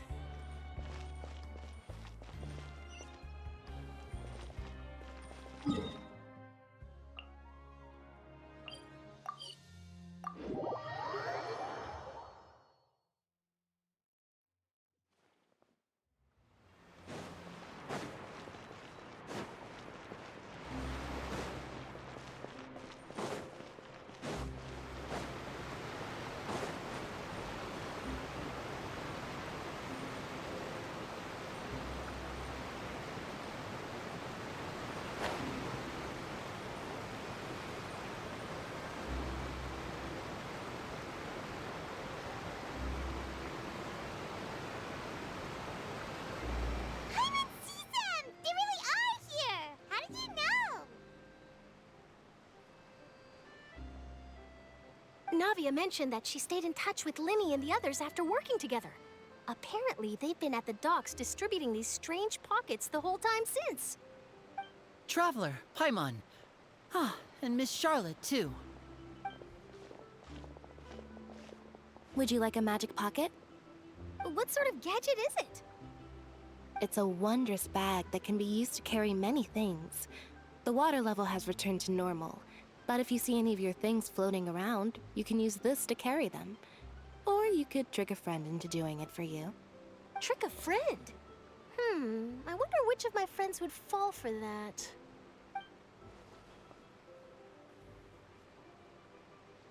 You could just make a friend like Fremine here. Isn't that right, Fremine? Is this what you meant by, I'll help you make some more friends? To be honest, that sounds pretty sweet. Could I have your contact, please? Sure. Please, write down my address. You sure are working hard to help Fremine socialize. He was the one who proposed doing this. He even wants to assist in our magic shows. Yes, I was planning to first introduce Pear as an assistant, and later Fremine himself. In the future, I think we can leave underwater escape magic to him too. That said, would anyone want to see a diver escape underwater?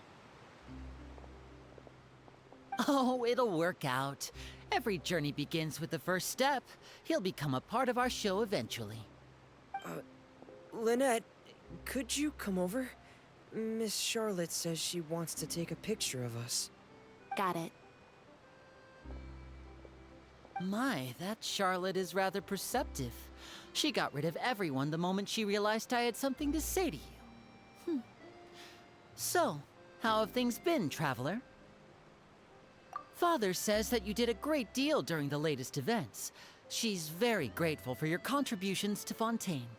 That's all right. We were more than happy to help. So, what's she doing now? Oh, I guess you haven't heard. Well, after Lady Farina left, Father and Monsieur Neuvillette opened negotiations, during which he gave Fontaine's gnosis to her as a diplomatic gift. A diplomatic gift? A gnosis? Yes, I was quite surprised at first myself. But when I thought it over, there were actually a number of things going for it. It could have been done as an apology for the incident with Lord Child, or as thanks for his help in tying the all-devouring Narwal down. Furthermore, Father did also lend significant aid to Fontaine and Poisson. Well, that's true, but this is a gnosis we're talking about. Doesn't this seem a bit irresponsible? I would agree, but I've also heard that it seems that Monsieur Neuvillette has had a significant change of heart regarding the matter. So there's some reason for this that only Neuvillette knows about? I suspect you'll have to ask him about that yourself. Ah, yes, speaking of which, I did see him strolling around the entrance to the fortress of Maskerade a while back. Isn't he real busy and stuff? Paimon didn't think he'd have the time for that. But back to the topic. The gnosis was given to the knave, right? What about Child? They say that he's returned to Snezhnaya to recover from his wounds. I hear that the recent disaster really did a number on his health. That's true. When you think about it, we've had loads of run-ins with the Fatui. To think we'd be allied with them this time. So shocked by such a simple switching of sides?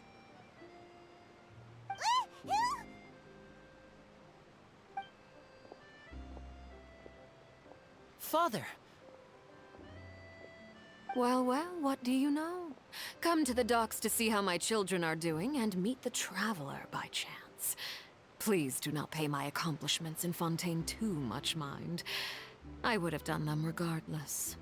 Are you going to take the gnosis back to Snezhnaya? That is our duty as harbingers, yes. Don't be too preoccupied with sides. The goal of the Fatui concerns not a single place or person, but the entire world. With such a grand goal in mind, it is inevitable that we must wear many masks. Switching my masks is something I've always done. Well, that depends on many things. No one truly knows what the future holds. What good is honesty if you can't rely on it forever? As for you, I very much look forward to our next collaboration. Good things cannot be achieved alone, and you've proved yourselves to be great partners. A vision? All right. I'll remember to return it. Thank you for keeping it safe for him this entire time. And that's a wrap for me. Huh? You're... Greetings, Miss Journalist. Hello. If I'm not mistaken, there are diplomatic channels I'll need to report to take a photo of you. That is correct. So forgive me, but I will not be able to serve as a subject in your article. However, feel free to write as much as you'd like about our dear magicians and our upcoming rookie talent. I will. The sea breeze is quite pleasant. I shall continue my walk while the weather remains so agreeable. Farewell. Farewell, Father. Oh, she has such an intimidating presence. I didn't even dare to take a picture. Thankfully, I've already wrapped up all my pre-scheduled interviews. Thank you all. This'll be more than enough for me to write about, I'm sure. Don't be too nervous. Why don't you take a magic pocket before you go? Here, Traveler, Paimon, you take one too. To move things about? That's right. Funny. I was giving out magic pockets when we first met too. And what do you know? I'm doing the exact same thing right now. So many things have happened, but the pockets are still the pockets. I guess this must be life. We will all follow our own paths, and serendipity will lead you to your fated friends. All right then. We'll be handing out pockets in some other districts later, so we'll get going now. Have a good day, you two.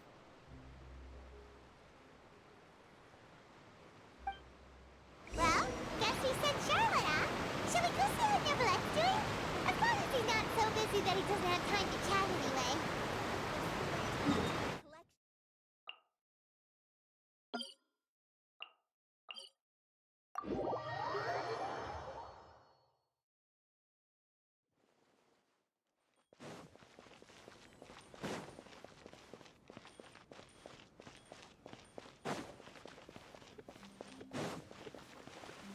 Next on the agenda, we're way behind schedule.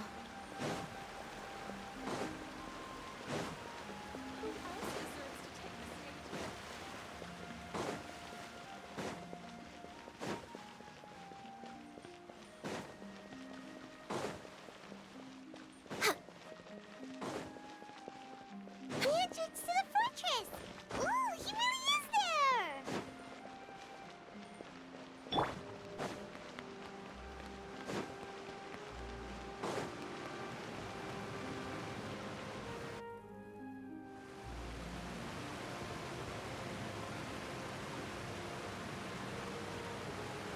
So, you really are here, Neuvillette! Paimon didn't think you were going to have free time this hour of the day. Really? Oh, I suppose you must have met Mr. Lyney. He took the time to greet me earlier when he passed this way. In any case, you came at a good time. I was just considering reaching out to you to set up a meeting, so I may explain some things that I haven't had the time to before. Aw, Paimon's glad that you remembered. Thank you for keeping us on your mind, what with you being busy and all. Alright, let's have it then. How was Fontaine actually saved? The whole business is still quite the mystery to us. It is strange how words can often leave a bitter taste in the mouth when it finally comes time to say them out loud.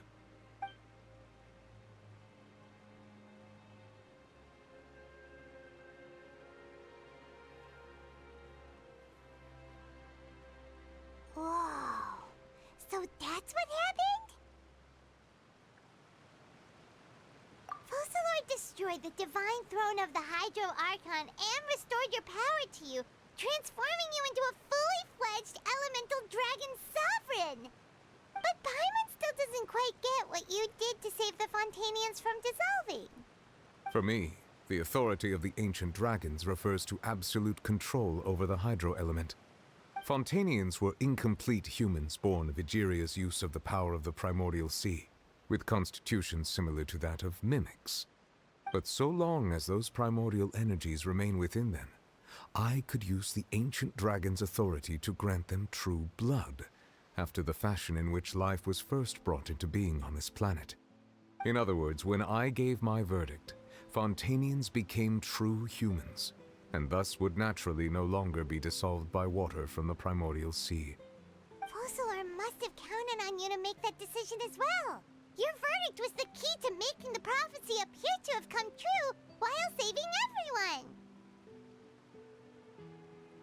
Yeah, and in a manner of speaking, Focalor finally managed to fulfill the original Hydro-Archon's wish to turn Oceanids into real people too! It seems from your expressions that you still have more things you wish to ask. Ask away. I will tell you the truth as I know it. I have investigated his case along many avenues, and I have learned that he once fell into an unknown chasm when he was young. There, by chance, he awakened the all-devouring Narwal. But whether it be by sentiment or reason, that should not have been enough to consider him the root cause of the disaster. At most, he would have had tangential liability. As for the judgment passed by the Oratrice during the trial, whether it was due to that liability by association, or Focalor deliberately using him to buy time for us on the assumption that he would be able to hold the creature off, I cannot say. Guess Focalor had Fontainians in mind the whole time. In the end, it was thanks to her that they finally became real humans. Hang on a second. Paimon suddenly got another question. Back when Fontainians hadn't yet become real humans, were the children they had also transformed Oceanids? Life has always flowed like water. Do you recall how Fontainians would often come to the Fountain of Lucine to pray for children? Yeah, Lynette said the fountain is where all the waters in Fontaine converge. In truth, even those couples did not know that such prayers were no mere custom, but instead a form of ritual. Those Oceanids who were blessed within the spring water would later descend as new humans in the coming months. Paimon sorta gets it now. Either way, seems like this ritual won't be of any further use, but it'll probably live on as a local custom. Ask away. I will tell you the truth as I know it. Yeah, about that. Risley said Farina has already left.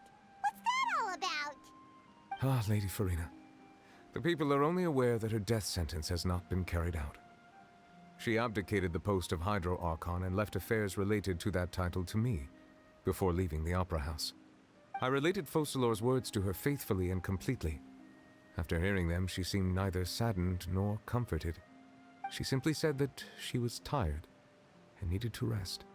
Having said that, she then packed her things and moved out of the Opera House, not unlike how an ordinary person might. But she's still got a place to stay, right? You need not worry. I will make arrangements to ensure that she will not want for food, clothing, board, or travel. In truth, I am somewhat happy for her. The wear and tear on her spirit will, of course, take time to heal.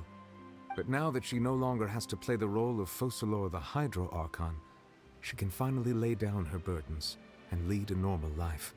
What about you then? What are your plans now that you've regained your full powers as the Hydro Dragon? After Focalor passed on, the Oratrice also ceased to function. This matter will directly affect our trials. After much careful consideration, I've decided to take over its role in our courts. From now on, I shall hear cases and pass verdicts by myself. Looks like you're still considering stuff from the perspective of the Udex, huh? As an elemental dragon, there are indeed many things that I must do. But this power and this duty, in a manner of speaking, you could say that both were granted to me. As such, before I attend to my other responsibilities, I must first and foremost continue to serve Fontaine as its highest judge. The duty of the Hydro Sovereign and the duty of the Udex shall coexist within my person. Additionally, the Hydro-Archon's departure has brought about another problem, which is that the Opera House shall no longer produce indemnitium. That's true. That power was derived from the people's faith in the Hydro-Archon, wasn't it? Wait, but the various mechs and machines in the city are all still okay. Where are they getting their energy from? As I am now, I have full command over New Musia, and it can serve as a complete substitute. Another reason why I cannot quite leave Fontaine immediately. Wow. This ancient dragon's authority stuff is really quite useful, huh? Ask away. I will tell you the truth as I know it. Oh, that's right! They say you've given it to the knave as a diplomatic gift or something! Leaving aside their intentionality, the two Fatui Harbingers have indeed done much for us during this crisis. Their sole remaining goal in Fontaine, at least at this point, would seem to be the Gnosis. The Oratrice has ceased to function. The Hydro-Archon's divine throne is now no more, and I do not need the Gnosis's power. As such, it has lost all meaning for Fontaine. If the Fatui have impure designs, then we might as well accede to their request now, and avoid unnecessary conflict. What complicated considerations? Paimon thought you were just giving it to them out of gratitude to the knave and as an apology to Child. Ask away. I will tell you the truth as I know it. You will soon be heading to Natlan, I presume? I'm afraid that I have little talent as a travel guide, so all I can do is tell you what I know about that land. As far as I'm aware, Natlan can be said to be a nation of dragons. A nation of dragons? You mean like you? No, I suspect that I would not find myself welcome there. Unlike ancient dragons such as myself, the dragons of Natlan have undergone long years of development and evolution. Large numbers of them have entered a form of coexistence with humanity. Natlan is also the nation of war. War ravages those lands like an undying flame. There is one other piece of information I got incidentally from my negotiations with the knave that I believe may be useful to you. The harbinger known as the Captain has thrown his hat into the endless ring of war. The Captain. Sounds like a real tough customer. Seriously, everywhere you look, there's a Fatui Harbinger doing their thing. I suggest that you fully prepare yourself before going to Natlan. In the meantime, Fontaine's doors will always be open to you. Ask away. I will tell you the truth as I know it. Hang on a sec. Paimon's still got a question about the Gnosis. When we spoke to Lyney earlier, he mentioned that your attitude towards giving away the Gnosis had clearly changed. We guessed that there might be some reason for it that only you were aware of. No wonder the House of the Hearth is the Fatui's intelligence division. They are certainly sharp. So regarding this specific issue, I was just getting ready to share something with you. What is it? In truth, I exchanged some further words with that lady named Skirk after sending you two back to the surface. It went something like this.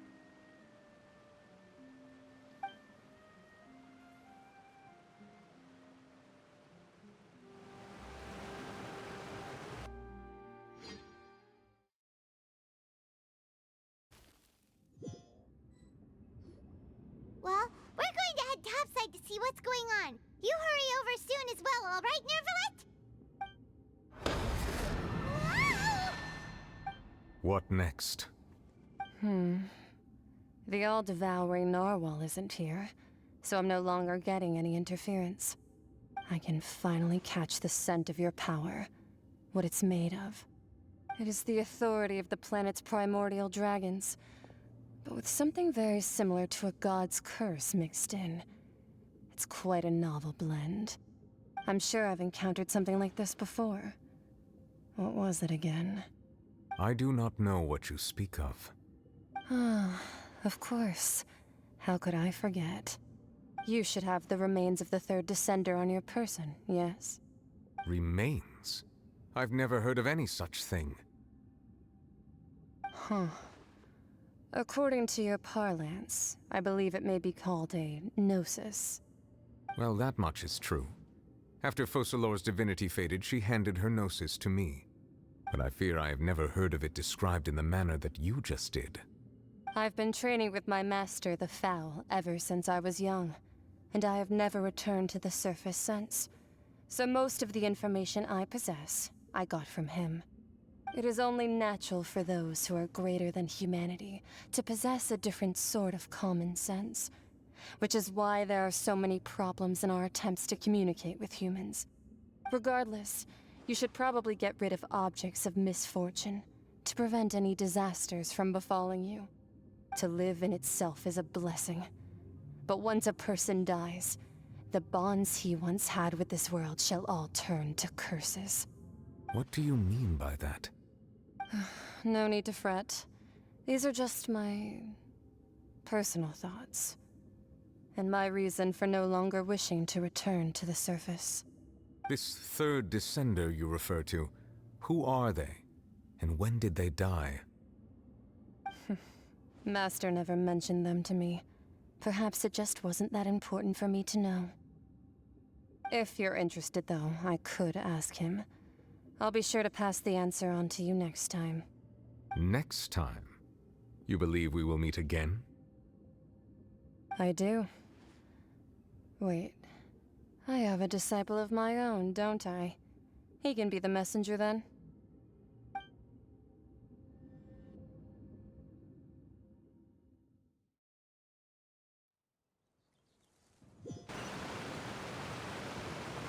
That's what she told me. Whether it would prove useful or not, I wanted to pass that information on to you. The remains of the third descender? So that's what the Gnosis actually are. Paimon just thought they looked like chess pieces. How could they be a person's remains? All the same, assuming that there was no misunderstanding or special metaphor at play, that is what she meant to say. And she said that it would bring misfortune and that you should check it, which is why you gave it to the Fatui. If she speaks the truth, then I would simply be putting Fontaine at unnecessary risk by keeping it here.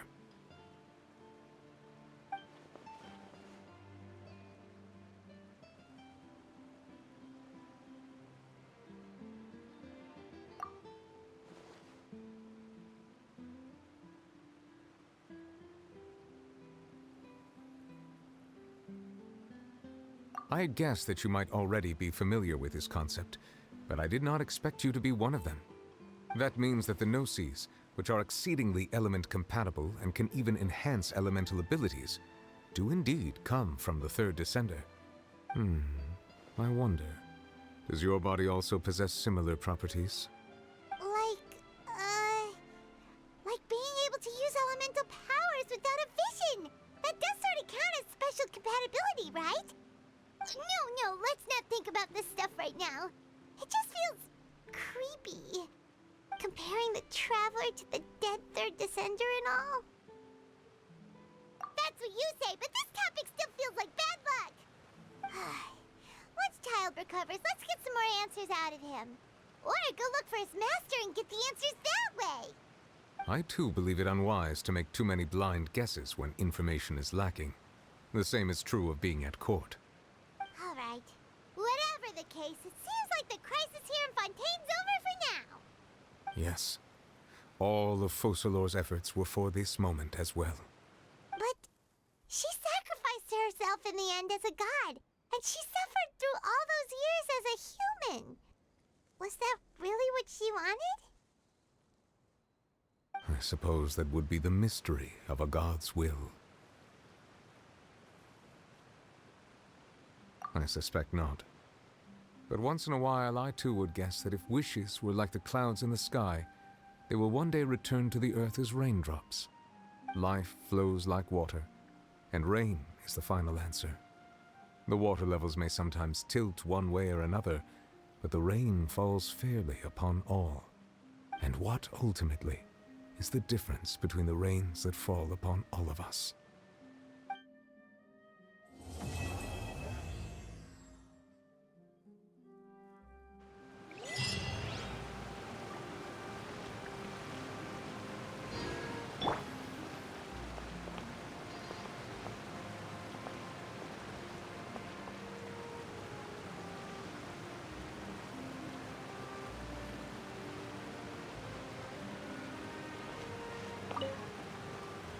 It seems from your expressions that you still have more things you wish to ask.